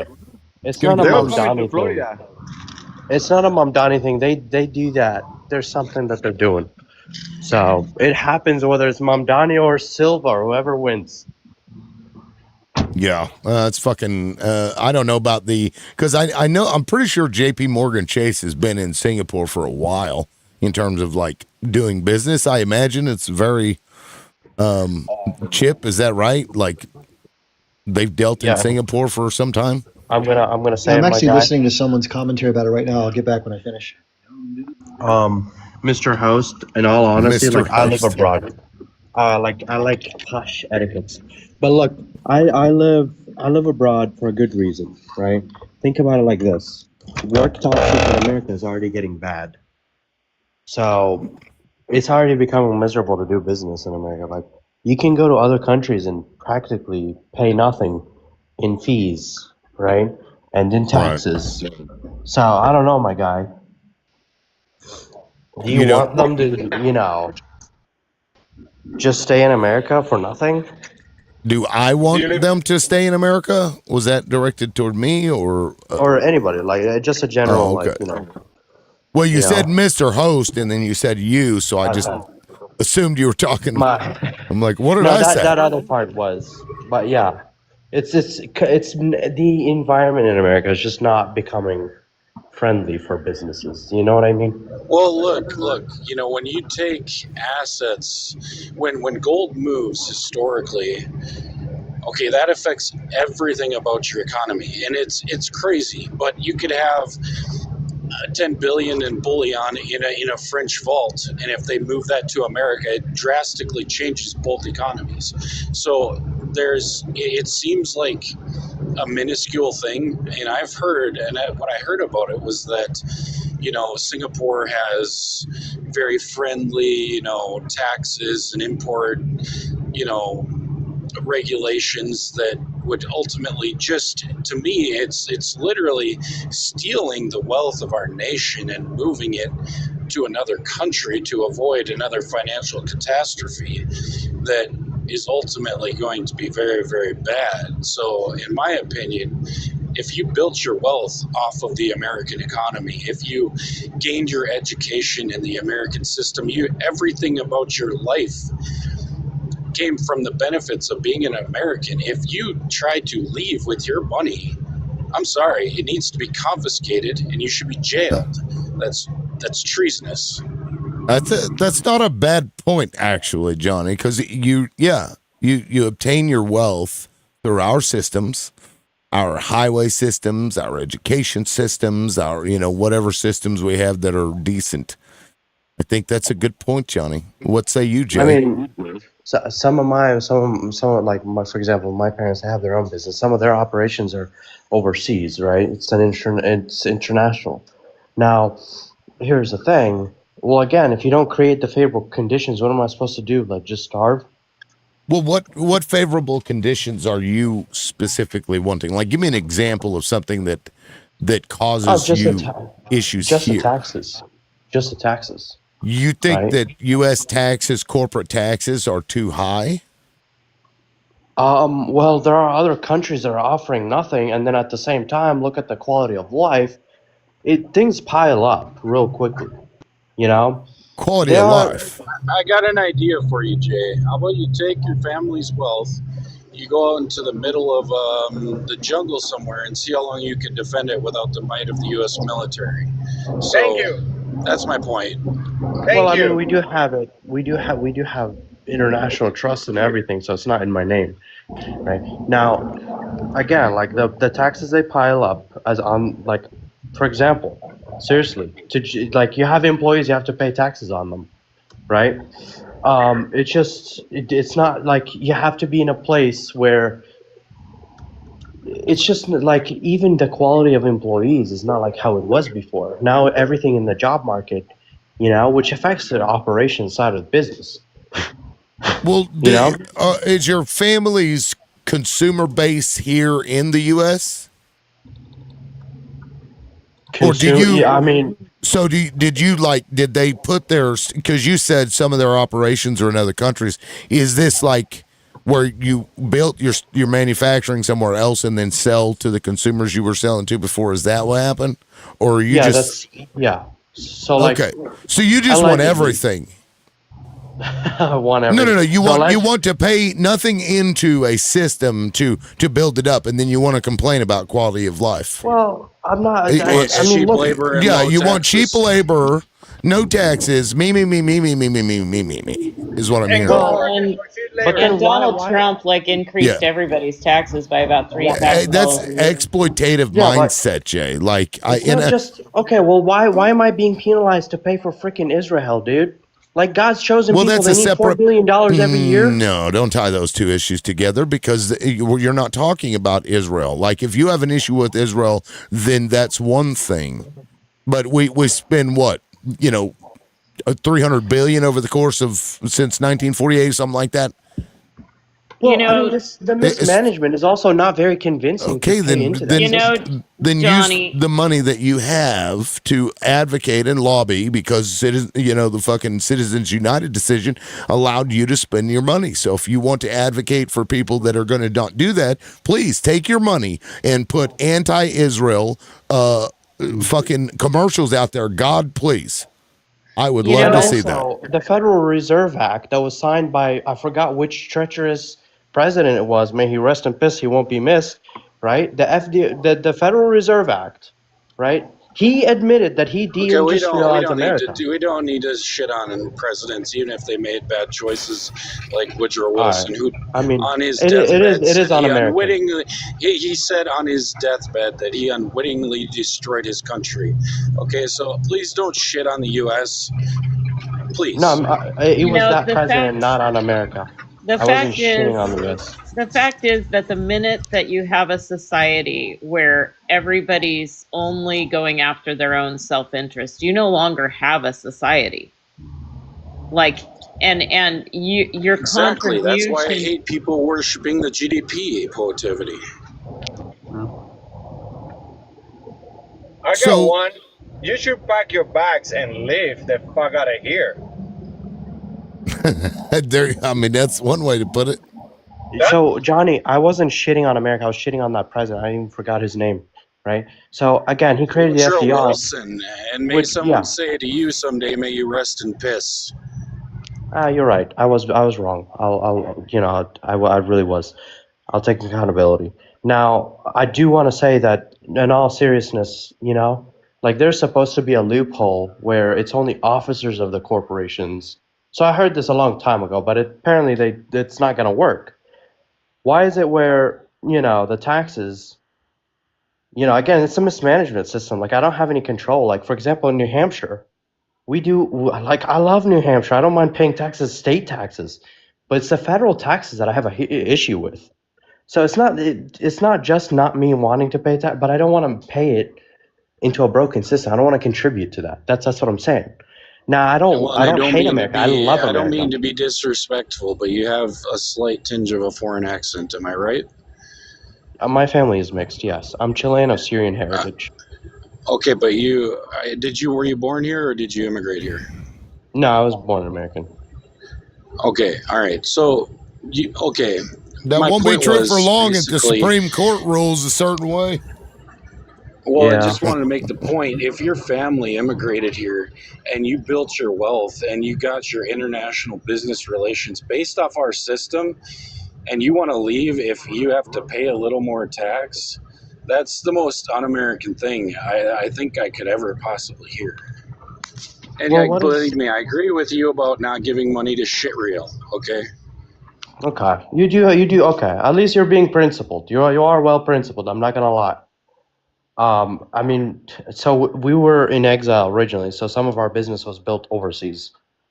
Parts and pieces of it was built overseas, but you get the whole idea. I don't want to exploit. Like this is why I'm against illegal immigration. It's not because I'm racist and all, but they don't understand that when you risk your life to cross the Rio Grande and you come to the United States, you don't have any workers' rights. You're essentially a slave labor. I'm just gonna say it. They don't have any workers' rights. Minimum wage doesn't apply to them. That's exploitative, more than not wanting to contribute. So like your parents did. Rather than improve the system, you're like, oh, just don't make it so that they could even come over here. Is that what it is?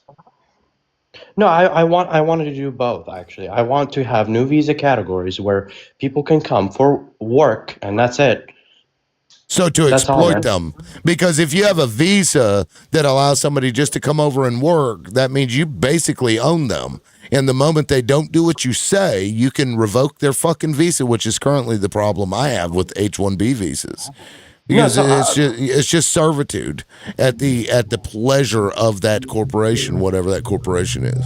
It's gross. so I mean, I work in Europe on a visa. Like, am I being exploited? Probably. I don't know. Are you? Do you feel like you're being exploited?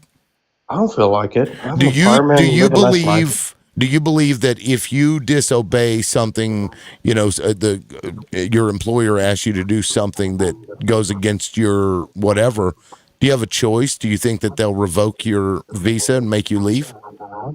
I'd have to find a new sponsor. Essentially, that's how it works. Right. So yes, you're being exploited. I mean, I'm making good money, so That doesn't matter. That's why I never It thought doesn't about it. matter. Yeah, it doesn't matter. You can be exploited and still be paid for So- your time. What's a way to get people here legally without exploiting them? If you don't mind me asking. Like I'm asking sincerely. Like, Allow good faith question. migration and fix the migration system so that people that want to come here can come here. Exactly. Oh, I know. But what Provide I'm them saying with is, rights and protections that are necessary for them to not be exploited. Duh. so like what? Like no. I'm asking like a serious question. Like I'm asking good faith question, not because like, oh, you're wrong. No, not doing the TikTok energy. Now I'm just asking like, no, on a serious level, like what visa category would that be, or what would it look like if an actual employee from Mexico wanted to cross into here and work legally, like in your It system? probably doesn't exist currently in a fashion that any of us would point to. You're talking about which visa category that would only be applicable to existing visa categories. Like, sir, we're Right. talking about reformulating the system to be fair and equitable, meaning what we're talking about probably doesn't currently exist in the fashion it's supposed to. Yeah. So like MJ, like I don't know, like would you say like the government would be your sponsor instead of your boss, whoever you're hiring? You would be here and the government would be determining whether or not you are trying to contribute to society in some meaningful fashion that would determine that you are here. Not just, oh, you're only here so that you can work. And if you can't work, get the fuck out. Like, that's not what the government should be functioning on. The government, the same way that in the 1900s, over 1 million European immigrants were able to just come here and take a test to make sure they didn't have lice and welcome into the country, the same way that they were let in, we should be letting other people in to have the quote unquote American dream, whatever dusty fake dream that is. Then would Right. be no American dream. Yes, No, it that's it not actually true. would be the American dream. Like that's literally what this country was created from. I know everybody wants to go back to it's a bunch of white people, but it's not. It's a bunch of immigrants. I get that part. I get that part, Tim. But like opening your country a free for all to anybody that wants to come, just come. I don't think that's a sustainable. That's how we got. That's how we got this white majority of society. What are you talking about? This country, Come on, MJ. I mean, that is true. This country was put I together mean, by I the can tell English, liberal, by the French, by you're a little bit by Irish. the Irish. Okay, I'm not the Irish. Irish were indentured servants. Oh, you look a little Irish. I'm sorry. Nope. The Irish were indentured servants. MJ. I mean, this is where I differ with the left. Is okay. Every single Irish person that came over was not an indentured servant. It's not about necessarily bringing in all white Europeans. It's about, okay, to me, how many people unalived?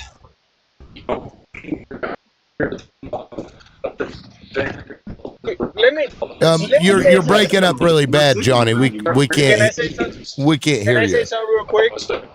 Yeah, go ahead.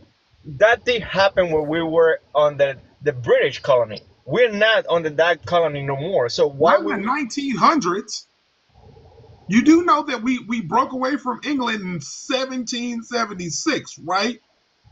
I'm talking about the 1900s when we let in over 1 million European immigrants who didn't even have identification. They didn't even have a piece of paper that proved a name to make sure that they were not a person who was avoiding criminal prosecution in their country. Somebody who had unalived 4 freaking people and hopped a fucking boat.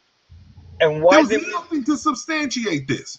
And now we have better systems to substantiate who people are, and y'all like, nah, we don't really want these people in here, man, because the only reason why you would not want them in is because they're brown. I'm sorry, I'm brown.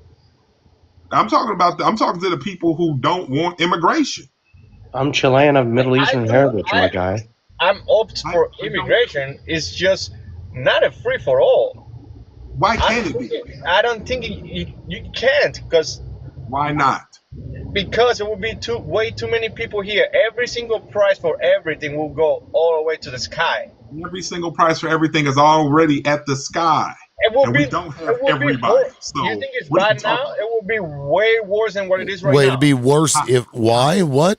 If what happened? It would be worse. We got massive immigration, like hundreds of millions of people coming from all over the world. Immigration is not what's driving inflation. You've been sold a false narrative on that. That is not why we have inflation. So, all right. So let me ask you a question real quick. I'm from Florida. I can get an apartment in Miami for $3,000. I can get that same apartment a couple hundred miles up when it's not too much immigrants for $800.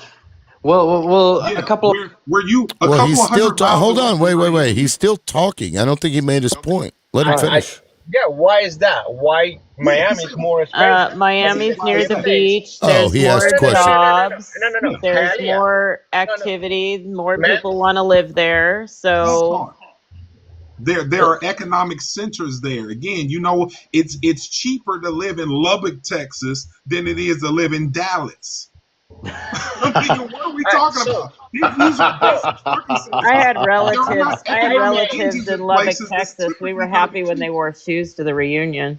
No, okay, hold on. I'm confused by what's going on. So, Joe, are you saying that there are areas in Florida that are cheaper?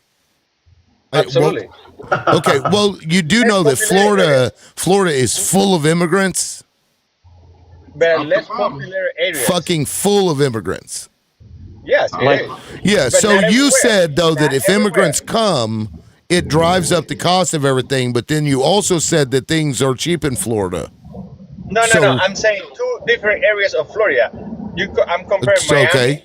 Well, I would like you to use a little bit of logic here. Like, first of all, the immigrants come in and their labor is exploited, so they're underpaid for their jobs. So your argument is that they're the ones that are driving up rents, which is ridiculous, because the fact is that they're not paid enough. So by having higher rents, you force them out to the outlying areas where they can get for $800. You know where you run?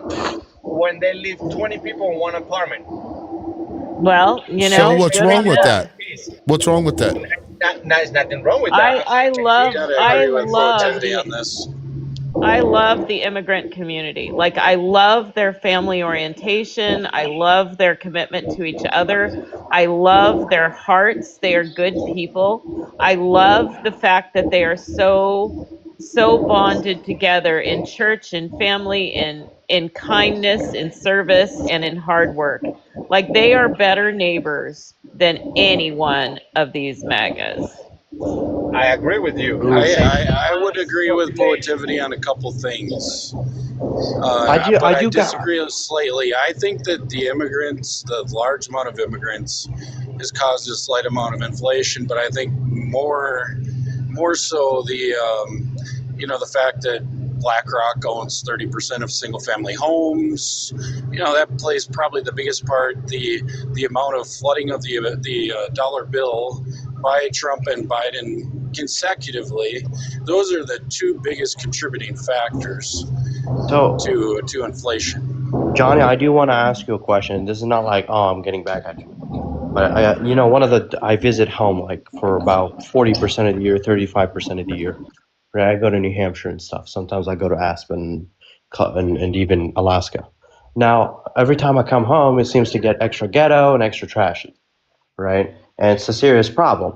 Like I once came home and I had to, I was on the radio, I was in the car just listening to WAP, like WAP. So I'm just curious, like, is that we more know what that un-American? means. Yeah, I Blow mean, the it's whistle. become an American thing Get the essentially. whistles out. Blow the whistle. So what's your question? What's your No, question? I'm being honest. Like, do you think that's a good environment to live in? Yes. Extra trashy. The social cohesion is going downhill, right? Yes. Why is it trash? And yeah, I'm being honest. You Yeah, have why do you degeneracy think it's rising amongst trashy? Gen Z. Because okay, you have an area that's trashy, and you're not curious as to why, so that you can fix it. So why is it trashy? You don't care about fixing. Why? That's well, I mean, lazy. They're video game Well, addicts. hold on. Wait, why is it lazy or trashy, Jay? Why? Like Because in your opinion. I'll tell you why. Because men lost order and discipline. That's Man, literally you why. don't sit your ass. No, I'll tell you why. Oh, No. that's not necessarily true. I mean, Not Jay, all Okay, men. well, hold on. Respect, I don't think he's done answering. I do want to No, hear, that's but not all men. men lost order and discipline, and Not all men. go ahead. Not all men, but I'll tell you, yes, men lost order and discipline. A lot of the consumer class, they listen to, for example, Cardi B. They support that behavior, right? I'm just saying it's indoctrinating kids, and they're growing up in that environment. Wait, so the thing that is required for childbirth, WAP, Is not listening to is Cardi B. causing people to do what? To be trashy? What is? I mean, you I don't think understand. it's vulgar? I mean, you don't think it's vulgar? You know, I Let's had be a honest, federal my guy. judge. I had a federal judge once tell me, it wrote in an opinion in the lawsuit that while vulgar and unnecessary, it is his First Amendment right is protected by the Constitution. So I'd like. There's lots of things that are vulgar. I mean, I'm not saying let's ban it. To me, what's vulgar is a president saying that we're not going to feed children in school. That is vulgar. That's vulgar to me. What's vulgar to me is saying that this person who is asking for food on the side of the road, we're going to assume that they're a rug user and we're not going to help them out or ask them if they need something. That's vulgar. So I guess maybe our definition of vulgar is a little different. Okay. I mean, but you don't think kids maybe should not be hearing WAP, for example? You don't think that maybe parents should parent? Yeah, that's up to the parent. Like, and also let's think about where that started, because there are certain people in the music industry that control the music industry that wouldn't allow any other records to go through except for certain things, and these artists have come forward and stated this when in the 90s was a big time for this. So that's actually being driven. So instead of blaming the people who are the subjects of this experimentation, whatever, let's blame the people that are actually pushing it, right? Would you say? And those people are very wealthy. Hey Jay, didn't the president brag on how he can grab women by the what? Dude, I'm not I don't. That's vulgar. Can I answer, Jay? It was Johnny's turn to answer. I just told the host that we had the choice between Jimmy Carter and Gerald Ford. Both were very loyal men that kept their behavior clean. Go ahead, Johnny. All right. So, I mean, as a young man, I used to buy into the same talking points that you did. I fortunately grew up in a time where the American dream seemed within reach, and I've lived it a couple times, been up and down, whatever. Never been the type of person that's been fortunate enough to do anything besides deliver goods past Aspen. I've never actually rubbed shoulders with the 1% like your family seems to do. But if you look at this, there's an interesting thing that I just saw the other day. Okay, now this is where I want to go into, where Bush made this idea of privatization very popular. And we were all like, yeah, privatize Social Security. Government privatize sucks. everything. Right. Yeah, because we can make more money. We're all going to get sliced the American dream. Let's just privatize it. Well, you take, for example, probably one of your neighbors has a large stake in the privatized prison industry, correct? Okay, so there's this interesting, this woman came out, interestingly enough, that found out the new person, not Ghislaine Maxwell's father, who owns the textbooks in America anymore, but another J oligarch, okay, and also, this, what do they call it, the pipeline, the school to prison pipeline, right? Right. Yes, sir. Okay, now, is interestingly enough, they'll go into the areas and figure out in third grade what the reading level is. And if it's far enough down there, they're going to build a private prison. Okay. They're going Oh, we're losing you. to these prisoners. Oh, You're about to be behind am I still bars here? yourself. I can hear you now, but the bars are coming. Ka-clink. I should be back in a second.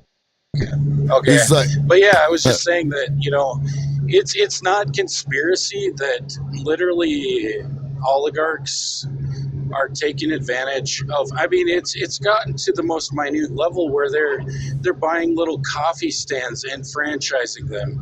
These are serious problems. So when you're trying to say that it's rap or it's this, yeah, sure, they have an influence on that too.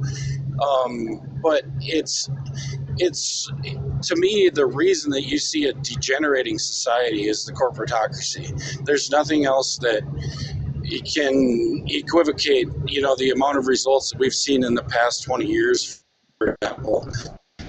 oh, you're going back to the pipeline. Opportunity Yes, than sir. they do now.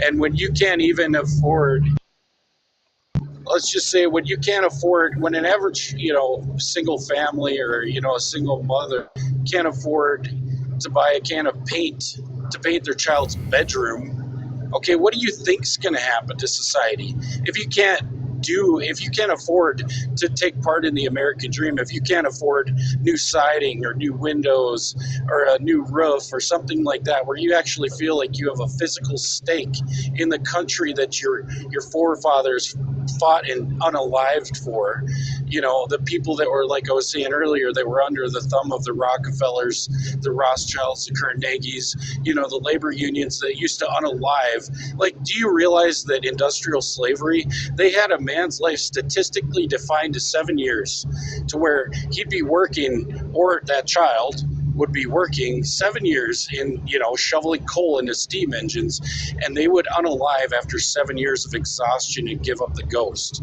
Now you have people like Rudolf Diesel, for example, who was a philanthropist. He invented the diesel engine to free men from industrial slavery. That actually happened. But the people that you're rubbing shoulders with in Aspen are they're the cause of the degenerating society. I'm sorry.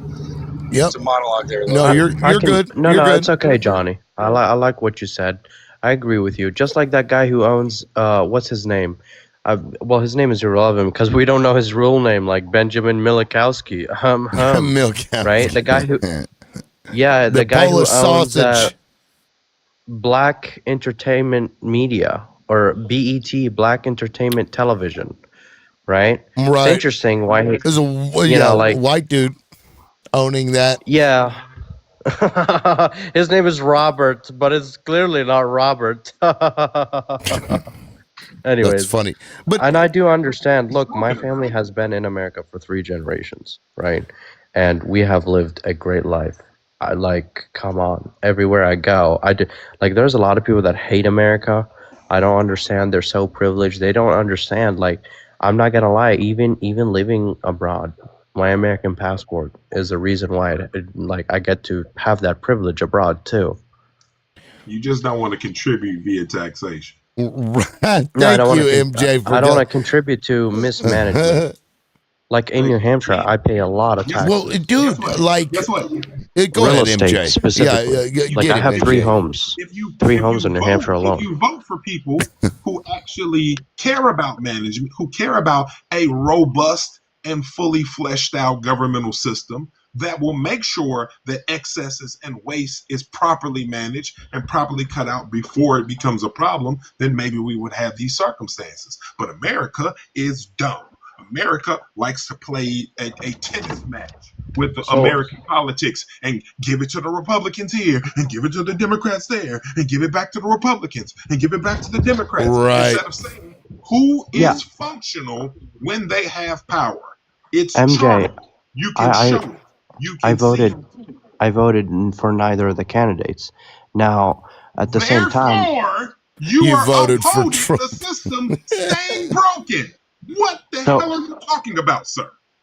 should I have voted for Kamala? Isn't she like a part of the Yes. same left-right paradigm?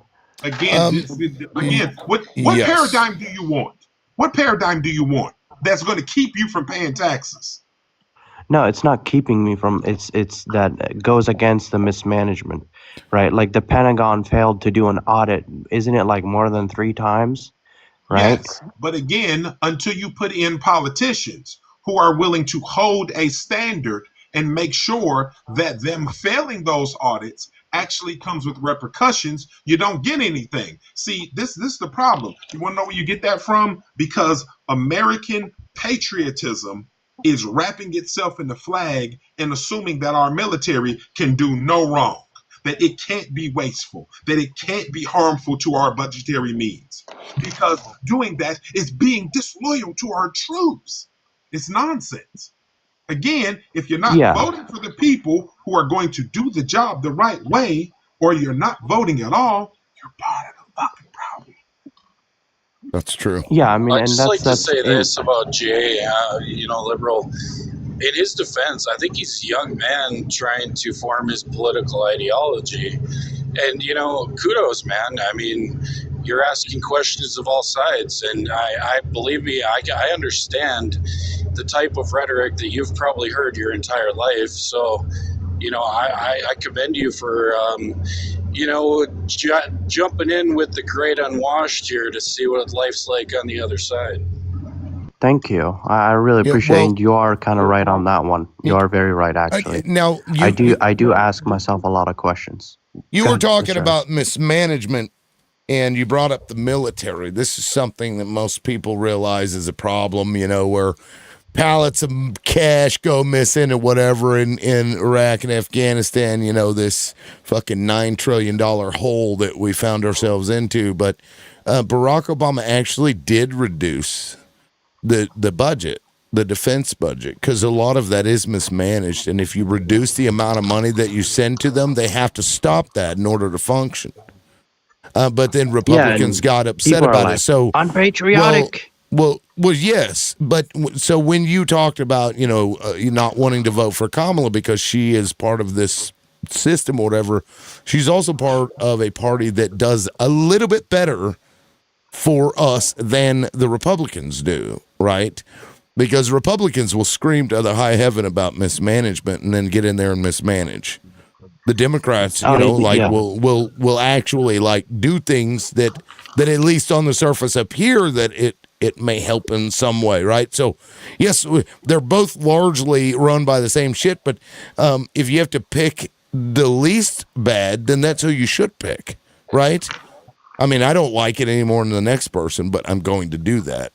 But you're never going to not pay taxes, really, because even like tariffs, for example, now you're paying more, I guess you don't because you moved your business overseas. Do you actually have an office in the U.S.? Yep. Donald Yes, Trump sir. doesn't want you to sell products into the U.S. anymore. How do you feel about that? Like, do you think that's okay? Yeah, it's unfortunate that the tariffs are, wrecking a lot of things. I mean, look, we need fair trade, but we don't need this tariff war, right? They're two different things. They're two different worlds. So it's unfortunate. Well, the biggest problem with the tariffs is that it does not recognize the free market. Like, in order for Americans to be as comfortable as they are with all the stuff they've got, we've got to have super cheap products on the shelf as well as super expensive products. And those people that can afford a $12,000 television can buy a $12,000 television. But the rest of the people might need a $99 television. And that's, made in these factories in China. And that still gives them access to a computer or a television, but, it's not the luxury product. And Republicans are supposed to be about the free market, but they have proven that they are absolutely not about the free market. And I agree. these decisions are just a disaster that he's making for the economy. They have proved themselves that they are, draconian too. I mean, like they were, what happened to whistleblowers? Like they were really against Obama for going against whistleblowers. All the Trump And, whistleblowers went to jail. Yep, and they're not for Jay, dissent. Jay, check this out. Okay, so I've got to throw this in at you. All right, I believe truly that there is an actual communist infiltration into the Republican Party and the GOP, the conservative establishment, so to speak. Believe me. So you take, for instance, a man like Paul Wolfowitz, okay, the Deputy Secretary of Defense under Bush, and his cohorts that came up with the clean break memo about our foreign policy in the Middle East, right? To basically take out 7 countries in 5 years, all for the betterment of these little star people. Okay, but now you look into the history of people like Paul Wolfowitz and his cohorts, literally from Warsaw, Poland, literal Bolsheviks. Okay, so like you're saying, it's very dystopian. MJ, I'm not going to argue with you. You can do your own research. I don't need to do research on the Republican Party. I'm not here to argue with you. I was speaking to Wait. Okay, what happened? Hold on, Johnny. Hold on. Do you and MJ have history? No.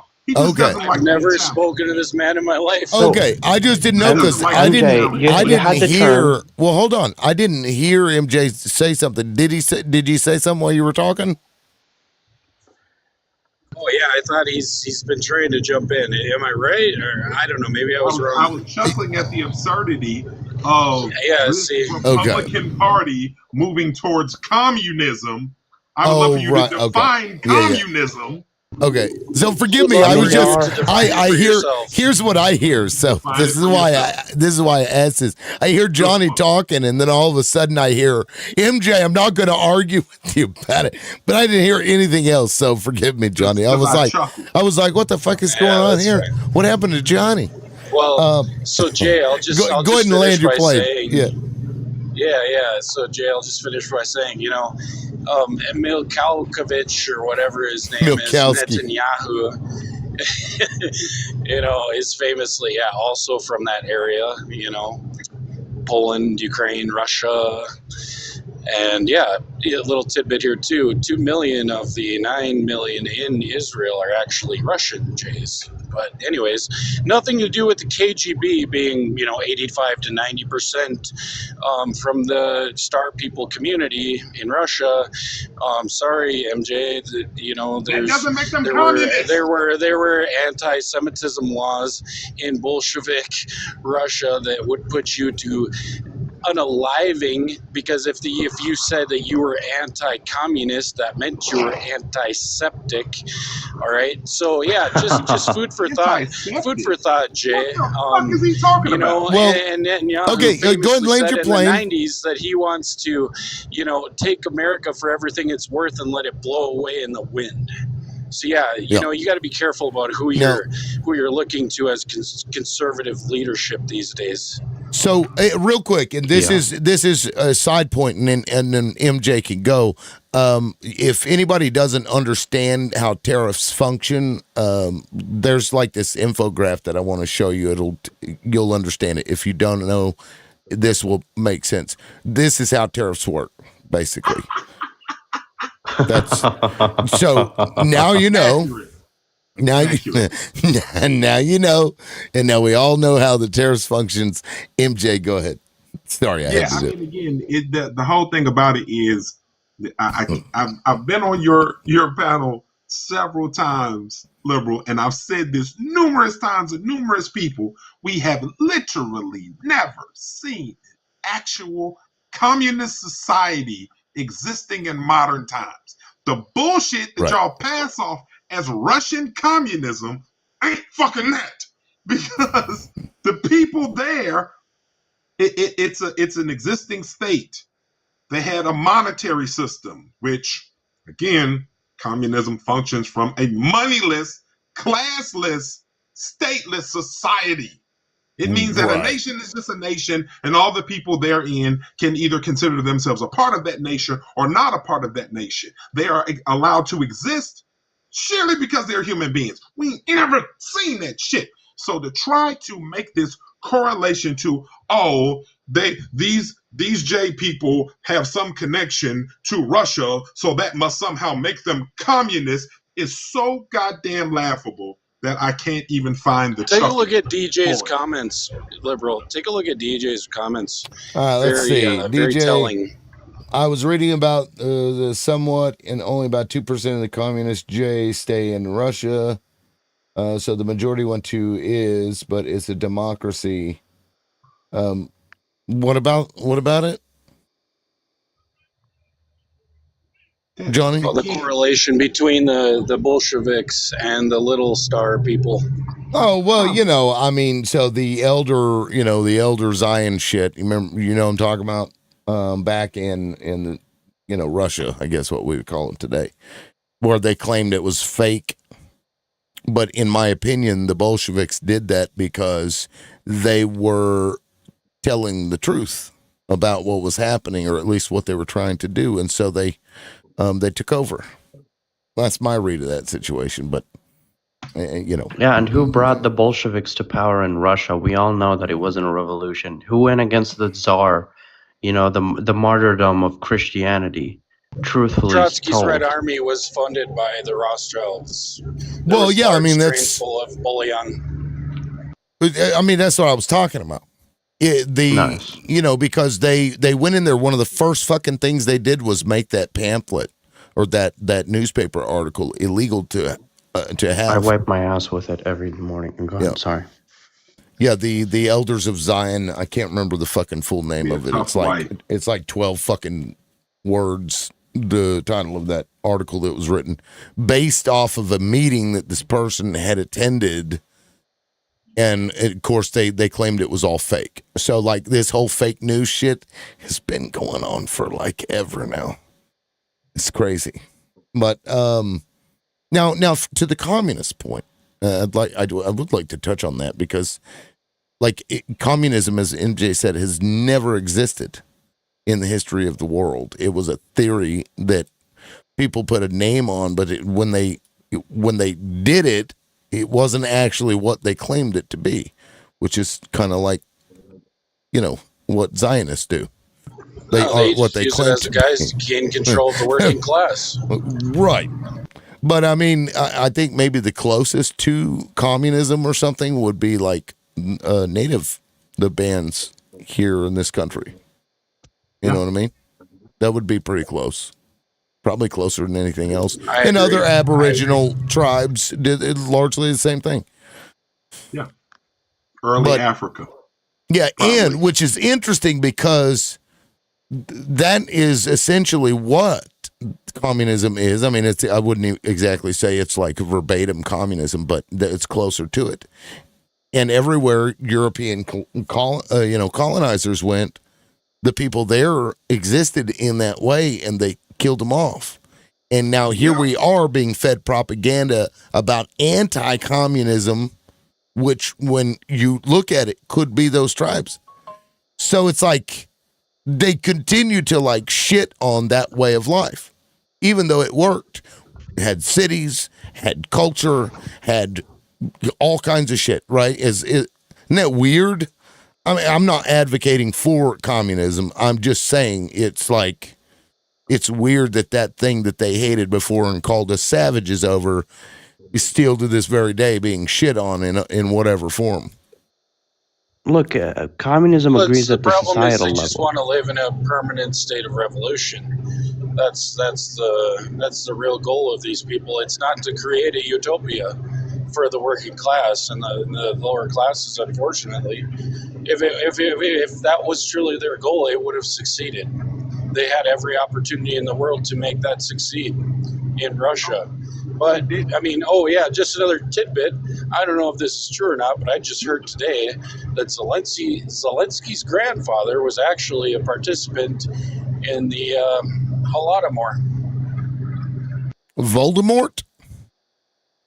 No, the Holodomor, when the Bolsheviks, basically the Red Army, starved to unaliving 6 million Ukrainians. What does that have to do with him? Yeah, nothing.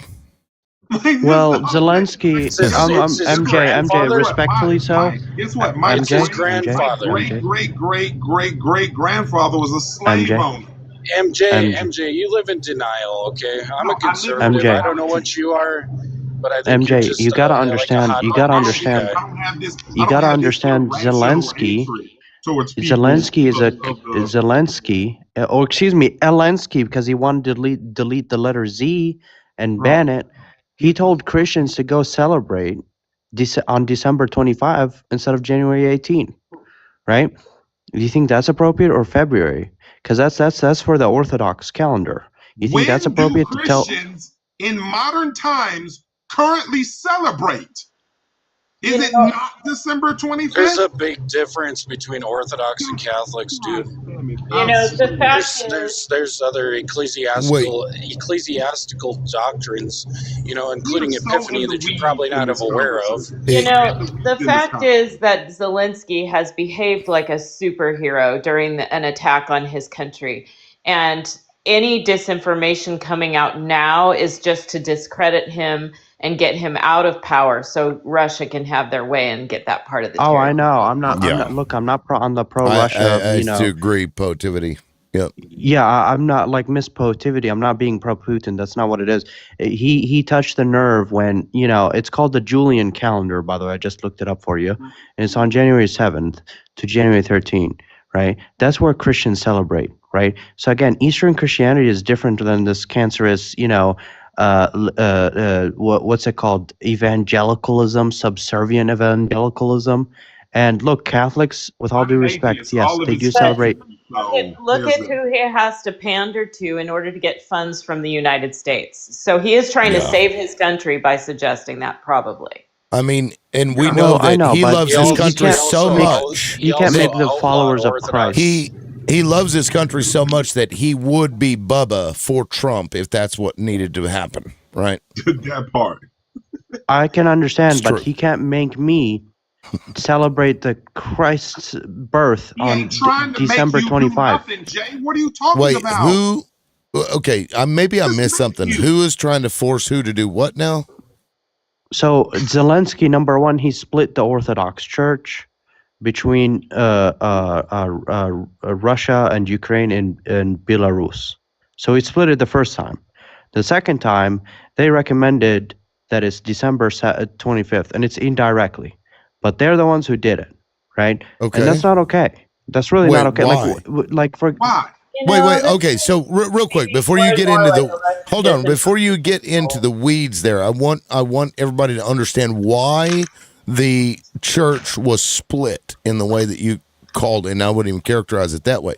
The reason is that Russians were in that church, involved in that church, and were spreading crap in his country and funneling money into and out of Ukraine.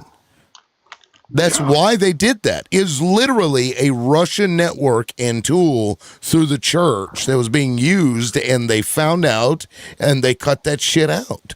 I'd see nothing wrong with that personally. As for the date of Christmas, like really? Yes, damn. Yeah. But if there's more, feel free. I mean, add on to it. I will listen to my father and not Zelensky on when to celebrate Christmas, right? It's attack against Christianity. I'm sorry, I don't appreciate attacks against Muslims in the Middle East either or anywhere, right? Wait, So he's why? not attacking Argument is Christianity. absurd. It's not. Changing a date. You don't even know for a fact that December 25th or January 18th or February 14th or May 3rd was actually the time in which the supposed Christ child was born. Because there was no definitive definition in the book that all of y'all claim. So again, Well, we believe in it, dude. MJ, I love you. I would Okay, give we you a have hug right now if theologian I on was the there. I panel. would totally give you a hug. Like I it's love. It's so weird. It's like follow I whatever love your hearing your like jaw gritted rage. Like I love that. it's madness.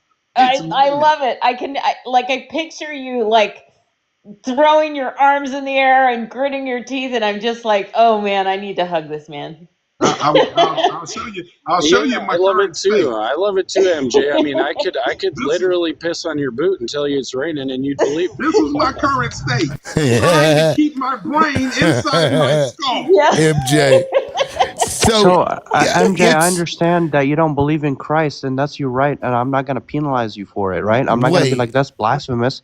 I don't believe it's blasphemous. It's just my right. We can't build a society based on beliefs, no matter what. Like, I could believe in the flying spaghetti monster. I'm not going to try and build a whole society based on my belief in this flying spaghetti monster. So why don't you stop doing that? All hell his marinara. I keep my love for Christ to me. Like I'm not building a society off of it. I just don't want a president. Denigrating a politician Jay, because well, let he's me- not celebrating the same date you are. Let me point you're something lying. out, because Jay, you're an American. You were born here, correct? Yeah. December 25th is a Western traditional date to celebrate Christ's birthday, right? Yeah. You agree? Why are you mad that they're going from a Russian calendar to an American? Well, you could call it American. Sure. Why are you upset by that? So we're not an American calendar. It's called a Georgian calendar. I'm using and a that Georgian- because I know you're born in America, and that's what we also Because celebrated. I'm December just putting it 25th in. has pagan roots. I'm putting it in It's just Amerocentric religious. terms Yes. for you, Okay. because at the end of the day, like, you know, if you're celebrating it, you're celebrating it. You could still do January 7th. It's a religion, pretty much, orthodoxy. Yeah, And that's so how we they don't do get it. to disparage politicians over that. Just leave it in your home where it is. Celebrate whatever day you fucking want to. But, I leave it in don't my home, but disparage I'm being told what to Zelensky. do in my home. Nobody's telling you what to do. Hold on, please. Oh, Jimmy, I'm so surprised you're supporting Zelensky. When did I love the government? Zelensky. I think he's a superhero. When did the government come into your house, Jay, to make you celebrate a different day? When they put Well, the I puke mean, into your he has- head and demand that you celebrate this one day only? When? Never. That's why you're silent, because it's never happened. He made a suggestion. You can follow the suggestion or not, whatever your belief system is. Well, he You're has no being right to do observed. that. He has He no has right to do every that. right. Like, I don't have a right to He just has every suggest right to to Muslims. say whatever he wants to say. You know what, Jay? He has to pander to an American insane fucking president who's pretending to be a Christian and wanted to bring Christmas back, claims that he brought Merry Christmas back. Like, he's so fucking crazy that...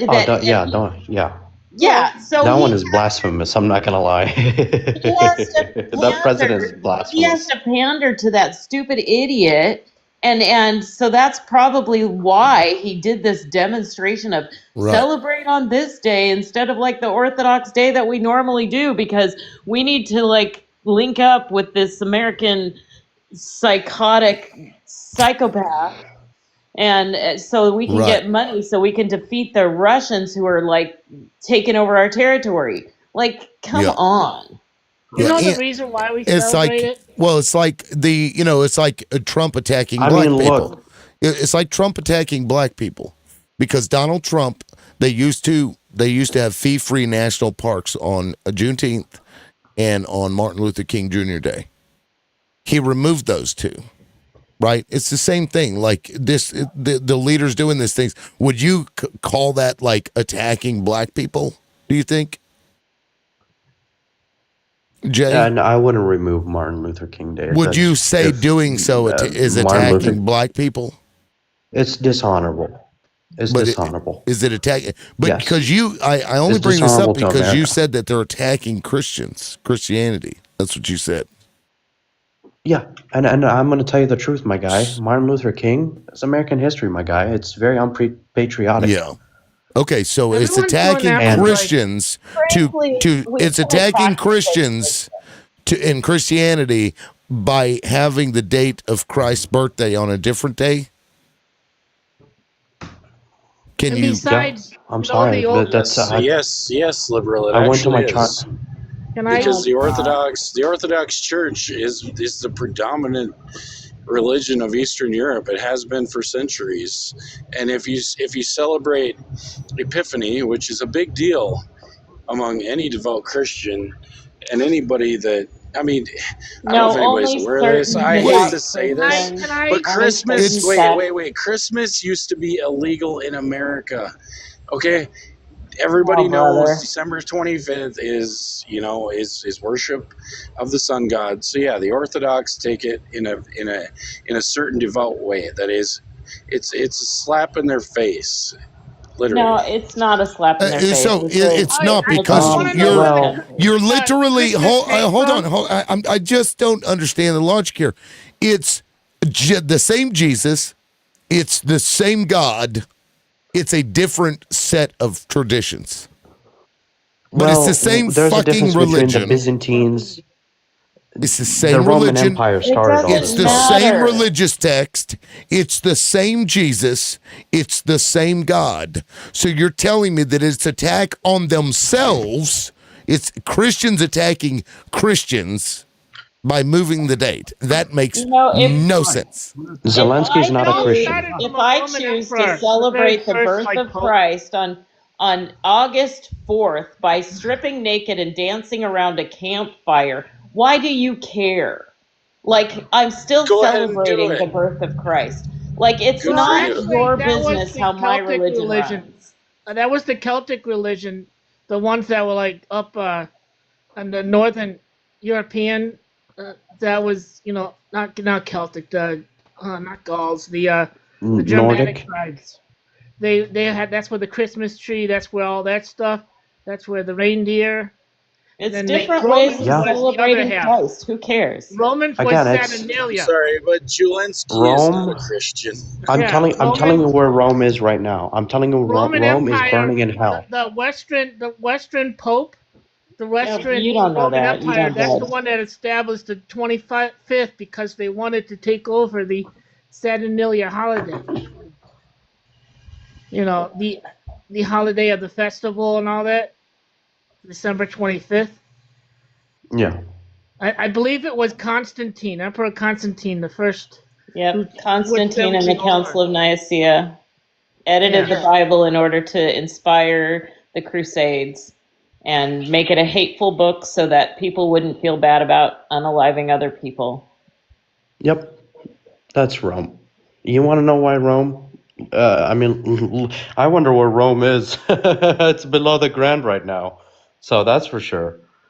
No, Rome is basically the Vatican right now. You know what happened after it fell? They pretty much closed their doors, and the last Roman Emperor / Pope, pretty much they just closed their doors.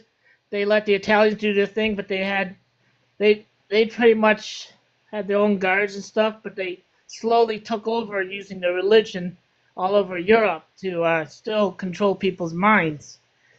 They still united all of Europe, no matter if you were France or England or whatever, you were still united under the religion of the Western Pope. Yeah, and look, like since it's a conversation for all, and including you, Mr. Host. Like, I don't advocate, for example, teaching orthodoxy in school. No, I think it's something divine. I think it's something that I want you to subscribe to. I don't want you to be, forced into. This is not a forced club, right? I follow it because I choose it, dude. I'm a virgin because I have a vision. All you That guys is do me. is knock on people's door, and all Christians do is You're a bother virgin people because all you the haven't time. gotten laid yet. No, no, You no. know? I'm actually a virgin by choice because I do believe that so many things I want to experience with my first wife. I'm looking for that first lady pretty wife like Jackie Kennedy, right?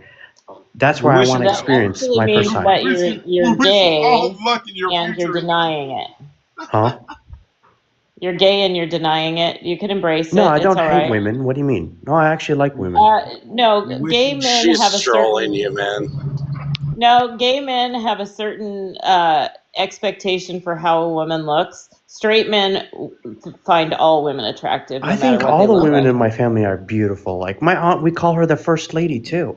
Yeah, Right? but you're looking for Jackie Kennedy, which means that you have a certain type of woman that you are attracted to, like Trump. Trump has only a certain narrow definition of what makes a woman beautiful.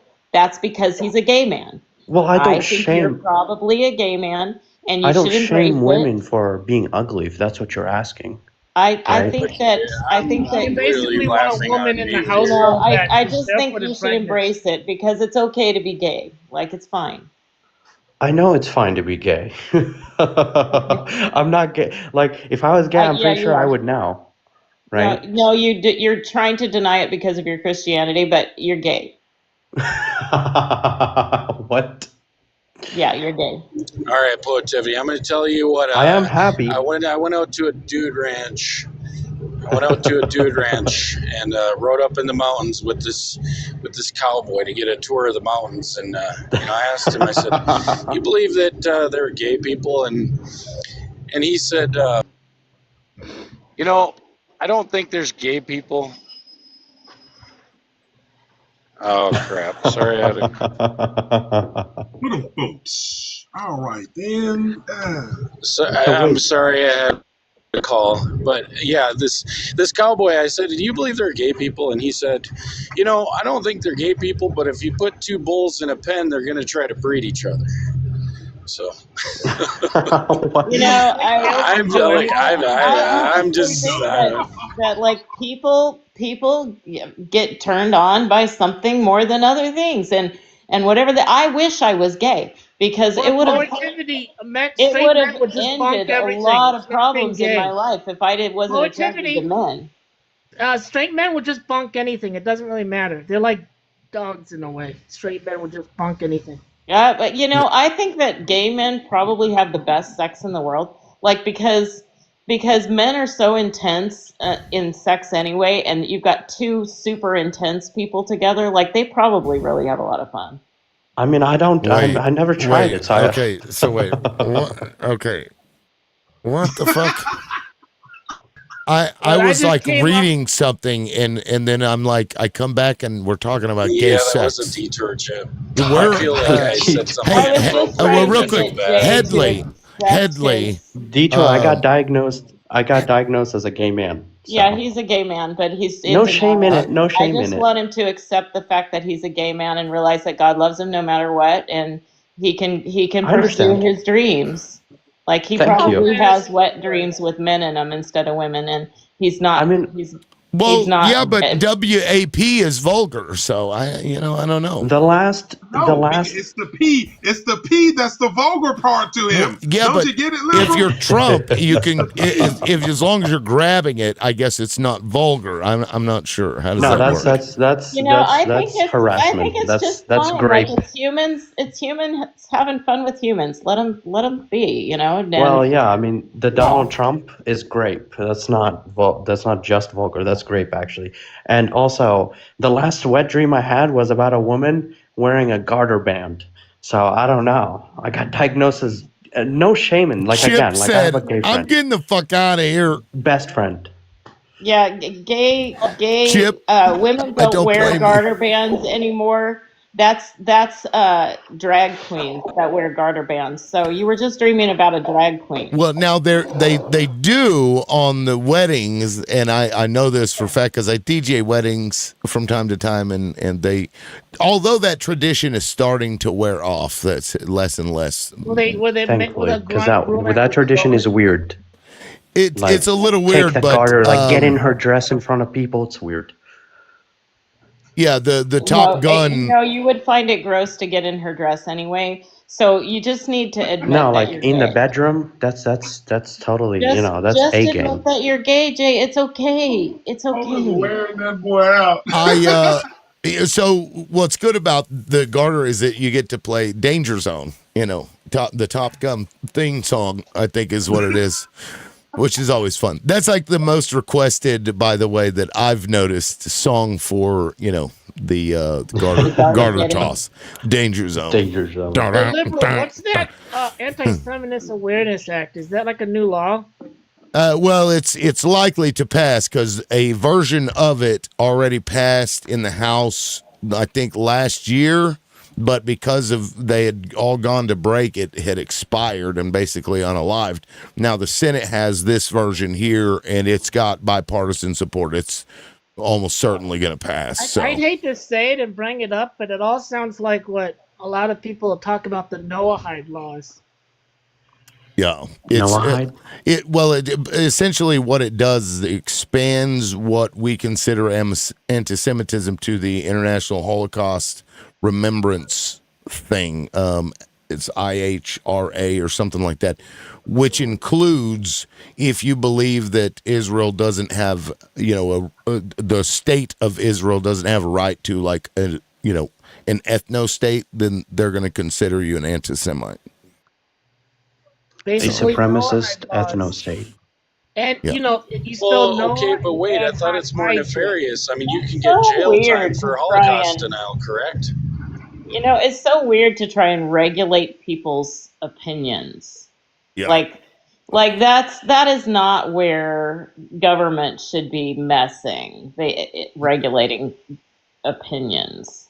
Yeah, it says denying the Jewish people their right to self-determination. Am I wrong, or are they trying Example given by. Go ahead. I was just gonna ask. It's kind of out of other people in the chat subject. know about the Noahide laws that I thought you only heard about an Odyssey. Miss Poetivity. Just curious. Do you have do you go live on your account? Do you host a live? Every now live and stream? again. Every now and again. Okay. I'll not follow very you often because frankly, every time I go live on my account, somebody reports me within 2 minutes and then I'm blocked for a whole week. Poetivity gets DJ, dropped. You should come up here. I get dropped. I get reported. But when I host my own live, they shut it down. I used to have 10,000 followers, and every time I went live, they shut me down every single time. I just gave up after a while because I got up to 3,000 followers on a second account. They did the same thing. I got up to I'm at 600 now on this account. And I know I get over 1,000. They're gonna report and shut me down. I'm surprised you haven't got a violation today. Oh yeah. Every time she comes up on the panel, you get a misinformation violation. I know and I'm telling the truth. I'm not lying, but they just report the shit out of me all the time. Yeah, it's true. Hey, I don't mean to distract here, but am I incorrect that they're actually trying to give jail time for Holocaust denial in that Anti-Semitism Awareness Act and finding people and businesses up to $1 million in some instances? Not this law. For Holocaust denial? It's not this law. Yeah. It doesn't. Can you guys hear me okay? That's their own base. That's like the flat earther. I can hear you, liberal. I just asked because every time I start talking, other people start talking. Sorry. Do you have a Discord? Well, it wasn't you. It wasn't even you, Poetivity. I have Discord, but I don't know if I have a Discord. I don't even know what that is. Oh, okay. Do you mind sharing that if you host any, do you have a server? Conversation with you, Poet. I don't even know what that means. No, I don't. Discord. Oh, okay. I followed you. Social media app, Poetivity. What? Yes, you can have a live chat room in Discord if you have a server. Look, I followed you. I'd actually like to hear your perspective on a lot of things. I have a lot of questions. I'm a curious person. But anyways, you too, Johnny. I followed you. Oh, that's If you have so a Discord, cute. link it down, Johnny. Yeah, he got Go a ahead. lot of questions for you, all right, Poetivity. He got I don't do discords. I just have conversations, Jay. I'm not trying to be famous. I just like to be a part of the political conversations. Okay. Well, Yeah, Donovan. no, look, But I this, like Thomas Jefferson. but Like, this I'm new Thomas app sounds Jefferson like the crazy, Noahide laws. and he was a cultured guy, and I'm just like him, my guy. He asked a lot of questions. He traveled to places. Oh my That's a God. lot of Go ego. ahead. It is funny how you did not have all of these questions of Poetivity until she most likely accurately assessed your She starts talking about gay. If you do a search on me, to get back to the MJ conversation clocked your ass. I don't know. MJ, I'm not gonna lie. I bet Oh my best my friend. God. He told me that you're the gayest, straightest man ever. He told me you're the straightest man that has gayest tendencies. Not a problem with that, man. You know, I go to the Jay, spa, my guy. it's fine to be gay, and the gay people that actually like embrace themselves and say, "This is who I am, and this is what I'm doing." Like they are the funnest group of people, and they're so kind and so accepting and so loving and so fun. Like life is fun for them, and it's good for them. And Well, I don't know. Donald Trump is kind of gay. well, he's not. He's He's not in that denial fun. of his He's not gayness. that. That's why he's like so cranky all the time. He's Oh, cranky all the Johnny. time because he denies he's gay. Secretary Marco That's Rubio fair. is the gayest Republican. He used to go to this park Mike and Johnson get schlonged is. and was in jail for it. And Lindsey Yeah, Graham. but they're all in denial Lindsey on the Graham. Republican side, so they're just That's my cranky. girl. That's my girl right there. I gotta. Oh, Lindsey Graham is super gay. They're just I'm not gonna lie. cranky Did they because they ever have find to out be which in Bubba denial. that They have to Trump say, was "I'm not doing? gay." Did they ever fucking find out funny. which Bubba was it? Was it because I know there was like 3 or 4 Bubbas. One was a horse, so I don't know what. Did you ever find out which Bubba? It was Nobody, Bill we'll never Clinton. know. It's just neither Clinton nor Trump wants to admit that they did Oh, that together. violation by Jay. Jay's live content is flagged for harassment and bullying. What the fuck? What? Jay, I've got to remove you. I'm sorry. Hey, Yes, you sir. haven't He's been more harassed polite than anybody. anybody on this panel. I know. Okay, a guest in your live has violated our harassing and bullying policy. What the fuck? Okay, so well, here's an opener for you, Donovan. Jump in there. Go ahead, man. Welcome aboard. What the fuck? Hey, 45 Virginia, voted for Trump. Yeah, you're very gracious, Loudmouth, with regards to your guests. You let them talk over you all the time. But they should certainly be taking their cues from you. Well, I appreciate that, or I'm not sure if I could take that as an insult also, but I appreciate it, Donovan. Anyway, No. You're leading the panel. They should be fine taking their cues from you. That's the whole point. And then you appoint mods to do the same thing. Yeah, no mods. Yeah. No, as far as the no Antisemitism Awareness Act, it's certainly flirting with violation of the First. I mean, it's the speech we don't like that needs protection. That's right. That's whether I agree with the person's speech or not. I think one of the beautiful things of America is that there is a marketplace of ideas, that if you have some really stupid ideas, that you should be free to share them so people can relieve you of your illusions. And that includes if you like Semites or you don't like Semites. So this is going to get challenged, and I'm sure it's going to get beat up. Well, I'm going to guess, Donovan, that people have been trying to relieve you of your illusion that Trump is a good president for a long time. And besides, everyone in, I think even people in Gaza are Semites too. Yeah, well, I agree that the First Amendment is certainly under attack, and this one doesn't help. Because it really does boil down to opinion. The way that the International Holocaust thing talks about, what anti-Semitism is, it really does. That's a great point, Donovan. I bet if you research the money behind this particular law that they're proposing, that it's the private prison industry. Like they're just trying to find reasons to lock people up like crazy. Is this radio? You sound exactly like I have a face for radio. What? Do you know? Yeah, she's a blue team content creator. Her name is. No, I am am just Poetivity. I'm not anybody else. Okay. Yep. Well, there is like a dozen people on this planet that probably look like anybody, so you could probably look like. I think he's referring to my voice. Precisely. Yeah.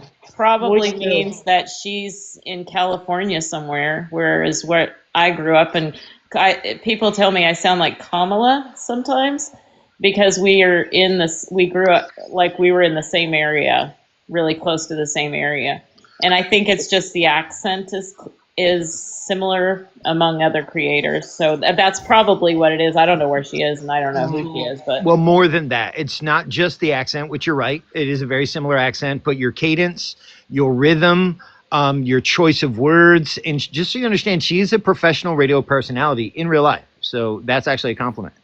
oh well, thank you. I was given a scholarship for vocal performance after high school to a university. So, Nice.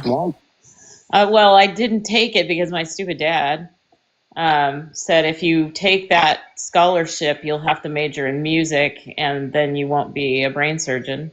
I can't be a brain surgeon because I'm blood phobic anyway, so I couldn't even go into anything medical, and I just rebelled against him entirely and became an artist. So, sorry, Dad. Daddy issues. Yeah, big daddy issues. Yep, he was one of those patriarchal, controlling, ex-military men, and Now your artist is being taken care over by AI. not my art. AI won't do my art, so I do fine. I make this year I'll make $250,000, and nice. Yeah, it grows every year, so I'm a little worried about next year. But well, there is another example of this law in Europe. I don't know if you guys know this, but in a lot of countries in Europe, simply denying the existence of the H cost will land you in jail, not just. Hey there, boy, you put them there anti-Semites. Did anyone hear I'm that? sorry. Okay. Go ahead, Yeah, Donovan. his signal has been beating his ass for quite some time, Donovan. Yeah. Yeah, Donovan, go ahead. Well, I was just mentioning that. I mean, unless I'm mistaken, I do believe that there are laws specifically in Germany, but other parts of Europe, where if you deny that particular event happened, it will land you in jail. Right. Well, I really like just the laws joking. in Europe because they're not so free speechy. Like they are trying to regulate disinformation, which I think is really important because as long as we're on different pages of information, we have a split in our country. And the disinformation, the ability to freely spread disinformation is poison to a society, and we've seen that in our society. Like everybody should be on the page of truth about climate change. We should all know what risk it is, and we should all know that it's human caused, and we should all listen to the scientists who've been studying it, and we should all be paying attention to the fact that the planet needs us to do something different. Wow, and that's wild. The disinformation has kept us from critical action, which is going to frankly destroy our society. It's going to, like 4 billion people are supposed to be unalived by climate change events. Yeah. How old are you? How old are you, if you don't mind me asking? I'm 60. 60. Oh shit. So you remember Al Gore, right? You remember when Al said that the entire coast would be underwater by 2012, and here we are in 2025, just chugging along. I'm sorry, but there are islands just off the coast of New York that are now going underwater. So he wasn't wrong. He may have been wrong about the timeline, but even the oil and gas companies predicted what we're going through right now. And come on, poets. And then the aliens are sinking those. Yeah, they suppressed those studies too.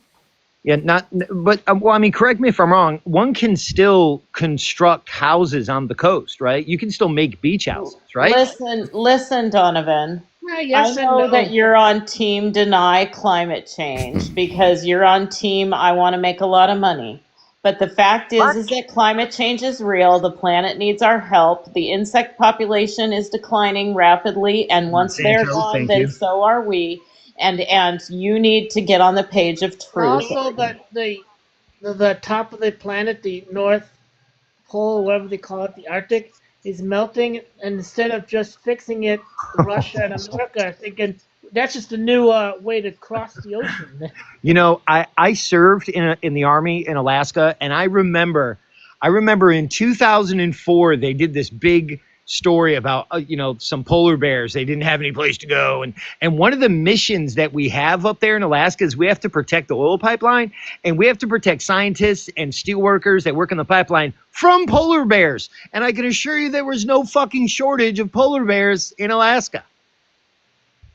So that's Alaska. You do know that polar bears attack. You do know that polar bears attack humans primarily. Oh yeah, they will unalive your ass. Starvation circumstances. You didn't let me finish. So if they have other food sources, they typically leave humans alone because bears typically don't give a fuck about us. It's when they deem us to be a threat due to our presence.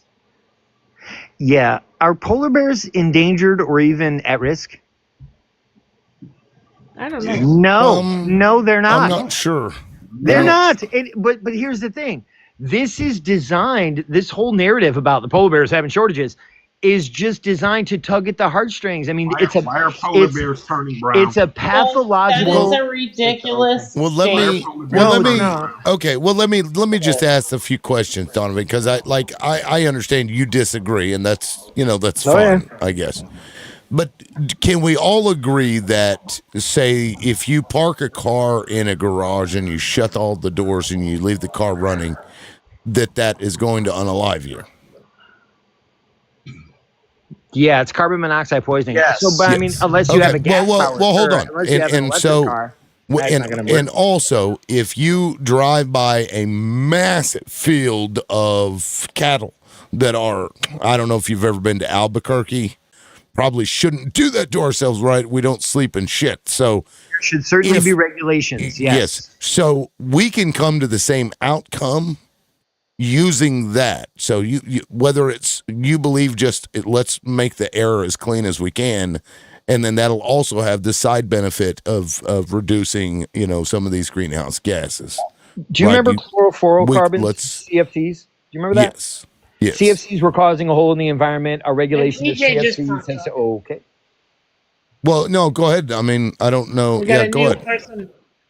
Yeah, I if somebody interrupts, I'm just going to let them go. That's how I do it because I don't want discord. No, you're fine. Yeah, guys, don't. Yeah, I don't know why you're jumping in there. He was talking. So really quick, CFCs, chlorofluorocarbons, were a problem in our spray bottles, and it was cumulative, and it was damaging our ozone layer.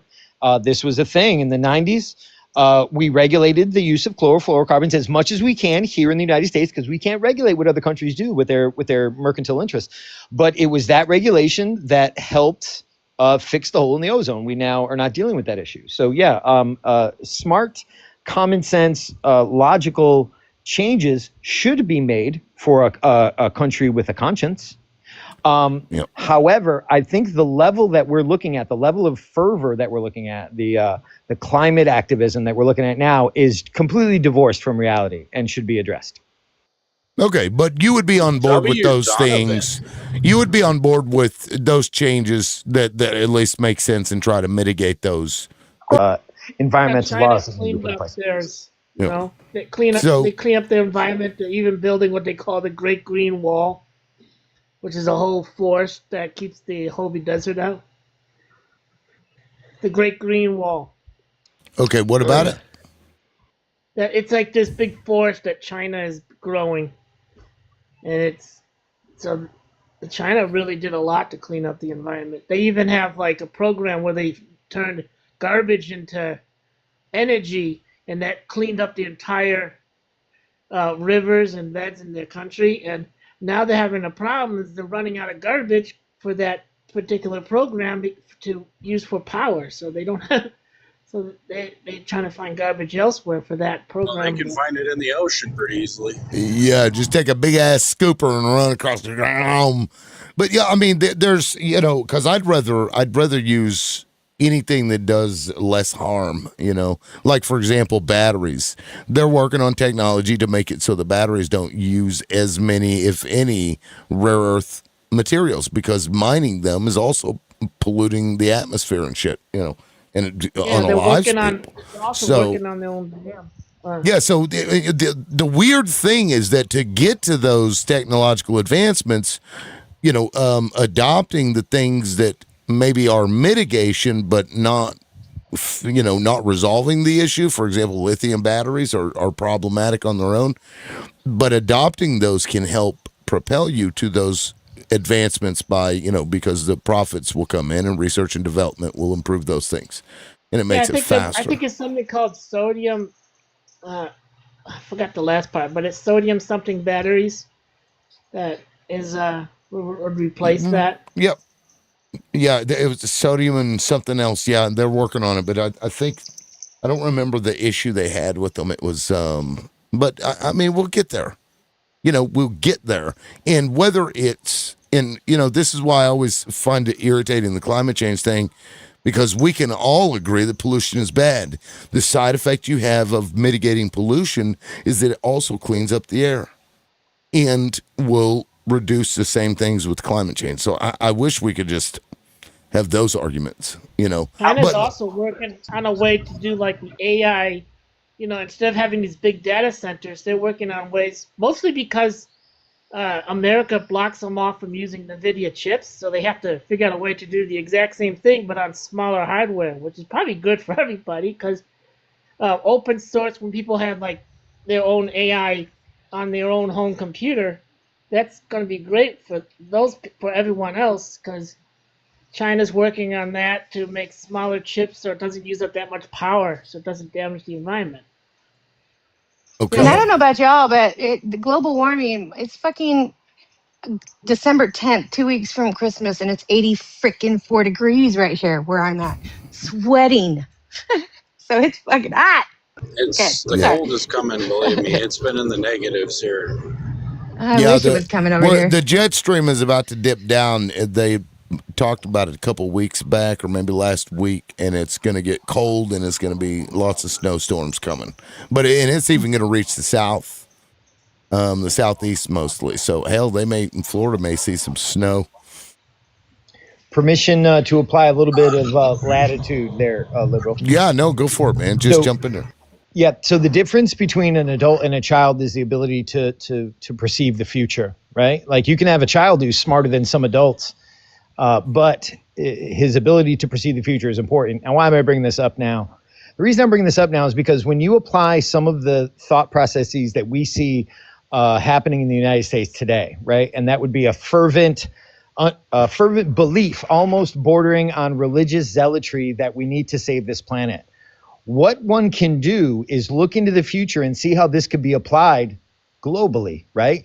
For example, if you have, say, the Democrats come into power in the United States, and it's a really well-entrenched power that allows them to do basically whatever they want within the government, they can apply that idea of protection of global interest to any other country and say, China, you are severely polluting, or any country really, say you are severely polluting. Because of that, we're going to come in there, we're going to take control of your country so we can save the planet. Do you see how this type of thought can be abused?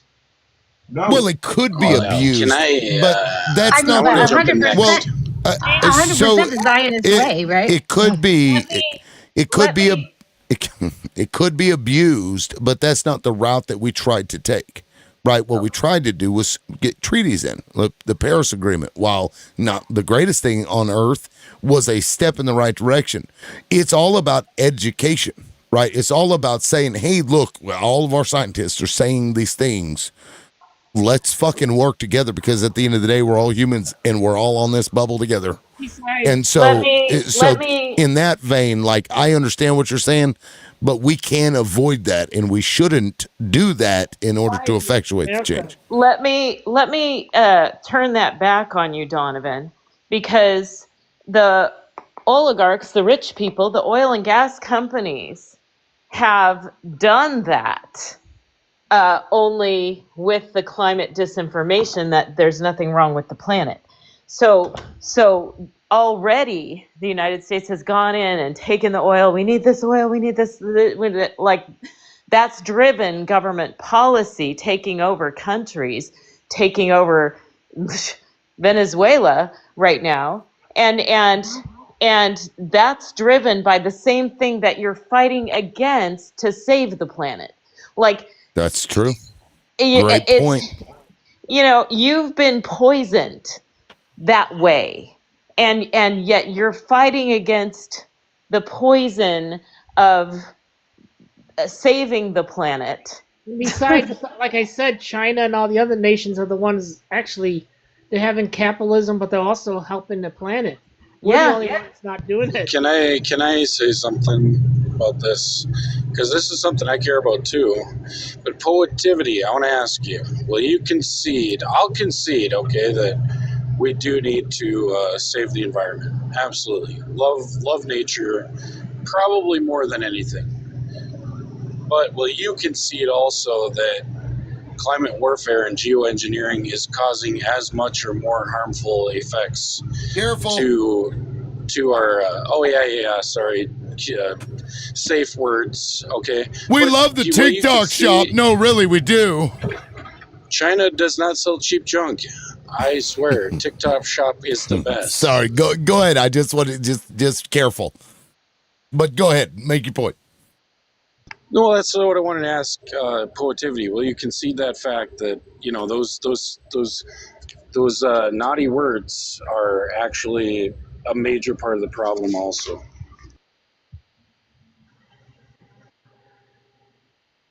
Poetivity, you are muted. In case you... Oh, tell it to me again, because all I can see is that since the time that I was a child, where the forests were healthy, there were lots of animals everywhere, lots of insects. You couldn't even drive through a forest without your car being coated in insects. And it's not that way anymore. Like, you can drive for miles and miles and miles, and you barely get one bug on your windshield. So, and I live in the forest. And so when you're talking about that the conversation about the environment and about saving it is somehow detrimental, like, no, I don't agree. I think that it needs to happen. I think we need to listen to Native American tribes who are very honoring of the environment and of the planet, and that we would have been better off had we not moved in as Europeans and put cement over everything and bulldozed everything and built all of these systems that are actually killing the planet. I believe that we are earth violent, and that we are going to pay a huge price, and our children and grandchildren are going to pay a huge price, and 7 generations out are going to pay a huge price because of how careless we've been about the earth. I don't think. Well, it just goes to Donovan's point, of being somewhat divorced from reality. I'll agree with you. And there's, measurable, objective, observable ways to measure, the amount of pollinators that we've lost. I mean, we're down to like 2% of bees. Yeah, that's a fact. It's horrific, and I agree 100%. But I feel like the left has been duped, in a sense that the engineering that's going on to quote unquote save the skies, the ozone, blah blah blah, is not what real science could achieve. I mean, when you've got literal scientists saying that the stoma in the trees are not opening, they're not even breathing anymore. Okay, and it's got a lot to do with the graphene and the aluminum nanoparticles and all these things that are actually superheating the troposphere in certain instances and things of that nature, poisoning the ground, poisoning every living being. We all have everything that you eat, even you and me. We have plastics, aluminum nanoparticles, and plastics in our hearts and our brains. Even the bees are showing signs of dementia. So I think that's a far cry from wanting to save the environment. For instance, okay, every truck that you see driving down the road on this concrete nightmare that we've created, okay, why is it that, in order to decrease the carbon, which the trees actually live on, we decide, okay, you need to have DEF. Now, what is DEF? Diesel exhaust fluid. Now, what is that scientifically? It's urea, 48% nitrogen, the equivalent of human piss, literally. Okay, so we're spraying, literally, exhausting large amounts of nitrogen into the air and the water supply, and that's why you see like these massive green spots in the oceans and things of that nature, and like pesticides and herbicides. I grew up a farmer. I'm more than likely going to unalive from Roundup poisoning, literally. So, I mean, that's what I'm saying. Like, where can we meet where it makes sense? Okay, like, how can we That's save why the I like environment that whole without what Whole unaliving Foods is doing. ourselves?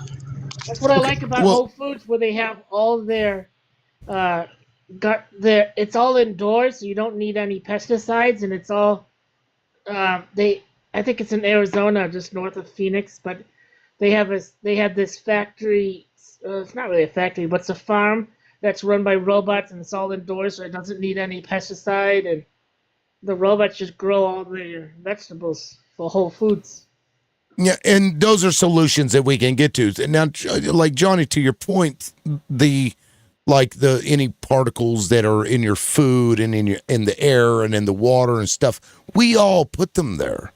And so I think the problem is that we'll try to find a solution to a problem which can itself cause issues. So, for example, diesel fuel getting burned, not good, right? Puts crap in the atmosphere. It's a lot of pollution. So we then apply this DEF stuff. And I was surprised when I went back and drove a logging truck. I was like, what the fuck is this? I'd never heard of it before because when I drove, we didn't have that. But, I looked it up or whatever. So it might then cause issues. But the reality is that the base issue is the diesel fuel being burned, right? That's the base issue, because you wouldn't need the DEF that causes things to get in your food and I don't know if that's true or not. I'm just basing it off what you said. You wouldn't need the DEF if you didn't need the diesel fuel at all.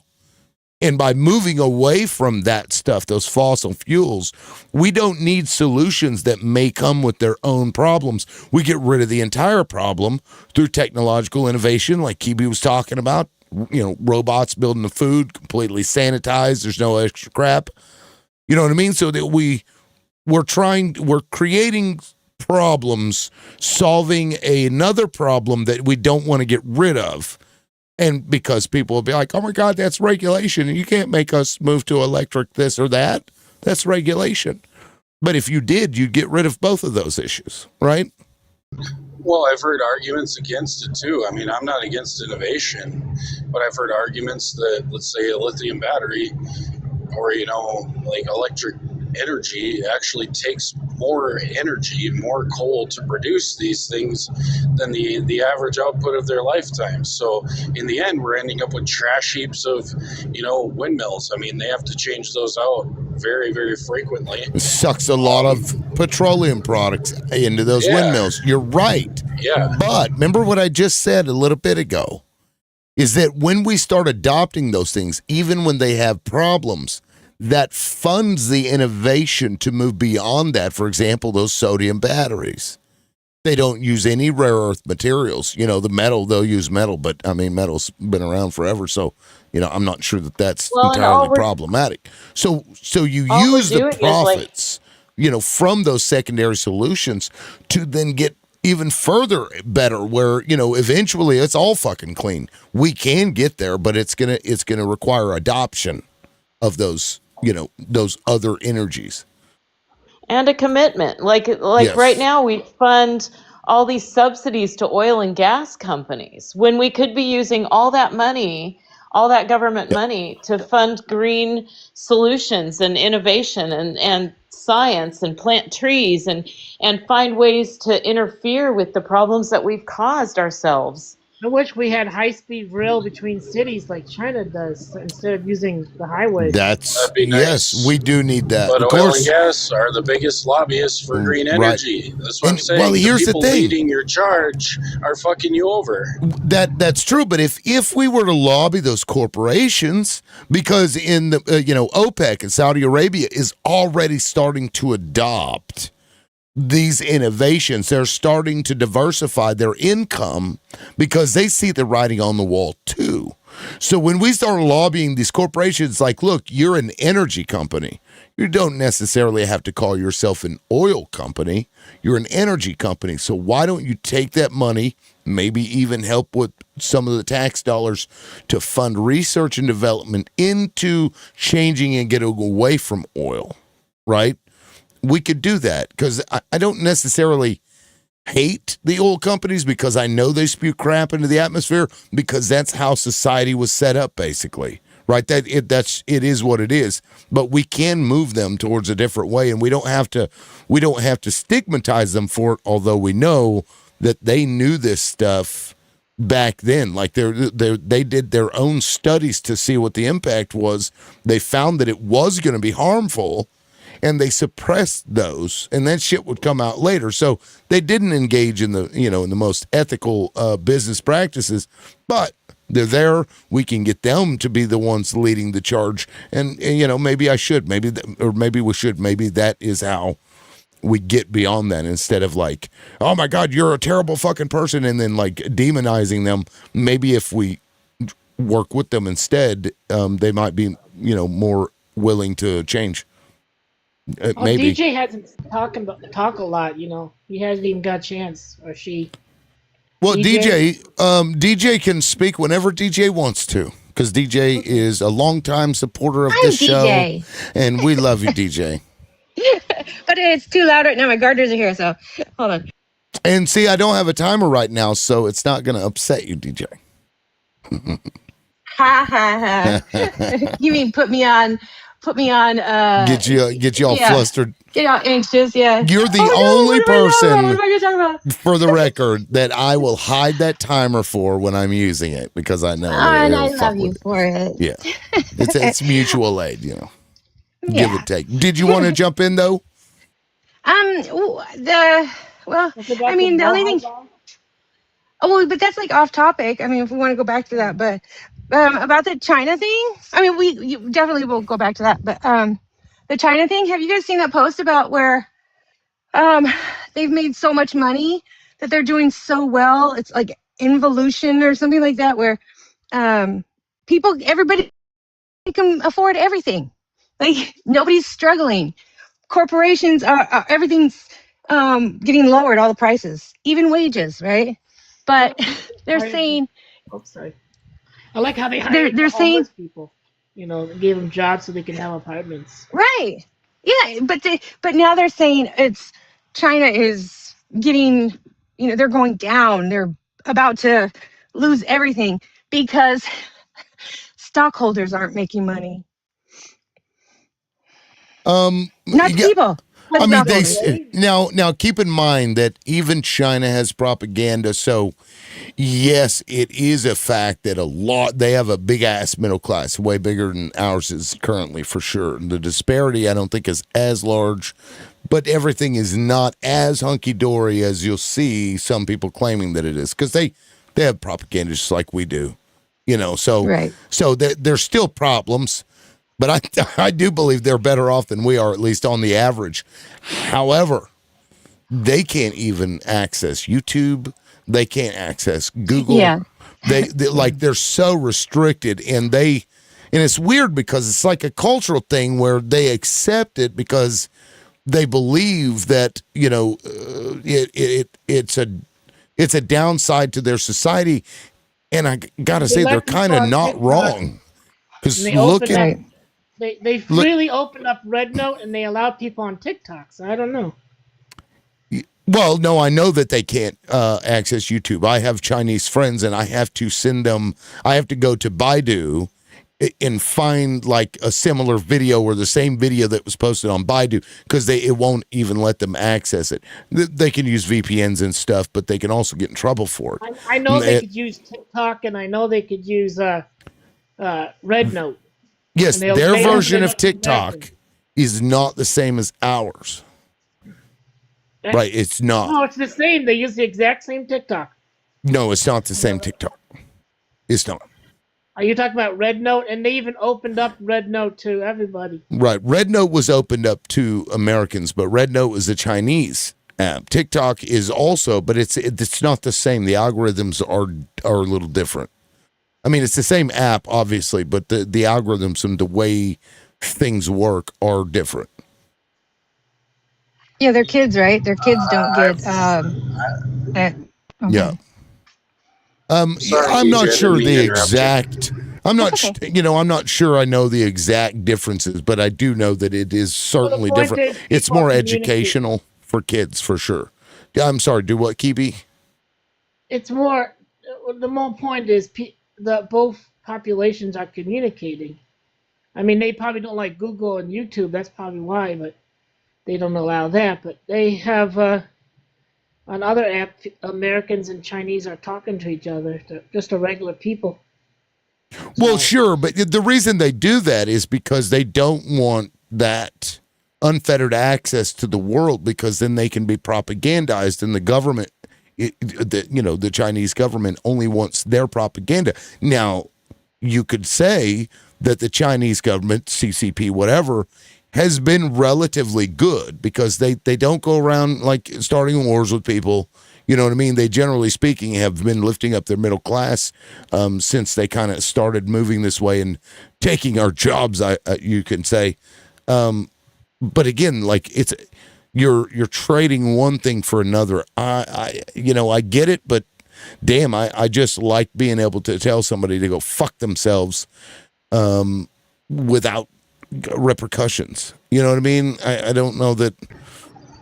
Yeah, I don't that's know. girl, but I don't think we can have lives there yet.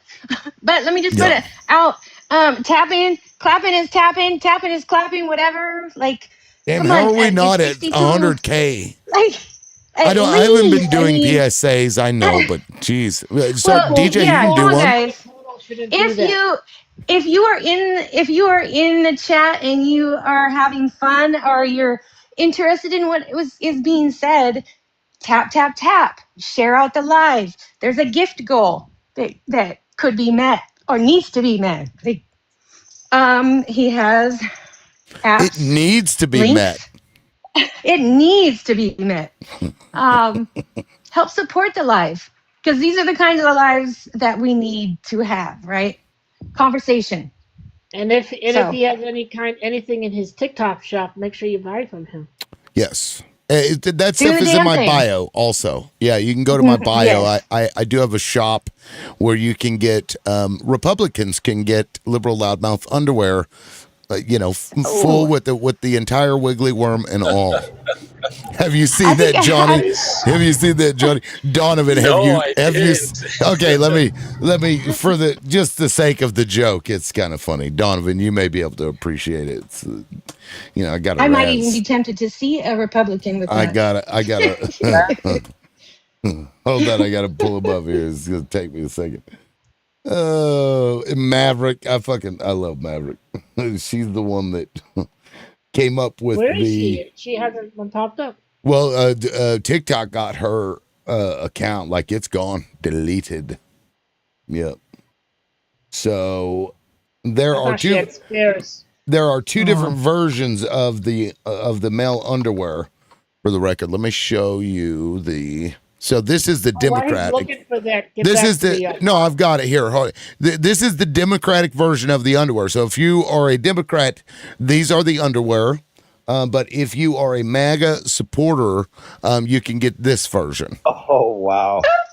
Oh my God, I love it. That's why they're so mad. Oh my God, I get it. The anger. I'd be angry too.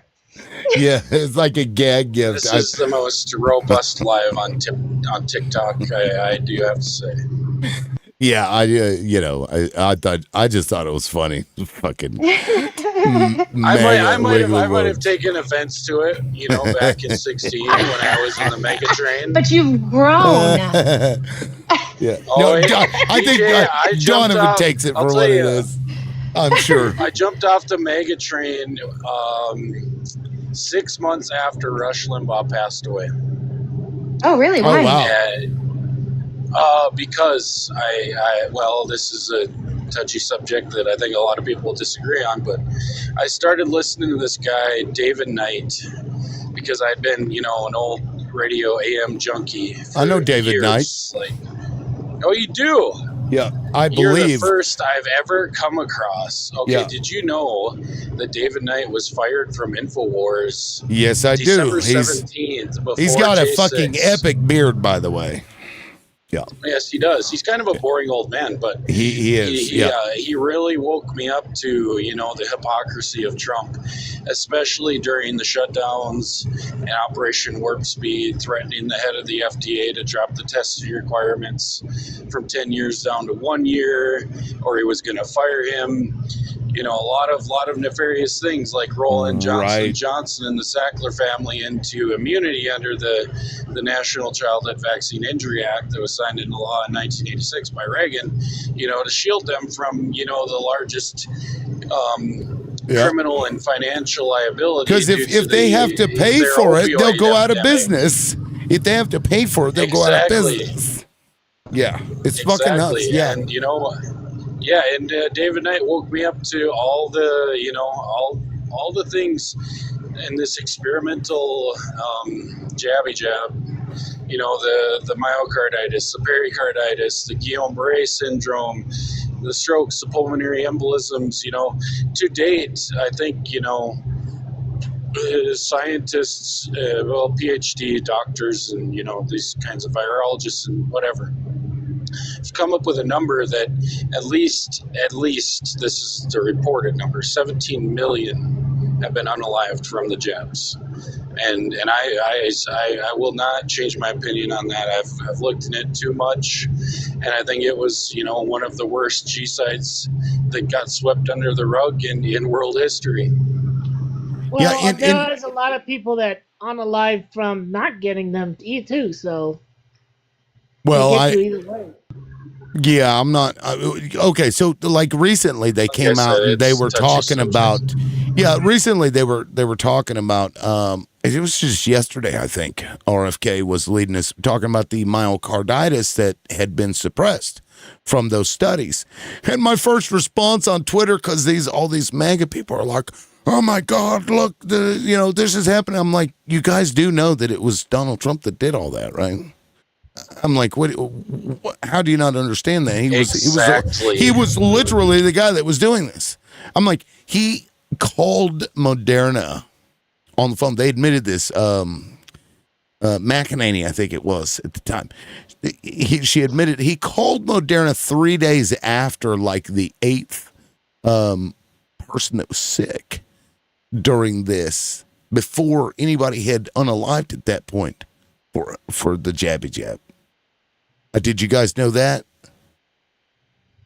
Before it was ever even a thing, this motherfucker I knew he called fast-tracked it. I knew he fast-tracked it, but I never heard that. That's interesting. And not only that, that is the virus. Well, not only that, and you guys, you can go on my Twitter. I'll put a link somewhere so that people can see it. And I probably shouldn't say this because it's real sensitive with TikTok. Moderna, a few months before this, had accepted these candidates. They were part of a study for coronavirus, the jabby jabs. Moderna did. Oh, wow. Yep. And Moderna. Just Moderna, whatever. months before. And it was the same fucking guy that signed off on the transfers from Moderna to the University of North Carolina at Chapel Hill, Ralph Barrick. You can look this guy up. He's also the same researcher at the same college who had dealt with the, they called them chimeric viruses. You can see it. They were collaborating with the Wuhan laboratory and the scientists over there, this same fucking guy, Ralph Barrick, was working on studies with chimeric viruses too. That's why I can't say what I actually believe about this, but that whole thing was, something that nobody that I've ever seen in mainstream or otherwise Really have talked should about. stop. Yeah, and this is No, why. it's I'm being vague. Yeah, So you if should you're move looking at me on. like, Right. he can't prove this. Yes, I wrote extensively about this at the time, but We're on the obviously same I'm page. on the TT, and I just can't talk about You're it. on the TT. You can't talk about your TT. I Don't play have with your TT either. I have written about it, and every goddamn thing is sourced and fucking cited. It That is what sounds it is. scary, though. Just to be neutral on the thing, that sounds scary. That you can unalive from the virus itself, but you could also unalive from a certain vaccine as well. Like, Jabba Wait, Jab. well, Well, Jabba. see, Maybe we should and this call it is Jabba the Hutt, because I feel like the algorithm, if it doesn't like it, would know yes, that Jabby is code word by now. Jabba the Hutt, That's a good name yeah, for it. it Jabba is. the Hutt.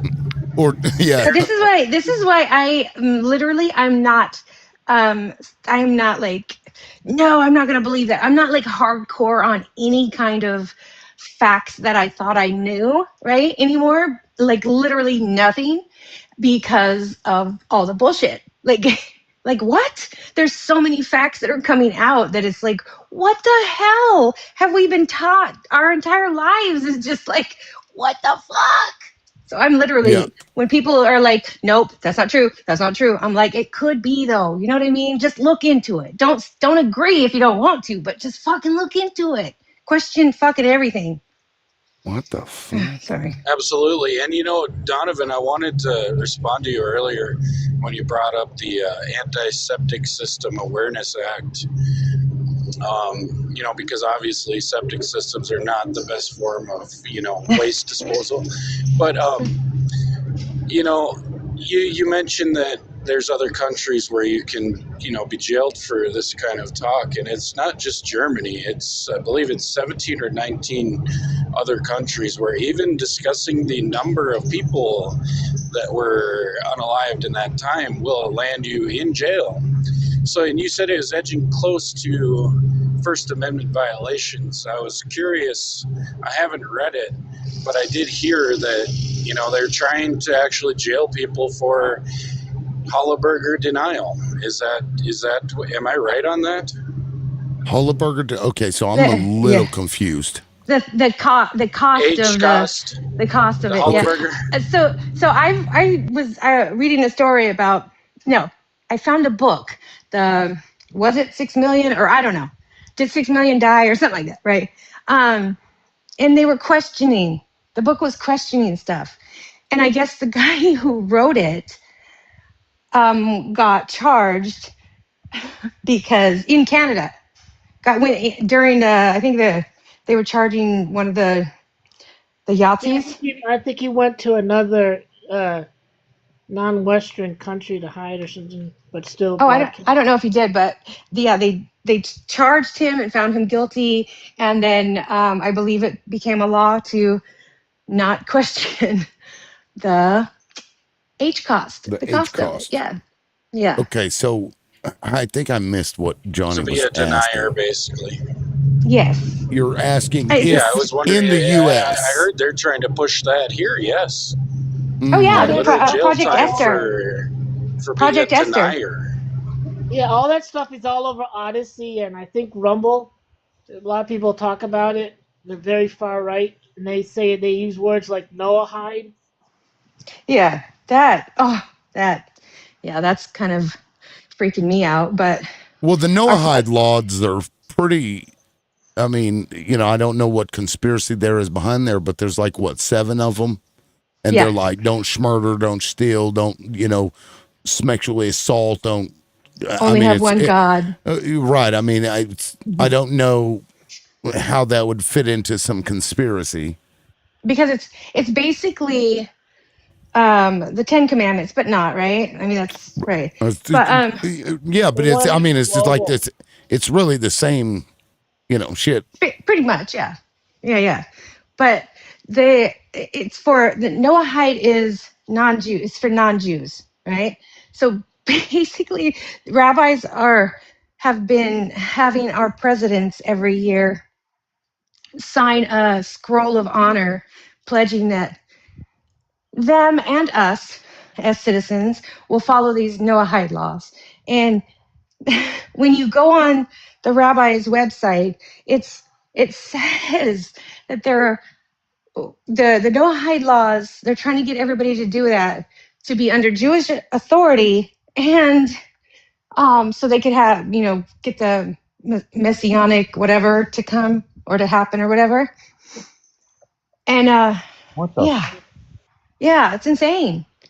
It's like, so church and state is like totally fucked, right? But then it's like, wait, does church and state even go with that? Because I'm sorry, there may it's a synagogue, it's not a church. There may have been a rabbis are trying to misunderstanding bring there. about their Jewish leader. Okay. Well, here, Kibi Donovan hadn't spoken in a while. What were you trying to say? Well, all due respect, my incredulity when I say something like "what the fuck" does not necessarily mean that I am accepting what it is that you are offering. My incredulity may be directed towards the statement that you are making, because from time to time, and I know we're talking about some stuff here, especially with regards to the global kerfuffle we had in 2019. So there's a lot of, crazy things flying about. But the idea that the American people, specifically the American electorate, can be brought to task on the part of foreign power simply for the president signing something sounds a little sus. Yeah. Yeah, you're right. I'm not saying they can't, right? That's not what I'm saying. Basically, I'm saying that our presidents have been signing this, and I think it became a law or something in under Bush Jr. And it's basically what became a law under Bush? The Noahide laws. Oh, I know. Okay, continue. I can send it to you. I can send it all to you through. Yeah, I can send it all to you on Discord. I don't have it with me right now, but yeah. And then, dang it.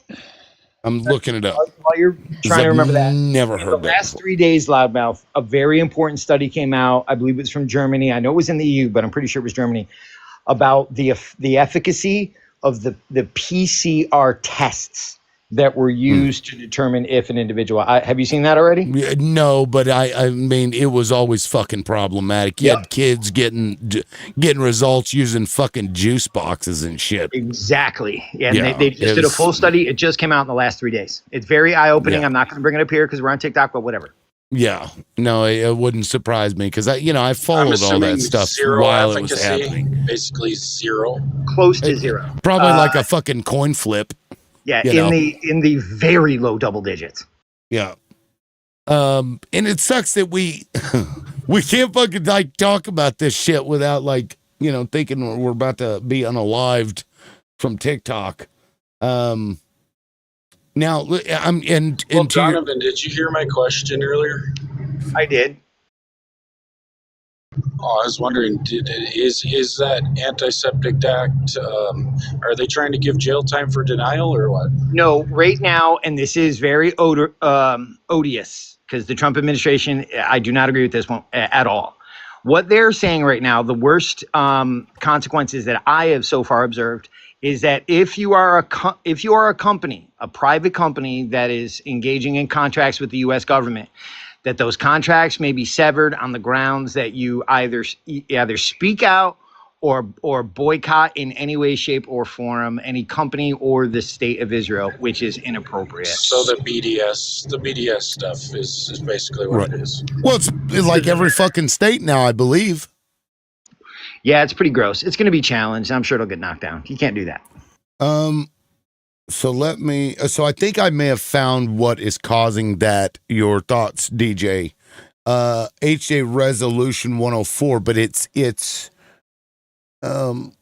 maybe this isn't it. Give me just a second. I think I found it because it's it's not a law. It's like Congress is saying we agree, Yeah, right? yeah. No, that's the Noahide pledge thing. Right. But the law, I'm gonna Which, go look for it right now. I don't know why my yeah, earbuds are messing up, but I'm gonna be on pause for a minute and then I'll send it on Discord to sure. show you. Okay. Yeah, yeah. I mean, because they'll do that where they just like make a statement of, Congress here, we agree that the sky is blue. They could do that. It has no effect. It's just a Right, but collective statement. I think that may be what you're talking about. yeah. There's a really good analogy that can be drawn right now. Similar to how the Supreme Court is considering knocking down, redistricting laws based on, certain racial categories, saying that, okay, in the 60s it was necessary, but now in post-racial America, you don't really need those protections. There's also a case to be made for our Semitic friends over in the Middle East, and that is this. You cannot say that they are, poor and, tread upon, because they are effective. They have arguably the most effective counterintelligence agency on the planet. They have nuclear weapons. They have a modern military. They're okay. I think we can knock the training wheels off and let them, roll on their own. Yeah. No, I mean that's actually a great point.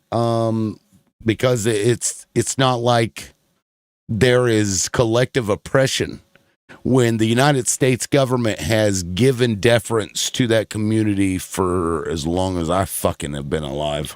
Right. And especially the idea of their possession of nuclear weapons. It's almost like a nod, wink, wink kind of thing, which is fucking gross, right? When you're talking about we do bomb other countries because of their development of nuclear weapons, these guys are like, and even today, if you're a reporter and you ask somebody from Israel, do you guys have a nuclear weapons capabilities? They'll be like, they won't even say no. Right. That's true. What was that thing that Biden said before he got retired and got out of? He's one of his last words. He said that if there wasn't an Israel, we'd have to invent one. I don't know, but that sounds like something Isaiah would say. Yeah. So if there wasn't any Jews, they would just. It's like America wants like that land for some reason there in the Middle East. Well, I mean, it's religious. It's the religious implications. That's all it is. Well, and it's always been important though, because that's why they call it the Middle East, because it was basically the middle of the trade route from England, London technically, to India. That's why it got the name Middle East, right? So they've always wanted this, even as far back as you can go, because because of the trade implications and stuff. It was economic and about warfare. So if you own that area, you can control like the ports to go to the Indian Ocean, to the Mediterranean, and all that. Well, you can from England. You can go. You could go around through the Straits of Gibraltar into the Mediterranean, and then you'd have to stop at. I'm not sure what country that is. Right at where the Mediterranean Sea stops, had that. And then you'd get off the boat. Right, and then you'd walk over to India, because I don't believe there was a waterway that went straight in. Well, the Red Sea has like these canals that you can go right through the Red Sea. You go from the Indian Ocean to the Red Sea and then up into the Mediterranean. No. You would just part the sea, and then you could walk through, right? That was a Moses joke. Well done. Thank you. I'm glad somebody caught that. Also, DJ, I found it. This is, and yes, what I was talking about, this is that HJ 109, whatever it says. Well, I'll just pull it up here. Let me just, so y'all can see it too. There we go.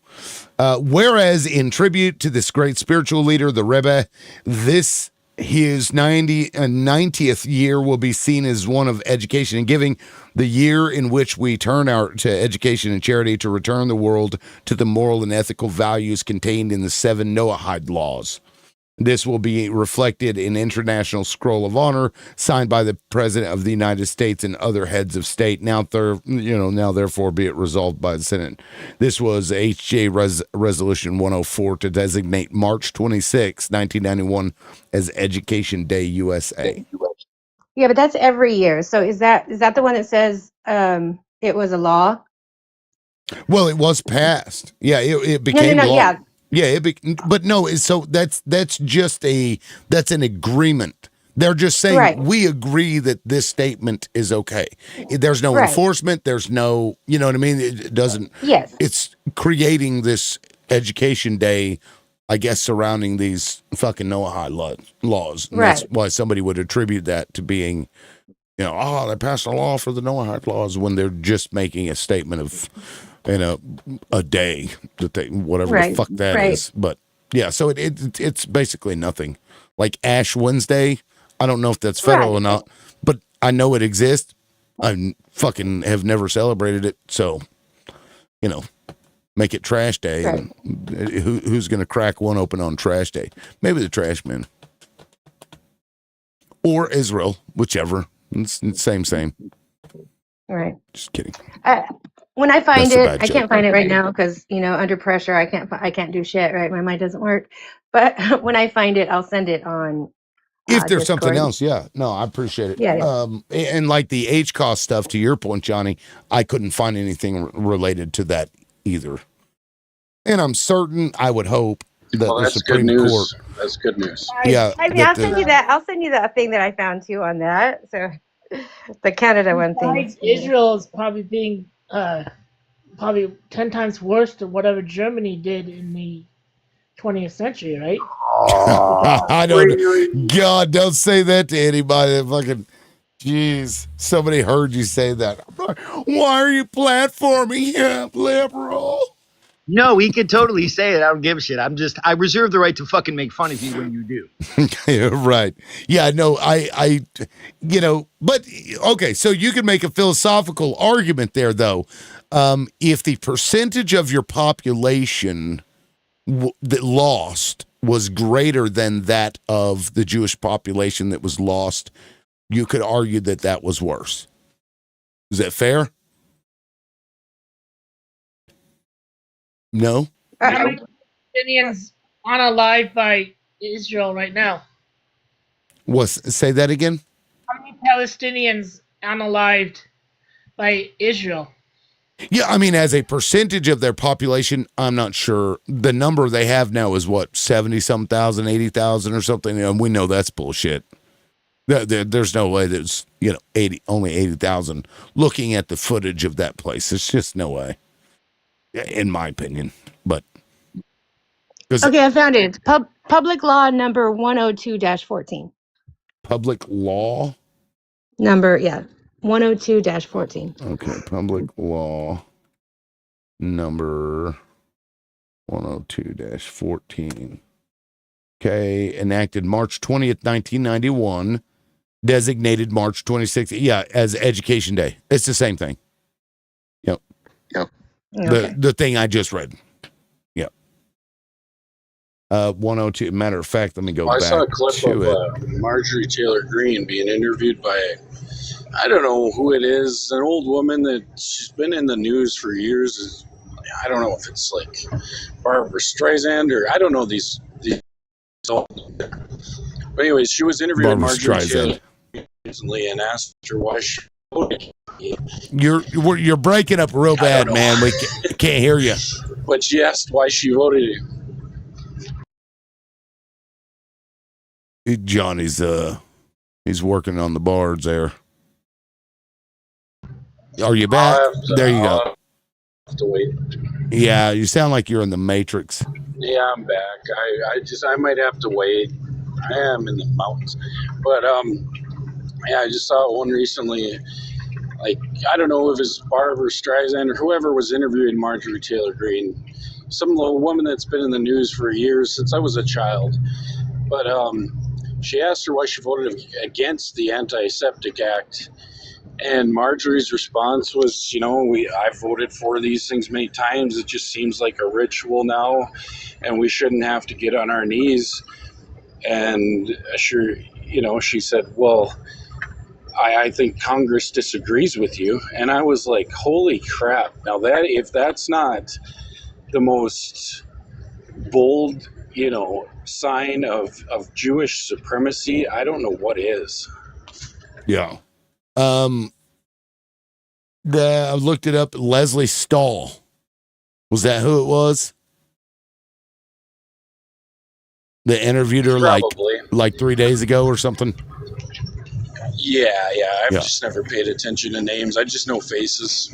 Well, and if you notice the people that come out who've been, MAGA, whatever, who now come out in opposition to Israel, now everybody, left and right, are painting them out as if they're just these rabid bigots. They're crazy, they're conspiracists, they're this, you know what I mean? And so, like, E.T.'s granddaughter, as Maverick would say, Candace Owens, she, they're making her out to be like she's a loony loon too. So that's what they do. Poor Candace. I'm a fan of hers for life now. I think she has more integrity than anybody. Yeah. Yeah, she's been joining like what is it, Nick Fuentes? I don't know. Now, see, I think it's Fuentes is time for me to check out if we're doing Candace Owens praise. I think I'm gonna head the fuck out You because said it. ain't no goddamn way. So here's it, and there's somebody on TikTok that I will say this about too. There are differences with somebody who doesn't like Jewish people because they're just fucking bigots, and you can tell who they are, right? And then there are Everyone some on people Odyssey. that will have issues with Zionism because of what they're fucking doing. Whereas the other group, they'll use those things as justifications for it when they would have probably hate them no matter what, if that makes any sense. So, and I feel like at least a couple of those people What I do are to piss like MJ that. off this time? MJ, let him have it, Is it bro. MJ doesn't like that I'm a Candace fan? Johnny. No one gives a fuck about you. No one on this panel. No one in your I family. like no Johnny. I care about Johnny. Don't speak for other people. Johnny's goddamn You opinion. really? But no, please, like, if I have the Yeah. right to an opinion, Well- MJ. You've sat here for 3 fucking hours and haven't said a word. so, MJ, like, if you Oh, want I to can elaborate, say a word because if you like one. yeah, because Maverick would chew Candace Owens up too. And so I understand both thought processes here. So please offer the other side of that. Again, the other side is that Candace Owens is a motherfucking grifter. Again, she is a broken clock that can be right 2 times a goddamn day, but no one should bank on that. This is a person who just now found some semblance of sanity to some of y'all. And it's like, oh, yeah, well, look at her. She's kind of making sense. Y'all the same motherfuckers who probably think that Margarine Failure Green is turning her into fuck around, don't you? Just because she split with the Cheeto Messiah for once in her fucking life. She's pretty consistent.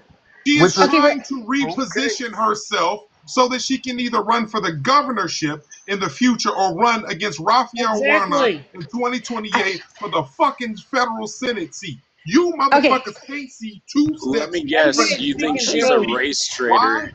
Why? Okay, Because you guys. Well, y'all let MJ, y'all guys, let ass MJ with my talk. fuck Why is shit. everybody trying to jump in while he's talking? He hadn't spoken for like ever. Yeah, MJ, go ahead, because I couldn't hear some of that. Again, they're falling for this bullshit because what the circumstances always been with MAGA is this. The white majority of society have been trying to reclaim these people into quote unquote normal and polite society for the last goddamn 9 years. They want those people to stop being so loud because you're putting too much attention and focus on how America is not post-racial, about how America's still racist as fuck. Y'all making it so that our good white neighbors in Canada and in Europe are looking down on us poorly. So if y'all would fall the fucking line and act like y'all got some goddamn sense, we can get back to being quiet racists like the Republican Party always has been since the party shift in the fucking 60s. But y'all out here patting motherfuckers on the head because, oh, well, now they're you want to know why these people are turning around, loudmouth? You want to know why? These people are turning around. All of these fucking MAGA talking heads who had worn all the swag and did all the fucking things. They're turning around because this bullshit is on its last goddamn gas. They know this asshole can't run in fucking 28. He has not named a successor. He will not name a successor. This thing has always only been about him, about this orange Cheeto dust fuck nugget. He has been the only focus of this fucking thing every goddamn day of its fucking existence. That's why it is not a political fucking movement. It is a cultural movement. It is a white savior movement. And I don't mean the white savior how the conservatives talk about, the ones who come in and apologize for the harms that our ancestors caused. No, I'm talking about the motherfucker who's trying to save whiteness when it's on its last goddamn statistical Yeah, and all leg. those people moved to. You're right, MJ. All those people are moving to like Nick French's or other people, just other grifters who say the same thing. You know? Precisely.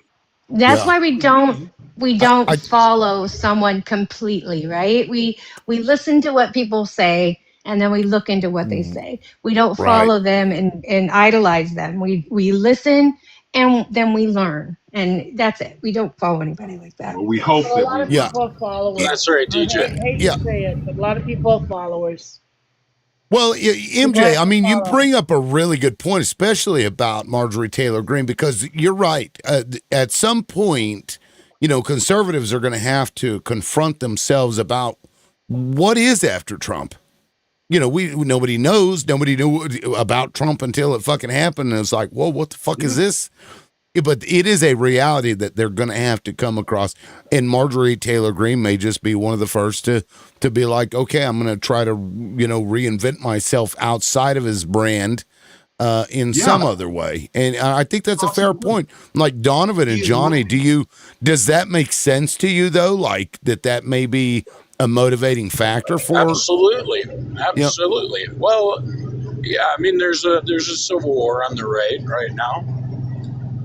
Personally, I don't think anybody would buy or even want a successor, quote unquote, from Trump, especially JD Vance is part of the fucking deep state. I mean, if you think Candace is a token, if you think she's a race traitor, then that just goes to show you're a fucking bigot, MJ. So, you dumb bitch, you don't understand the concept of a goddamn thing. Okay, careful. I knew that was gonna send you. I knew it. Well, hold on. We don't. TikTok has starting to fucking get everybody for everything. So if you can avoid calling a name, please do, because it's gonna fuck with the live and it'll probably get you All right, I dinged. apologize. I mean, I lost 7 fucking people one day from you know what I mean. With you absolute fucking shoehorn. God damn it! I don't understand the fucking concept.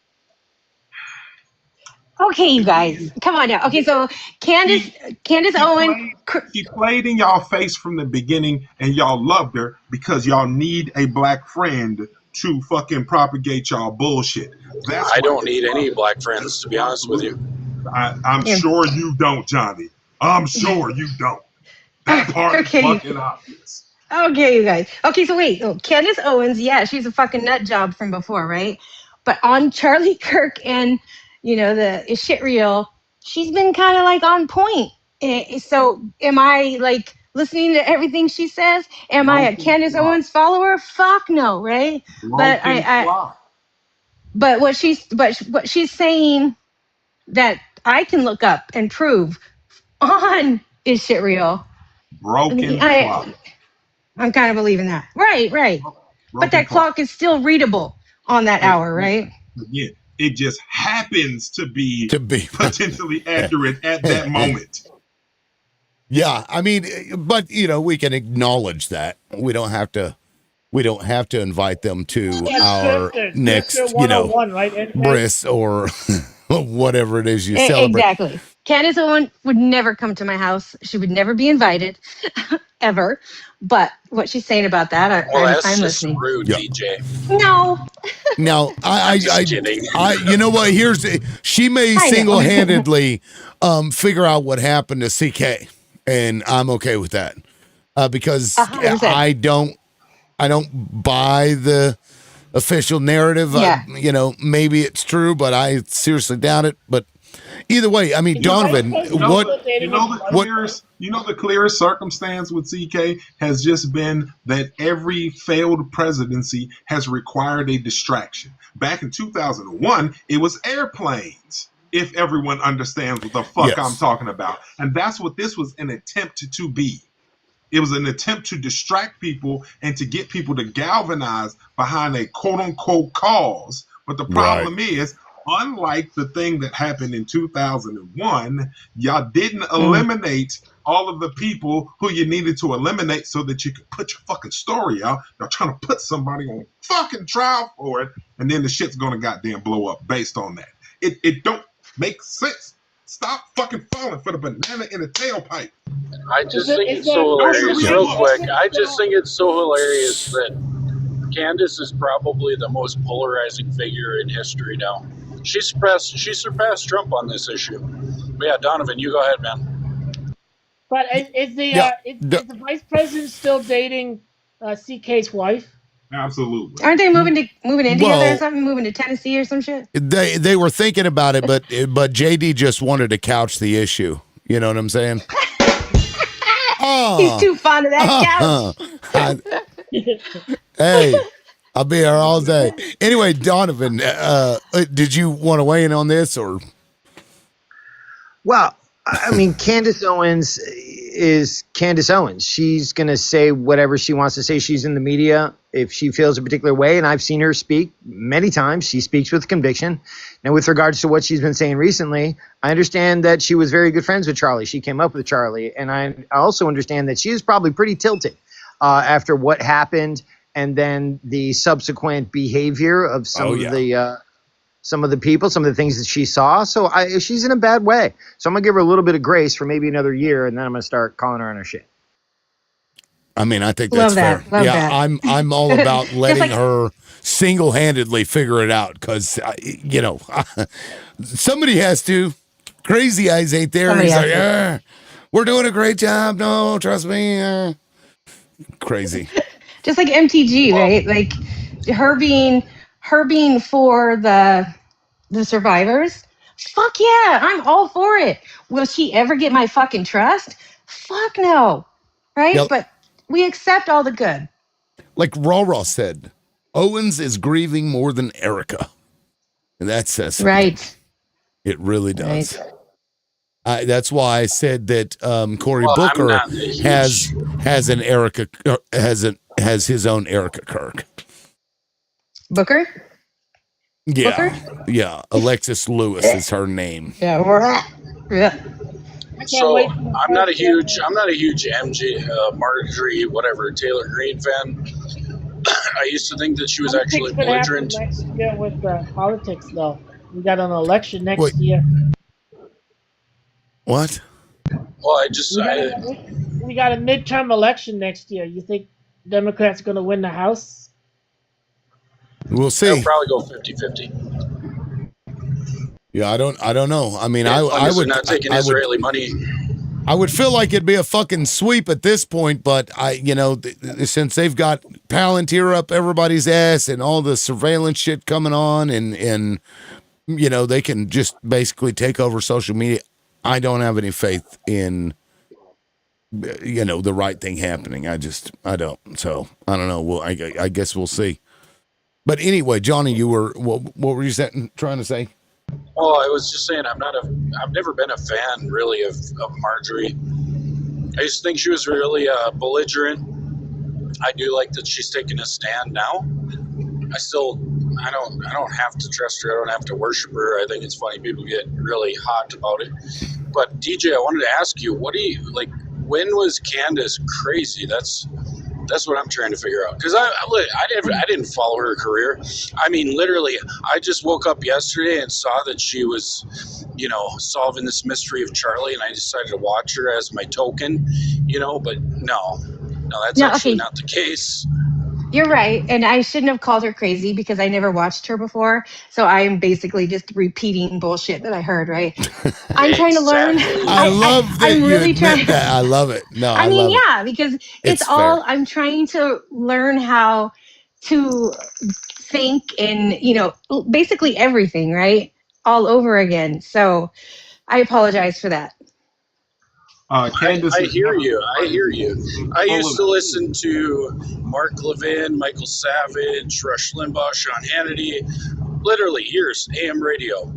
I've wrote off pretty much all of them. And it was about 4 years ago I really started looking into shit. And then last summer I saw this clip of Candace actually talking about the JFK unaliving.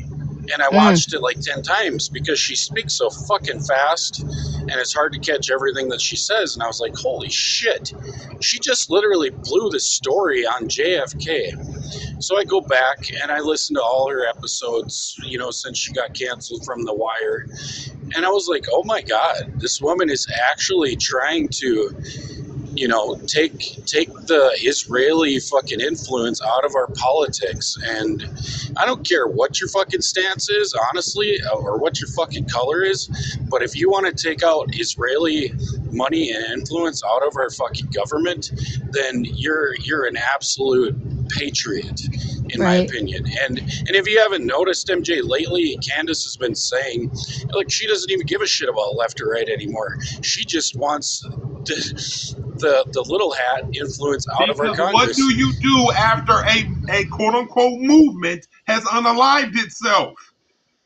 If you don't begin to reframe yourself, you don't even before realize. the unaliving of You the don't thing, even then realize. you are a person No. onto an island.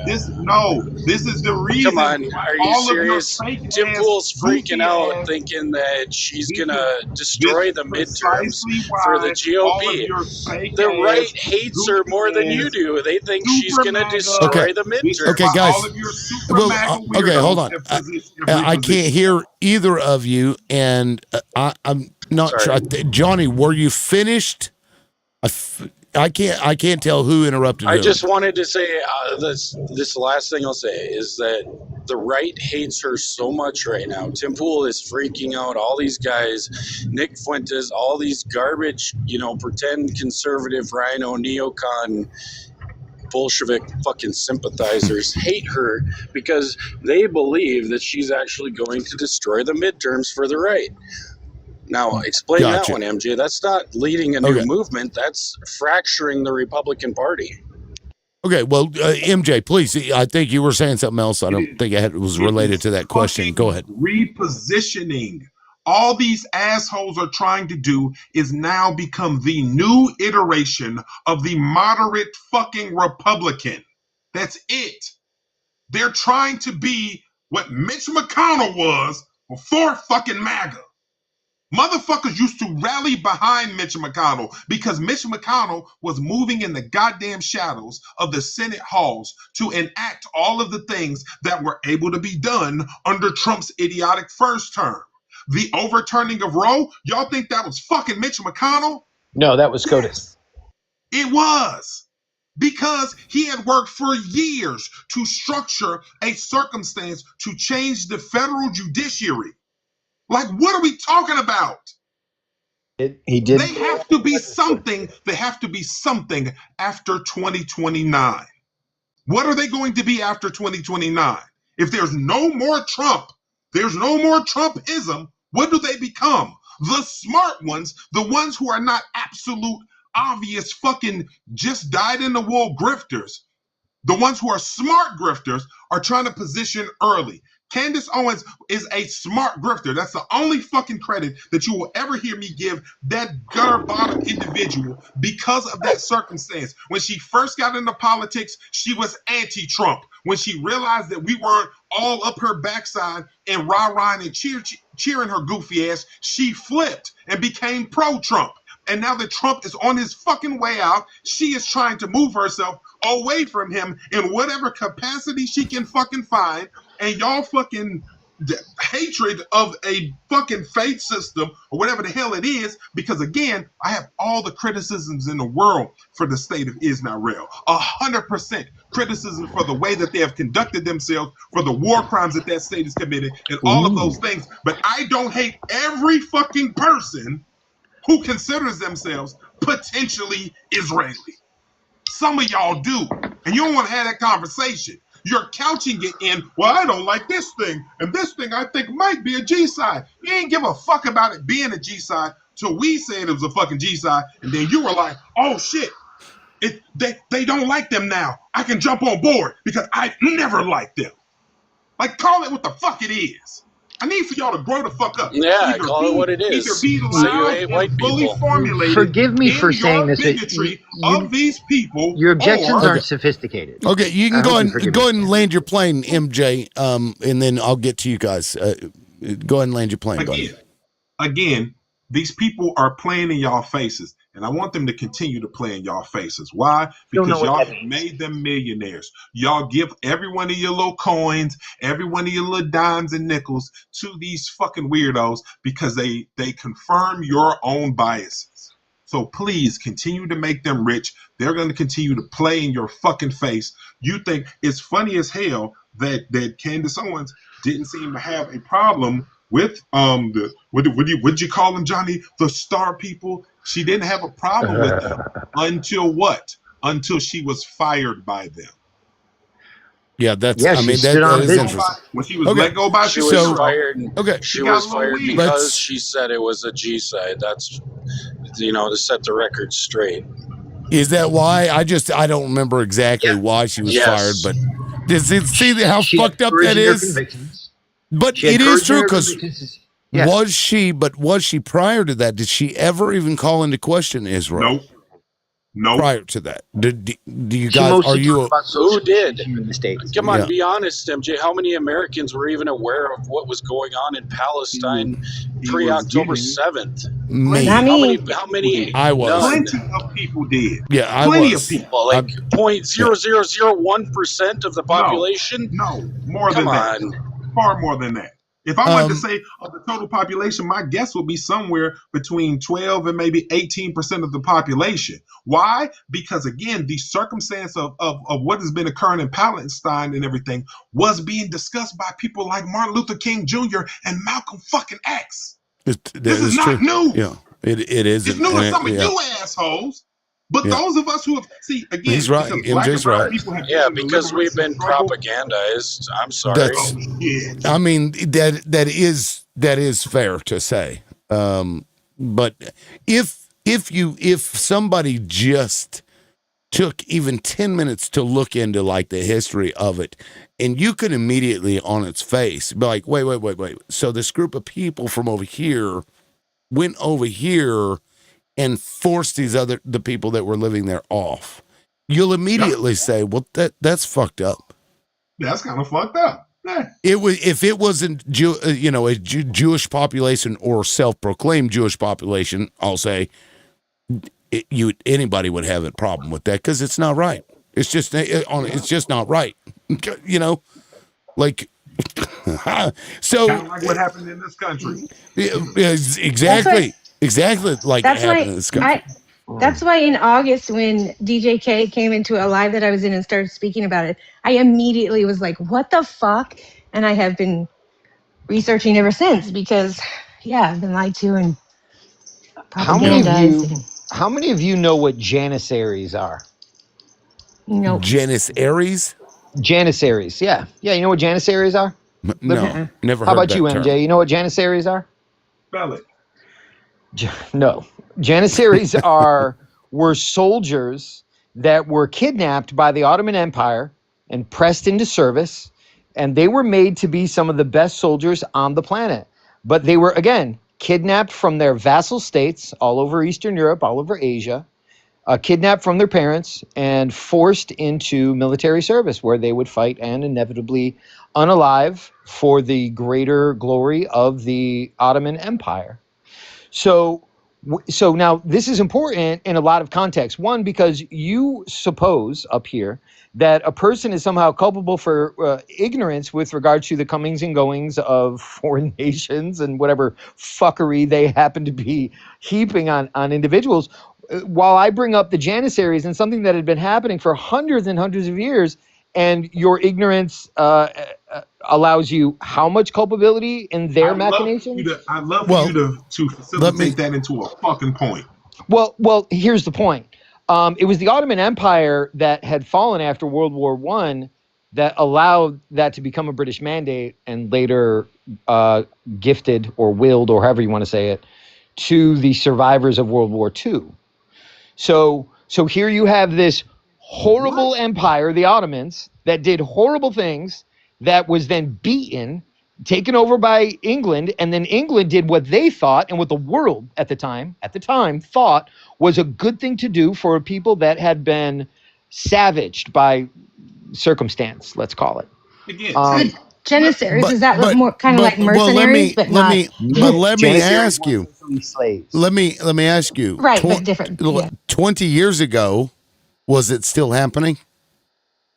Was what still happening 20 years ago? Janissaries. No, that practice Therein lies the thankfully ended difference. with the Ottoman Empire. Because in 1826. and I bring that up because like that's just history. You would have to have read through and understood parts of history to get that, because it's not like happening current modern. But the only this reason I bring it up is because happening, and so it these things do get brought up. I've understood the Palestinian Israeli thing my whole life because I see it on the news all the time. And if somebody is a thinking person or a curious person, they're going to be like, okay, well, what the fuck are they fighting over? And take 10 minutes of their time to figure it out. But a lot of people didn't do it. So the only reason I brought it up in that way is because what MJ was attempting to do was apply a negative emotional and political charge to an individual's contextual understanding of a set of circumstances surrounding a country. So my understanding contextually and historically of that region goes back to and past antiquity. How was I doing that? By saying that, people didn't know or didn't care what was happening in Israel prior to October 7th. Y'all didn't. Okay. Hang on. Can I say something, MJ? I want to respond to you. I want to respond to you, MJ. Functioning it as if that state was attacked with no provocation, as if they'd done nothing to the people of Palestine to cause. I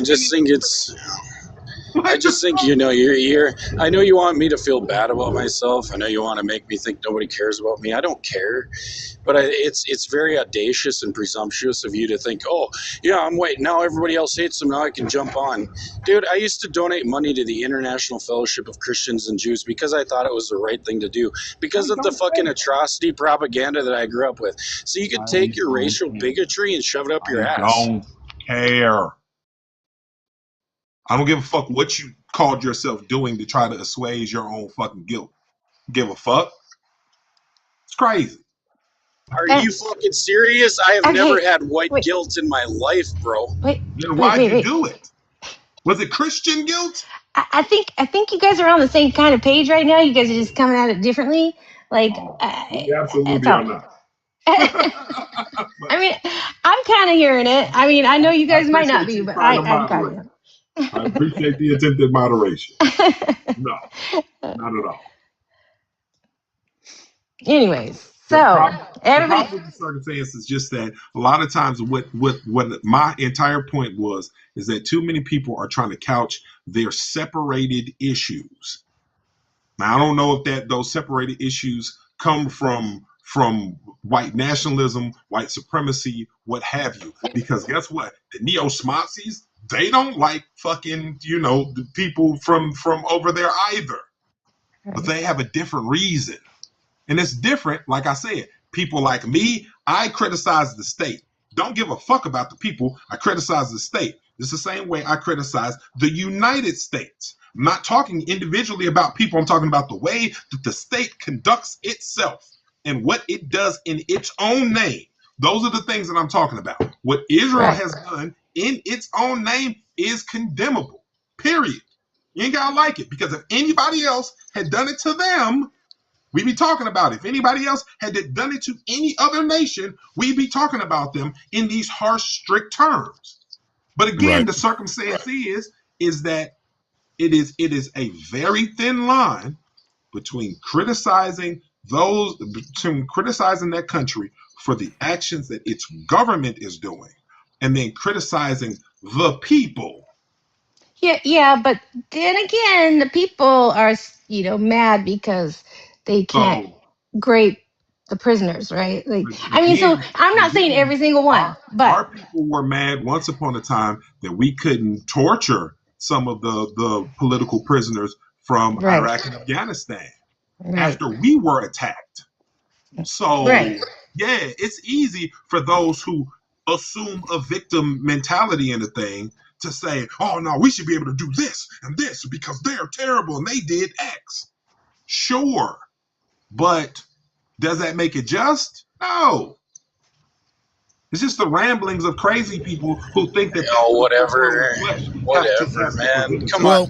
Are you going to say that you make a statement about white tea people and, about racial justice and systematic racism, and then you're going to do a blanket caveat at the end of every time you're pissed off at white tea people and say, oh, well, it's not all of them. Come on. You're being a sissy, bro. Hey, loudmouth. Have I or have I not come on your panel previously with the direct statement that all white people are racist? Haven't I said that?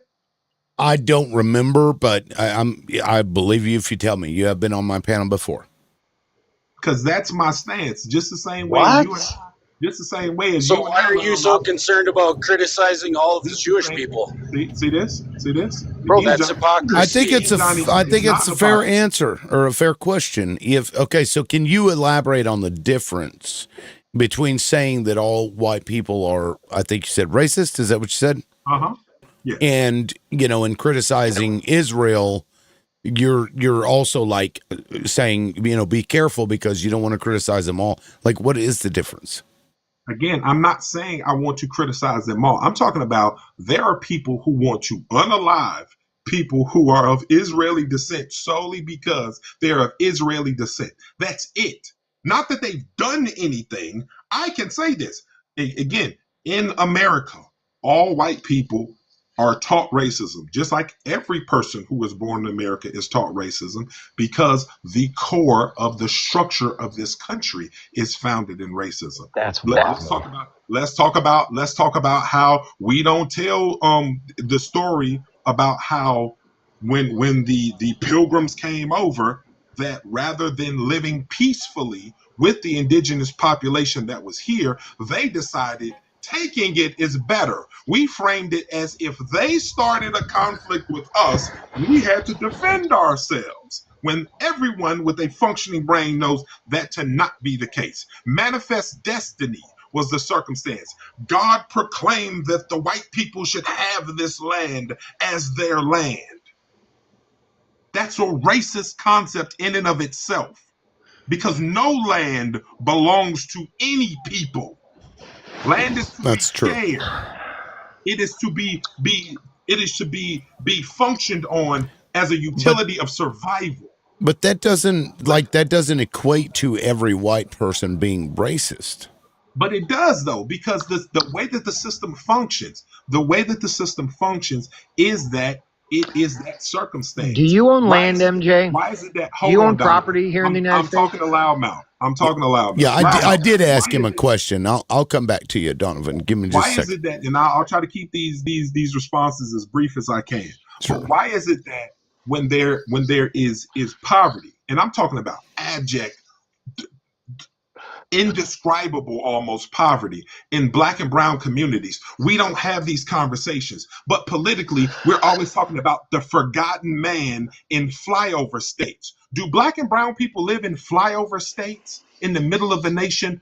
Not in the numbers that poor white people do. So when we talk about poverty being addressed in America, we are always talking about something that is going to improve white poverty and lift white people up. It is not addressing poverty across the board. It's not. I can go into a myriad of examples as to how this country teaches white nationalism and white supremacy as its driving focus. Do we talk about how these wise and glorious framers of the Constitution were also slave owners, or did that just come up recently? So MJ, I want to point something out to you. So based on your I don't agree, because just because somebody is educated in a system that says these things, and I agree with that, the system itself is that way, that doesn't mean that they believe it, right? My wife is white, and she's not racist, and I know she's not racist. It's the actions, because here's the thing, though. It's the actions, right? Then what you're saying is that every white person has done actions that were racist? Correct. That's not true. That's not That's insane. Hold on, MJ, before you explain and go on another rant, just hold on, MJ. I'm talking I to the know, host. but you've been like Hold your ranting, water. man. No, Yeah, hold on, you because have I been. just wanna. Yeah, Yeah, that's Hold your it's water. wild. Hold your thank water, you, liberal. DJ. No, Again. So MJ, based off of your logic, right? You're saying that the U.S. was built off of racism, and therefore, basically, all white people are racist, right? Correct. So Israel was built off of racism. Israel functions off of racism. It's But why also a is it? racist But nation. hold on. But why do you have a problem with people saying that it's all of them, right? But you don't have a problem saying it's all of white people. This is where I Again, have a problem because there is a hypocrisy there. Because you yourself, MJ, have an agenda when you come up on this platform to basically divert and get your message across instead of focusing on the topic. you're trying to get your message across. So what the fuck are you talking about? I'm talking about what I heard you. The screen said Anti-Semitism Awareness Act, indoctrinating your children. Anti-Semitism is taught in school. So my point to you is, why is it that you have a hypocrisy? Why are you talking out of both sides of your mouth when you I say would that love for you. I would love for America you to was built off understand of that racism, conversation. but when I I would tell love you for you that to understand Israel, that I'm literally, conversations are fluid. I'm telling Therefore, you, we might have started the live speaking there. When I came but in, MJ, I just heard you we were say it addressing though. Yeah, some no, of no, no. that and some other things. MJ. We Okay, talked I about just let heard me. you say it Yeah, Esau. like We less let talked than me. 2 about minutes ago when I architecture. requested. And When I requested up. I also asked you the same question. I told you to elaborate how all people can be, racist, but that Yeah, you got to be I'll careful when explain. criticizing, and you never actually answered the I'll question. explain. I know because I keep getting cut off. Now, Wouldn't here's Nobody the cut no you you off. no nobody cut you off. You You never monologued. you what you did was you started Jonathan talking cut me about. off before he Well, hold on. left. So what happened is you started talking about the institutions of racism that still exist, and I agree with you that our system does speak to this like some kind of supremacy or whatever, but that does not equal all white people being racist. And you're holding a double standard, just like DJ said. And I asked you this earlier. So please tell me why you can say all white people are racist because they're taught these things, but you can't say that all Jewish people or whatever, even though nobody's saying that. You're saying people are saying that. What? Why? What's the difference? That's what I'm saying. Again, my claim has not been that all Jewish people are racist or what have you. I'm saying that the state of Israel is. Every person, it's not like freaking Netanyahu or any other prime minister of that state has won 100% of the electorate, period. So it is not a circumstance where I can say in this racially homogenous area, because again, America is not racially homogenous. In Israel, racially homogenous, primarily individuals who identify as Israeli, most of them of European descent of some form, some of Middle Eastern descent, but it's somewhat universally circumstance. There's not a high ethnic separation amongst the people as it is here in the United States. So So are that you is the, saying that they are racist? I'm trying to understand. So I MJ, are you promise you, saying if that? I could get my fucking point finished. Well, you keep beating around the fucking bush and you don't answer a damn question. Hey man, Okay. can you shut the fuck up for 2 seconds Okay. so I can Let's. answer? You've Yeah. been rambling for like 20 Well, minutes. that's fine You because spoke for 30 fucking seconds and you But if I'm cut me trying to off. well, understand his no, argument, liberal. no, I get it, but maybe he's going to wrap this up in a bow because currently I'm MJ, trying to. it's not making any sense to me. But please land your plane. Again. So the thing about it is that the issue that I have is that yes, I can say with full clarity that the people of Israel are probably Islamophobic. They probably have some form of issue with individuals who are of that faith. But racism, being a Palestinian, is not a race. It is a national identity. That's like being Venezuelan is not a race. It is a national identity. It references you being a person from a nation of origin. Those are Okay. not the same things. Now, if we want to talk about Wait, hold on. No, before we Israel, talk about something again, else. I could Wait, have finished. I'm almost finished with MJ. my goddamn Oh point. man. Okay. For fuck's Jeez, sake. MJ. Like Hold your goddamn water. I'm trying to have the Okay. conversation with you, man. You're Like, why can't you have a back and forth You're not trying to conversation? have a conversation with I me. I am. need I to heard start something well. you bringing up said. Okay. Candace more.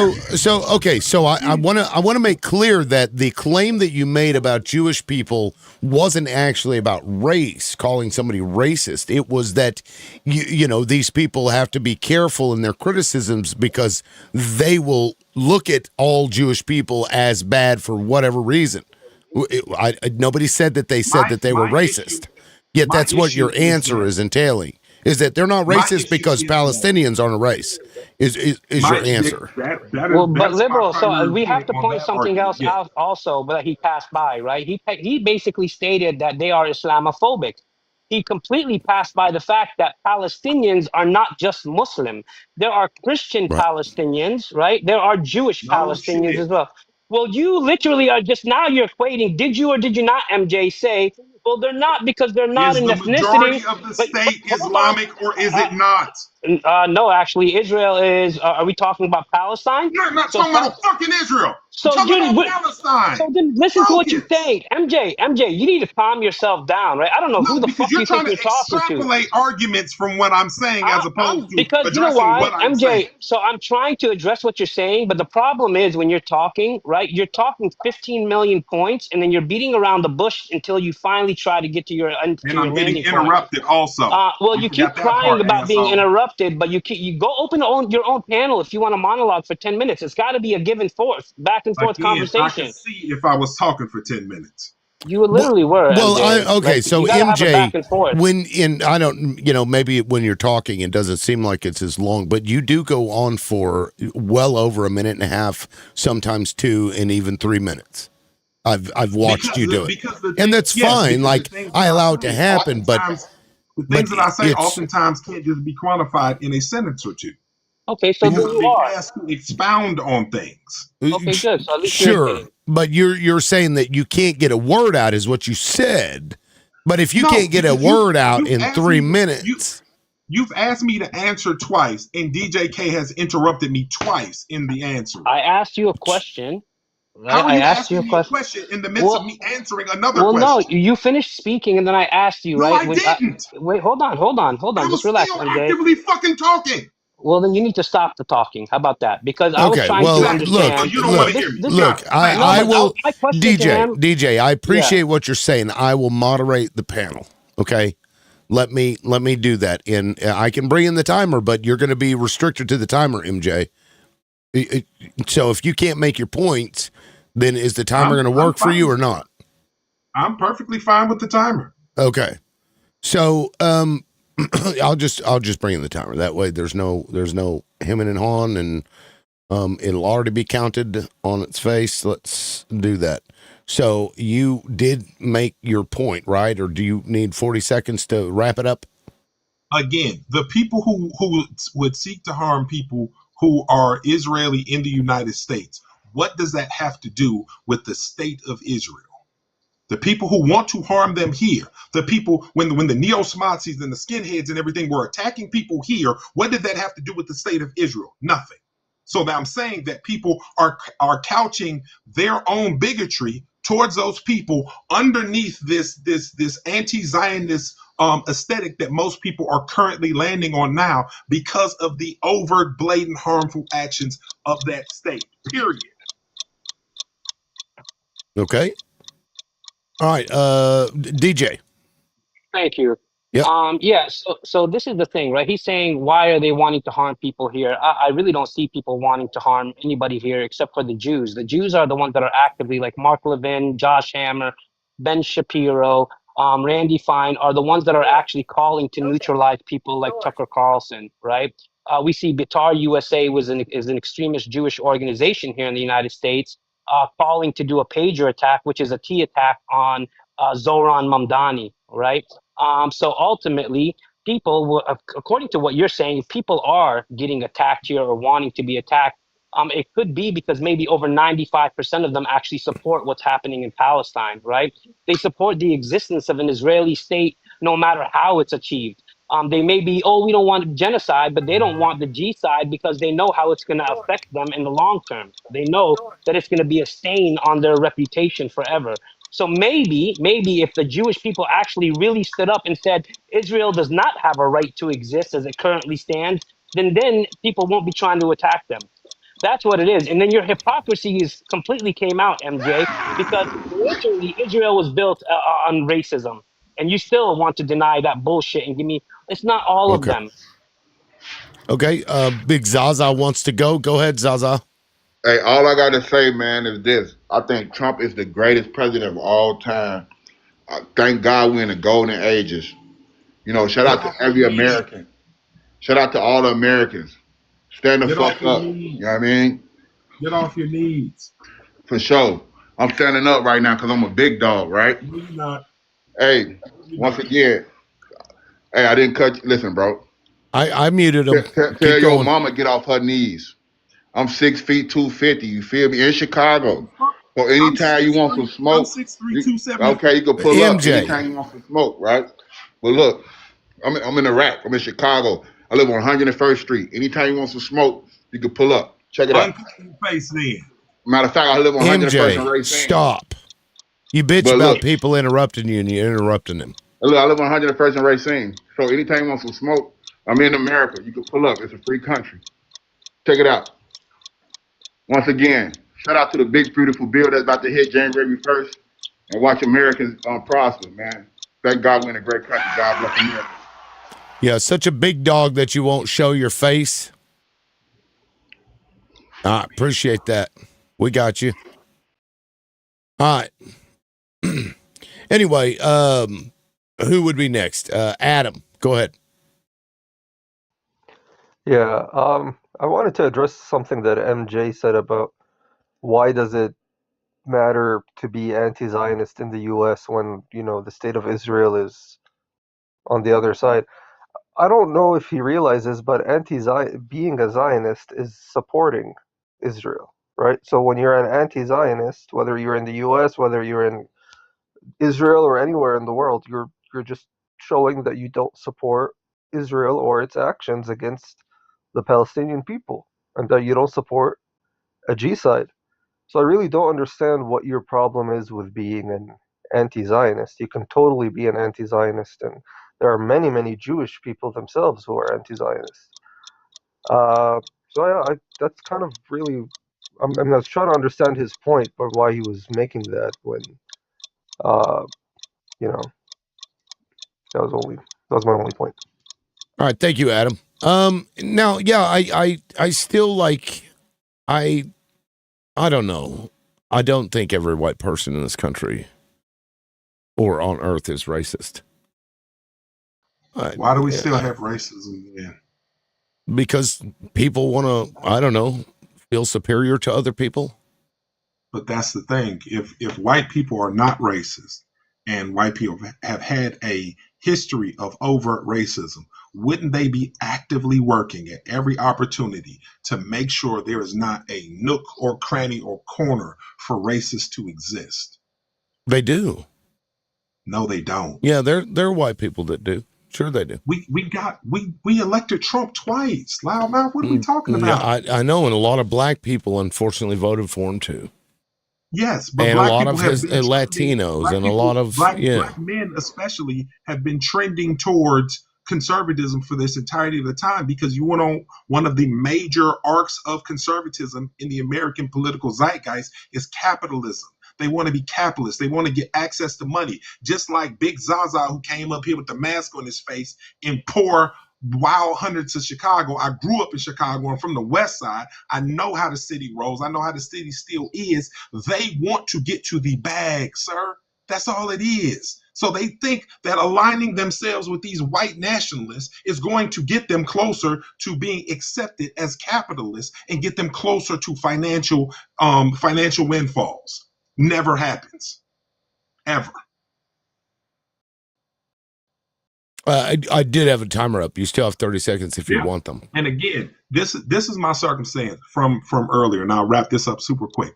Again, I say that all white people are racist because there are active racists, your Proud Boys, your Oath Keepers, your one percenters, and there are passive racists who do stuff like go into grand jury rooms and come back with no bills of charges for police who extrajudicially unalive black people for no fucking reason. So Now, does that mean, Sounds liberal? pretty racist to me. Does that mean that like the guy like Zaza is actually contributing to racism? Since I'm really trying to understand it. So does that As mean a that like useful agent of that bigotry, yeah. Well, okay, He's so not so then racist black though so because he so so doesn't MJ benefit from the wait. system. Well, he is trying to benefit from the system. What do you mean he doesn't benefit from the system? He is actually benefiting from the system. He cannot tap into whiteness. He Right, cannot. I get Again, that. well, No, no, I they'll understand. never MJ, accept yeah, I agree with accept you on that, Zaza. MJ. But Yeah, the same way I'll never be accepted. take his useful foot soldier. I think I understand the point you're trying to make, but it comes across different when you say it in the way that you did, and I guess maybe it's semantics, but I would understand, for example, women looking at a man and immediately believing that they could be in danger and to be suspicious right off the bat. I think that's fair. I think they should be that way too. So Correct. I think it's fair for any minority group or hell even other white people to look at a white person and be suspicious, have that prejudice, which is a defense mechanism. I think that's fair. But I don't think it's fair to say that all white people are racist, right?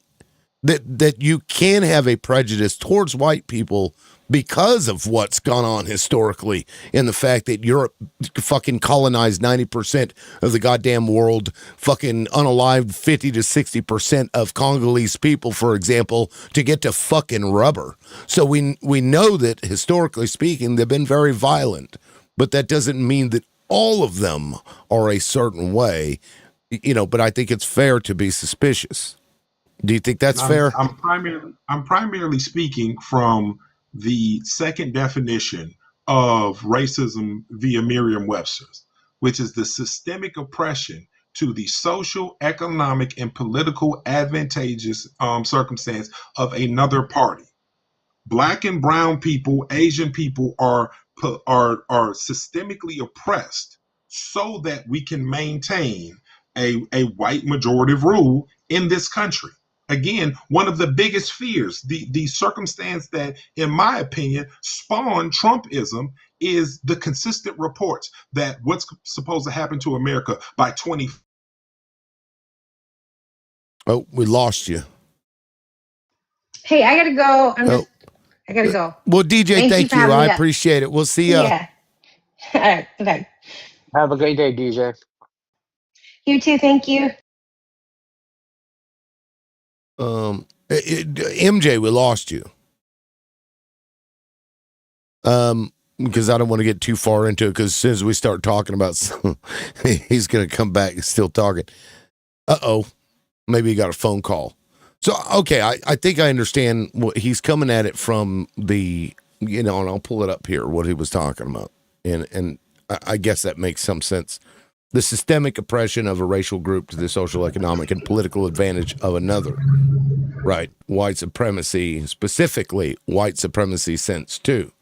So, but the first definition is a belief that race is a fundamental determinant of human traits and capabilities, and that racial differences produce an inherent superiority of a particular race, and behavior or attitudes that reflect and foster this belief, discrimination, prejudice, or violence against people because of their race.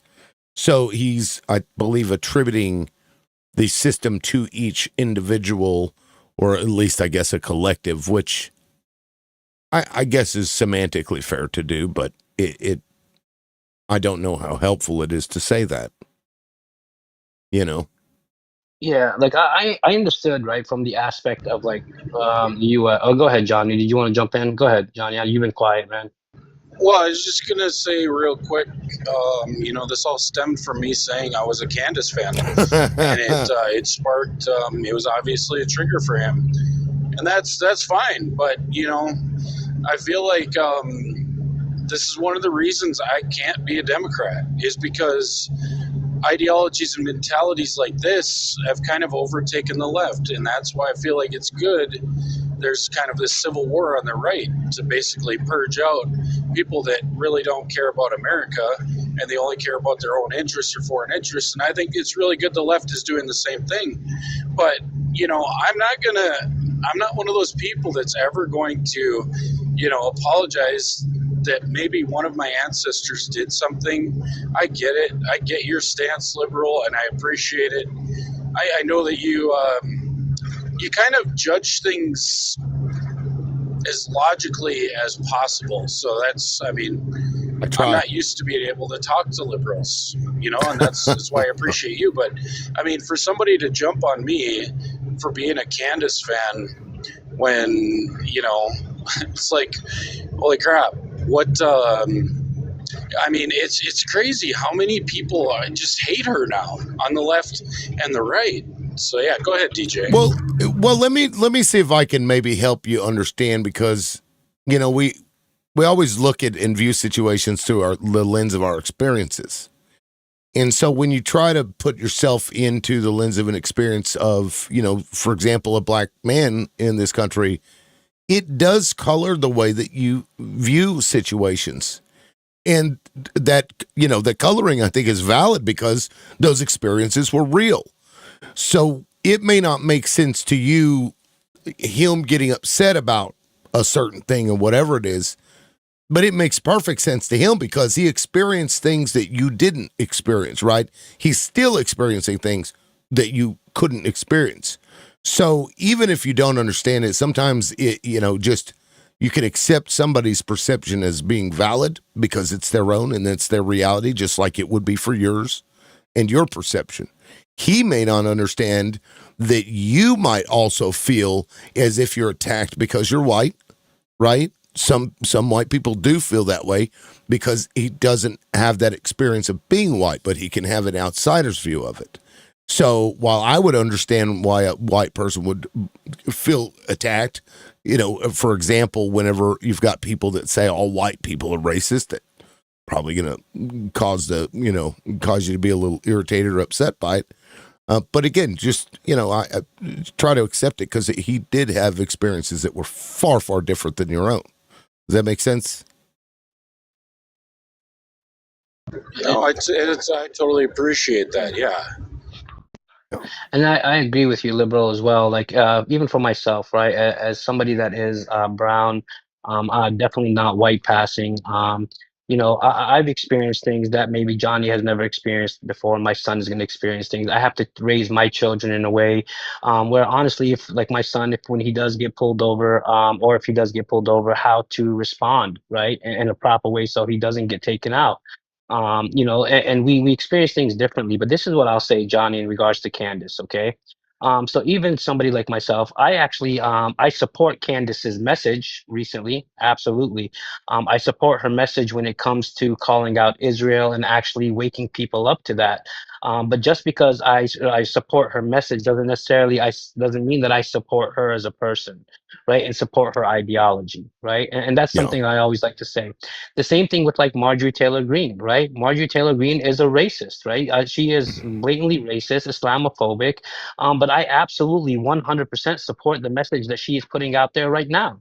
100%. I will repost anything I agree with the message, but that doesn't necessarily mean that I have to support that person, right? So I think that's something that when we do talk about these things, I always let people know, because I've been attacked, by people like, oh my God, you're sitting there championing Marjorie Taylor Greene. No, right. I support her message, not the person, Yeah. the person. So, and it's sad because that should be automatic the way we view people. That you know what I mean? Like, just because I have somebody on my panel, If for you example, listen to doesn't mean that somebody, I they're not. support. She's not my empress. Come on, I mean, Right. I'm allowing her to possibly influence my thoughts and my beliefs, but I have a very tight filter on that. I don't trust anybody completely, but I think as close as anybody can get, in my opinion. Candace is hitting the mark better than most. Yeah. And it's a decent message to get out there. And if it comes from a fucking source that I don't like, at least the message is there. Absolutely. Like DJ said. Yeah. And then just something MJ was stating, right? Maybe when I first came up, he was stating something about, how many people didn't even know about Palestine prior to October 7th of 2023, Yeah. right? And even as a Palestinian myself, yeah, I agree with what he was saying. A vast, like it was a vast majority of people didn't know about Palestine. And this is why when people say, what has October 7th been able to achieve? Well, it's actually been able to achieve the world to wake up to the corruption, right? And at what expense? Yes, at the expense of hundreds of thousands of Palestinian lives, right? But Palestinians are literally willing to sacrifice themselves in order to free the world and wake people up to the corruption that is going around within our governments. This is something that people really do need to understand, that Palestinians aren't just sacrificing their lives for Palestine, right? They're literally sacrificing their lives for the world The to wake world. up to the corruption. It absolutely. Yeah.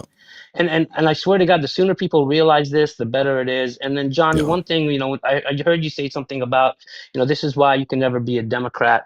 I'll point this out, right? I think it's actually time. I think it's time for people to put all this infighting to the side, right? The left versus right, the right, Republican versus Democrat, and really focus on the main enemy. Really, the main enemy, in my opinion, the biggest threat is the Zionist entity, is the Jewish influence here in the United States of America. Once we're able to actually eradicate that from within our government, within the United States, then we will start to see, the division start to disappear. We will see, the infighting disappear. We will start to see a lot of this shit go away because they are the ones that are bringing it here. They rely on dividing us by class, race, religion, really whatever they can divide us by, they will. So this Yeah. is something I've been trying to really spread that message is, and liberal. That's why I like coming here, man, because although you say you're a liberal, right? I really feel like you see it. You see it, bro. You see that it's Yeah. both sides are. It's a bipartisan issue. Well, I'm a It's a bipartisan. liberal. I am not a Democrat. There's a Got it. difference. Yeah, I got you. Yeah. Explain it to me real quick if you don't mind. Just real quick if you don't mind. Well, it's almost partial like libertarianism because, for social good, like leave people alone. The government should be small to the point where people can go about their business and go about their day, but not so small that we can't say you can't do things that are harming other people. Right. I mean, there's, various policy differences. Like I'm okay with, enforcing the border, but I also want fucking, immigration to be something that is allowed and even supported, even promoted. I have my worldview does span both parties because generally, there's a lot of things on both sides that I do agree with. And, that's why I call myself a liberal and not a libertarian because those people are a little nutty, but not a Democrat because they're just neoliberals. They're fake liberals. I'm with you. I don't align with a specific party. I vote off of policy, and I can see on both sides. Take things from Right. both sides, 100%. Yep. And Johnny, if you don't, can you and I just have a real quick conversation, Johnny, if you don't mind? Sure, man. Okay, cool. And I'm not attacking. I'm just trying to kind of get some perspective, right? So I assume that you support Trump, right? Or, He Did you ask did. if I He support Trump? did. Does yeah, not. he does not. Oh, that's a Yeah. big negative. I Oh, okay. jumped off the mega train 5 years ago. Perfect. Okay, there's no need for the conversation. Perfect. I would just that was gonna start. That's great. All right. Yeah. No, I no. Johnny's been coming around for a while. I appreciate Yeah. Johnny. We don't agree on everything, but we're all. Yeah. I think we generally all want the same thing. Like I want to feed my kids. I want to fucking live in a place where I don't fear for my life constantly. Yeah. Just basic shit. We I don't guess. even have to agree on everything, right? We just need to be able to understand one another. Really, it's Right. about having a basic understanding of one another, and I respect that. And by the way, this guy Mexican coach fan is a Zionist. If you want to give him the mic, see what he's got to say about your screen. I don't know if you know him. Have you ever had him on your panel before? I don't know. The name kind of sounds familiar. What's up, Mexican? Have you been up on my panel before? I feel like you may have. Or coach fan. Yeah, he might have just came up to be able to show the Zionists as a bat signal that they know I'm on the panel, and that way all the Zionists can come flooding in. Do they do that? Yeah, Is that a thing? that's how they do it.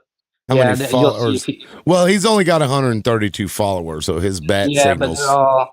Let the games begin. Shine the bat signal. Well, I was actually going to shut the show down because I'm that's at cool. 6 hours and 55 minutes right now, and I haven't gotten the gifts and the taps have slowed down, so it's I'm ready to go to bed any Right damn on, way. brother. Well, we appreciate you, Liberal. As always, you know what I mean. You do a great job, and let me see. I don't even know why I'm not even. I don't have any coins left on this account, bro. But I got you. I got you next time I come through 100%. Angela, if you can send him a hand heart for me, and I got you next time I re-up. Oh, well, thank you, Angela. I would appreciate it. W Angela. But yeah, man. W Adam. He said, I know a man that can you a job over the border, hombre. I'm telling you, he won't speak, bro. He's here to put out the bat signal. I promise you, this is what they're here to do. Oh, so he won't talk? He doesn't ever speak? He might, like, he'll talk on Zionist panels. Here he's not intelligent enough to have a conversation. Oh, well, if he's not going to speak on the panel, then if you're not going to speak on the panel, Mexican, you don't need to be up here taking up a spot. I mean, I know they're all open, but I don't it's like that's so weird. They're all like, I don't know, that's so weird. It's like Headley up here infatuated with my hair. I'm still going to do that video. If I can help him out in any way, it's flattering, even though I'm not gay. It is what it is. Anyway, guys, I'm going to go ahead and shut her down. I really do appreciate everybody. I appreciate all the support, and I'll be back tomorrow morning at 9 o'clock. And with that, have a great night. we'll probably be Have talking a good one, about Liberal. Have a good one, DJ. Yeah, I'll probably be night, tomorrow. I'll probably be talking about the tanker that we just stole, Venezuelan tanker, I believe it was. So that'll be interesting. All right, guys, thank you. We'll catch you next time. Peace.